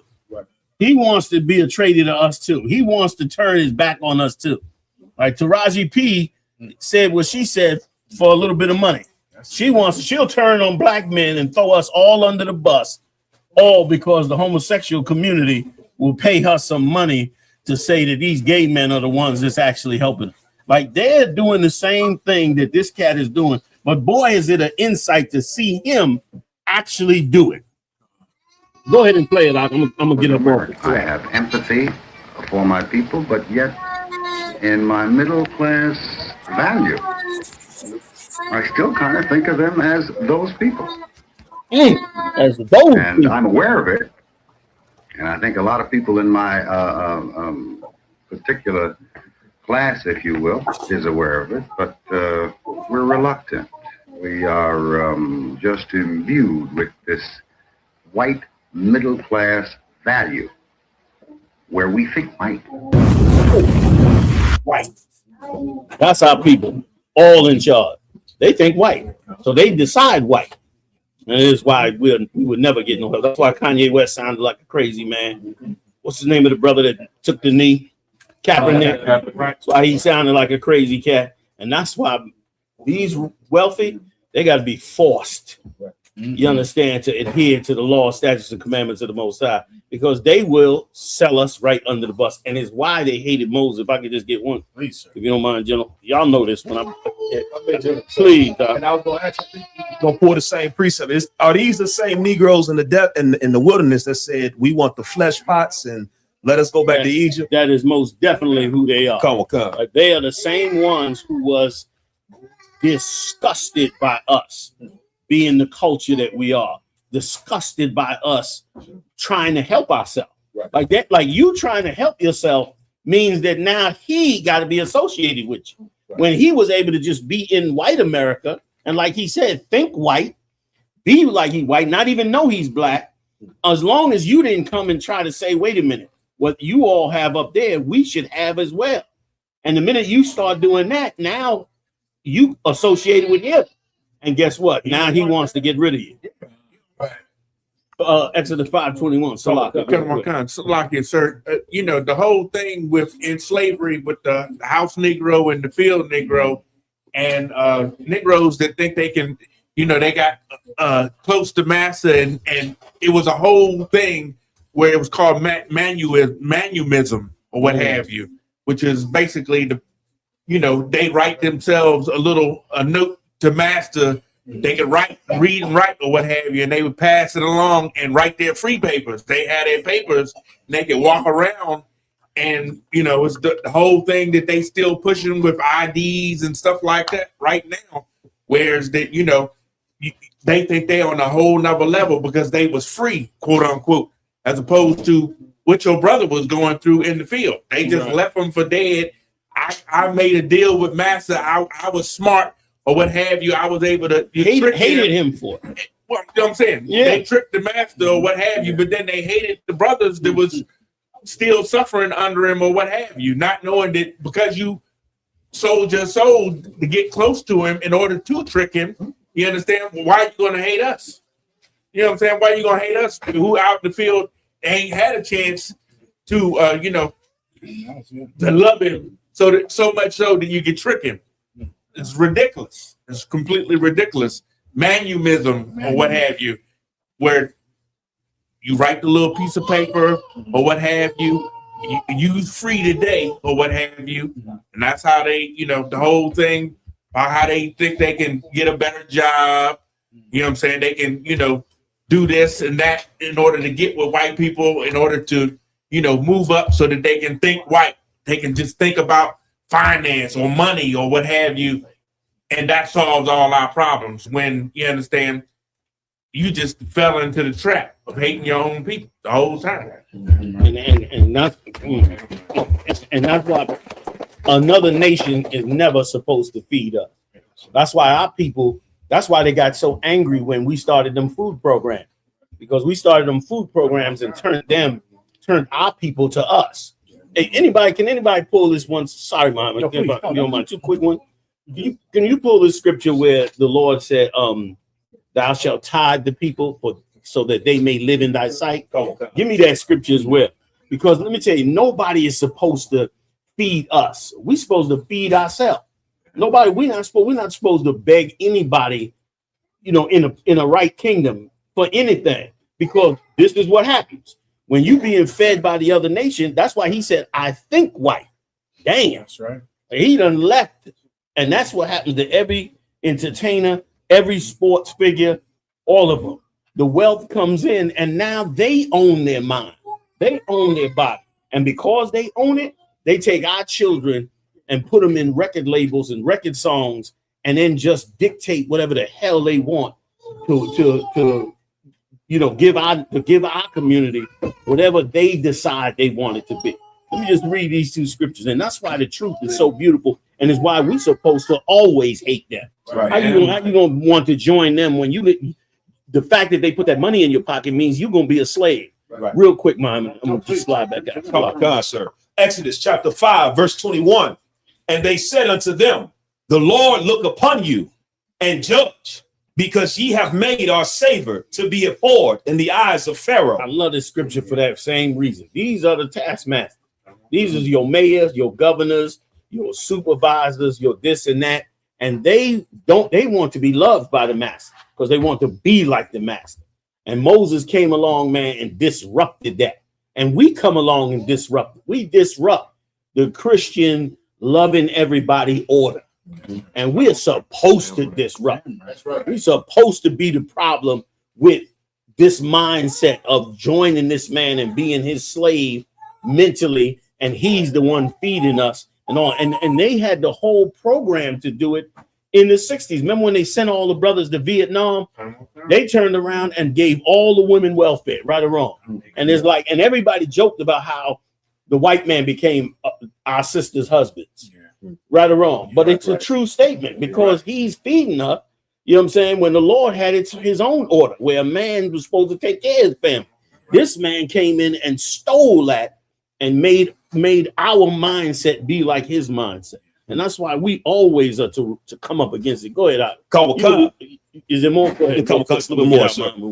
And in the eyes of his servants. And in the eyes of his servants, made us abhorred. Why? Made them abhorred. Why? Because Moses was bringing up how evil they was. Right. The things Pharaoh was doing. You know what I mean? Like you get up in Whitey's face about what he's doing. This man is he's gonna lose. Right. He's gonna lose money, wealth, influence, all of that, and he should. Salakia. Go ahead. Give me the other one real quick. Come on, sir. Deuteronomy chapter 22, verse 4, chapter 14, verse 22. Thou shalt truly tithe all the increase of thy seed. That's why the money, the taxes are supposed to go to the Lord's government, not to Esau's government. We have to give it to him now because we still under his captivity. But it's supposed to go to the Lord's government. Why? For this reason. Read. That the field bringeth forth year by year, and thou shalt eat before the Lord thy God in the place which he shall choose to place his name there. The tithe of thy corn, of thy wine, and of thine oil. Give me the one where he said that they may live in thy sight. Come on. Because that part is important too. That we supposed to build our government to live in the Lord's sight, not build their government to live in their sight. I can imagine, get me right on this, Mama. I can imagine the billions of dollars that blacks, Latinos, and Native Indians contribute to this government that goes to them, to the playgrounds of disgustingness that they have. Could you imagine how much money done went to Epstein Island, the blacks and Latinos tax money, man? To all that freakiness and underground, whatever, and eating, you know what I'm saying? Right. Meanwhile, all that is money coming from the poor. So let's see. Like I got a horrible story from some sister that's from DC that's 57 years old. She went her ass down to Atlanta and became a judge. Do you know that they had to reprimand her privately? They did not fire her, but she, in the sight of everybody in the courtroom or what have you, they listening. She went in there and had sex with a police officer, and they just pushing it aside. This is a black woman? Yeah, a black woman from DC that went to Atlanta and became a judge down there. You understand? Same thing with Fannie or what have you. Got in trouble, let Trump off the hook for his, she did. She let Trump off the hook for something he was doing. No, Fannie, you know what I'm saying, because she was had her sexual deviancy with the prosecutor. You remember she was gotcha. in bed with him or what have you. As if they don't, you know. Yeah. Like all them women that's up there with Trump look like bimbos. You know what I mean? Oh, yeah, man. Like, am I lying? I mean, I don't know. I could be wrong, but I look at them. They don't look like politicians. They look like, you know, beauty contest, old beauty contestants with too much makeup on. Like old bar stool. Yeah, that's a lot. General, I'm sorry. So, what was you going to say there? I was going to say that the politicians that we follow, they don't led us down the wrong path, because if you give a people the ability to actually feed you and you have to depend on them to feed you, at any time they can cut you off and starve you. And that's what they showed us when they started to cut off those SNAP benefits. The whole country was in an uproar, because if they cut those SNAP benefits off, then we just starve. And that's the position that they have us in right now. We don't realize that we actually in a trap that we cannot get out of without the Most High Christ. They can starve us at any time.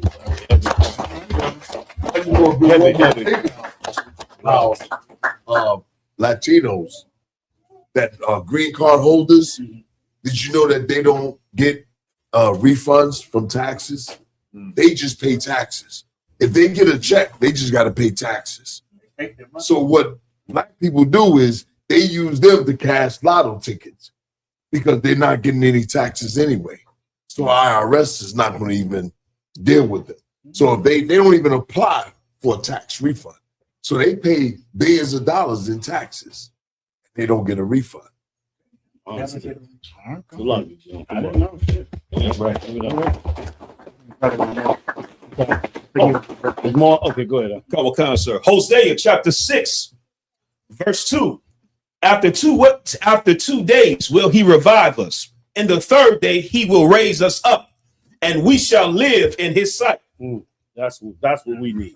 We need to be able to live in his sight. Right now, we got to live in this man's sight. We need to live in the Lord's sight. We need to be able to build our own selves up and not build him up.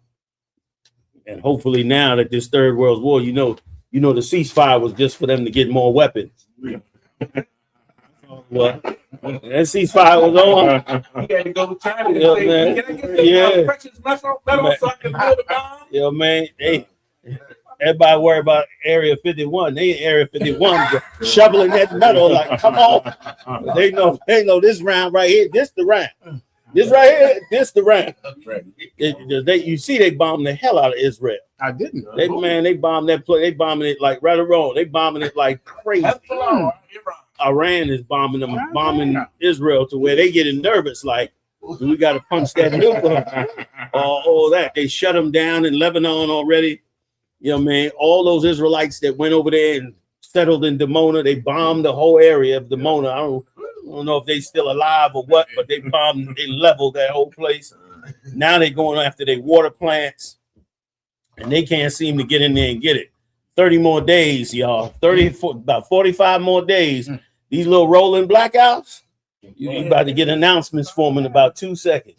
And they having trouble restocking the shelves because the cost of the diesel. So they dropping off some, and then they ain't going back to re-up and bring more back because the diesel is going up so fast that for them to go up, they got to adjust the price. And they can't just adjust the price on the fly. So they just not taking nothing until the price gets adjusted. If you notice, the supermarket's looking a little bit leaner. And the thing is, it's a great thing for us. It's a great thing for our people to see that our trust should not be in them. Our trust should be in the Most High. Like that. That's what the Lord really requires of us. Salaki, I'm done. I'm gonna get up. You have more? Oh, you finished. Okay, thank you for the time. I'm going to show you another video that is terrible, but it's just like the one we just watched. Please.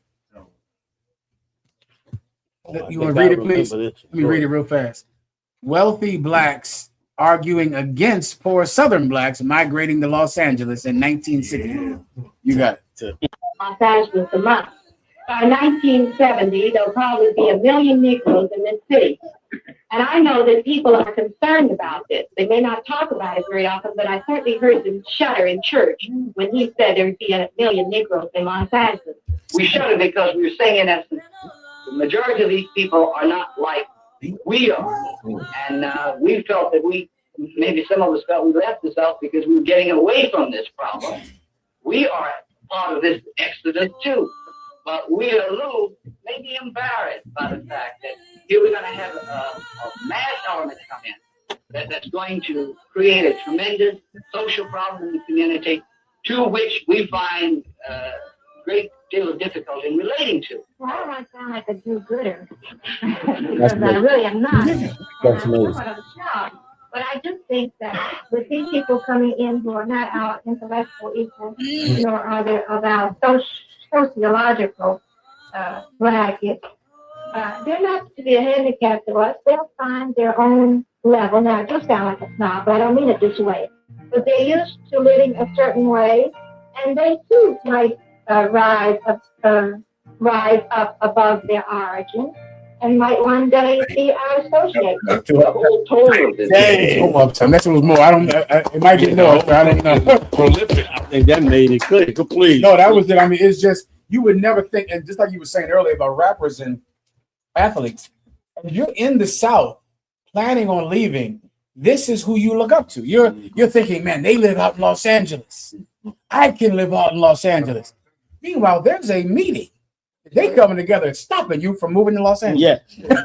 That's the craziest thing in the world. And when she said, and when he said, I was in church, and when they said it's going to be 1 million Negroes moving to Los Angeles, she said they shuddered in church. In church, in a black church, they like, what? All them niggas coming up? And they niggas. I try to get my head like, all these with full segregation, man. Full segregation. You in a black church in full segregation. Oh my God. I mean, you know, try to understand it, but it's like, yo, they the enemy. Yeah. So let me tell you something, Mark. Let me tell you something. If I could, sorry, Q. Martin Luther King used us, man. Martin Luther King and them used the hood, you understand, to do their dirty work, to join them to the white man in hopes of getting more. And the white man double-crossed them and took everything from all of us. Like, they used us. And let me tell you something. The hood better recognize that we are the leaders. That's right. The hood better stop these old good English talking niggas. And they're sitting in, some mayor's office or something. They not the leaders, man. Like, they in church. She said, what did she say? Something about they don't have the intellectual. They are not our intellectual equal. Good night. Like that. Like that's the enemy. And listen, and make no mistake, that still exists. Right. Yeah. What's the name of that old sodomite from Baltimore? Run that church. Jamal Bryant. Him. What's that old big fat one from Dallas? Him. And all the rest. That's them. They said in church. Can I give you one part that was ridiculous? She said, I forget which one said it, but no, it was a man on this tape. He just said, and a lot of us, now this is 1960. He said a lot of us left the South fleeing from them. I mean, all these years, I thought they left the South running from lynching. Yeah, they was running from niggas. I'm trying to work like you menace to black people. All that talk, you say, man, I'm leaving to Alabama. Sure, because you ready to get lynched? No.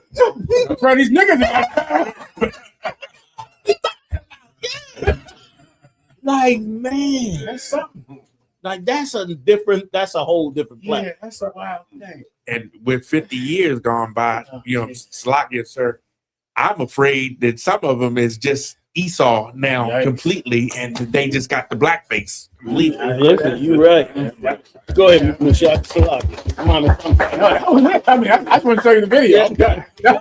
I mean, right. With Trump, they voting for Trump. Issachar from Texas, he used to say Donnie Bush. Dottie Bush. So for anybody who thinks that we different, right? Ain't done it for running from each other. That's amazing. I gotta say something. There's a cat named Claude Anderson. Claude Anderson, right? And he's with FBA or whatever. I don't. And let me tell you, I was watching your show. He just sent me a message, by the way. Did you? Because you broke it down of why how blacks, Latinos actually built this country and America to send all the jobs to China. That was our money. That's it. But he claiming the Latinos is taking all our jobs.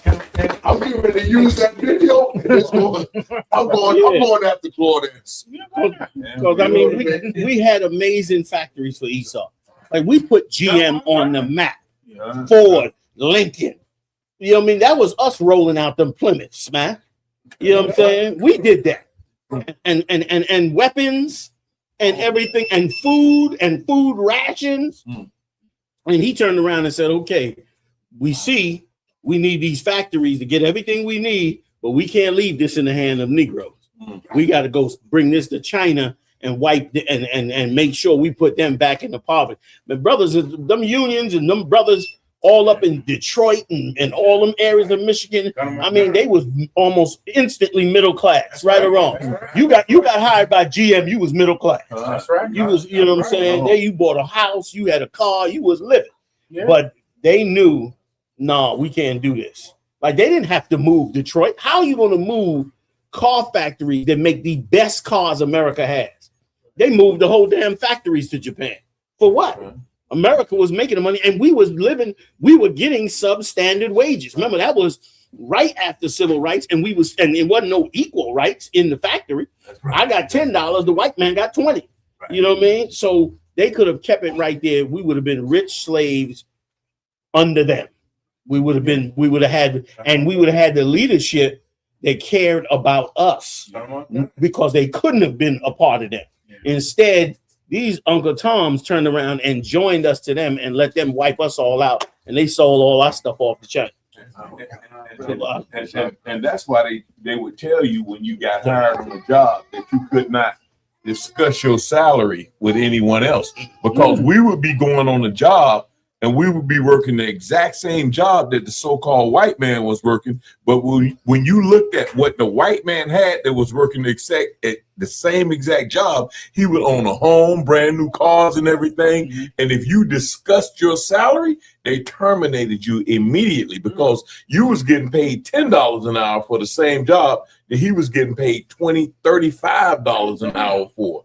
And we never looked at that whole situation, man, which is jacked up. That's prolific. You know, they got a whole thing where they, they discussing it now, but they call it silent weapons for quiet wars. Is what you just describe how they crack bombs. You understand the homosexuality that they push on us, all of that stuff or what have you. It's social engineering tool, a clandestine document that purports to outline a top secret manual for global social engineering, economic manipulation, and mass population control, which they tested on us first all the time. Right. Like the black and Latino community is fake. Like our whole culture is fake. Ain't none of it real. Right. It's something they created in a lab somewhere and put on us, and now we walking around following.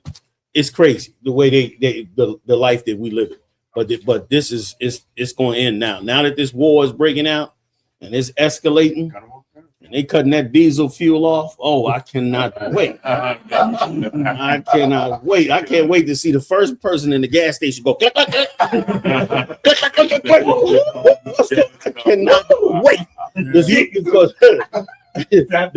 the pundit on Fox News had the nerve, the so-called black pundit, that one that looked like a grizzly bear that they got on Fox News, saying he black. Who knows what he is? But anyway, he turned around and said, I hate to say this, but black people are the most racist people in America. That's why what you brought out in class today was so right. How could we be racist? He said we the most racist people in America. Imagine that in the era of Donald Trump. Don't tell me that ain't paid propaganda. Somebody said. Oh, sorry. Somebody said that it was more. That it was more acceptable to be with Donald Trump than it was to be with Obama. They said that today. That it's more, no social miscue or anything to be for Donald Trump than to be with Obama. You understand? So, that's what time it is for sure. Mm-hmm. Like the Lord loved to take a proud man and break his pride. Right. I mean, like he broke Pharaoh's pride. He said, I'm gonna break his staff. And that's exactly what you about to see in this empire. Like now, all this hate. Now, remember all this down. Don't forget it. Because in 2 seconds, you're gonna see the most humanitarian white people you have ever seen in your entire life. You're gonna see the whole, we should all be together, white people that's coming together real fast after all of this is over. You know what I mean? So, General, thanks for letting us cut all in your class, man. You know what I'm saying? You're so inspiring, man, in the work of the Most High. I think that was up for our videos. We good to go here? That was it anyway, sir. SHALAM. No, sir.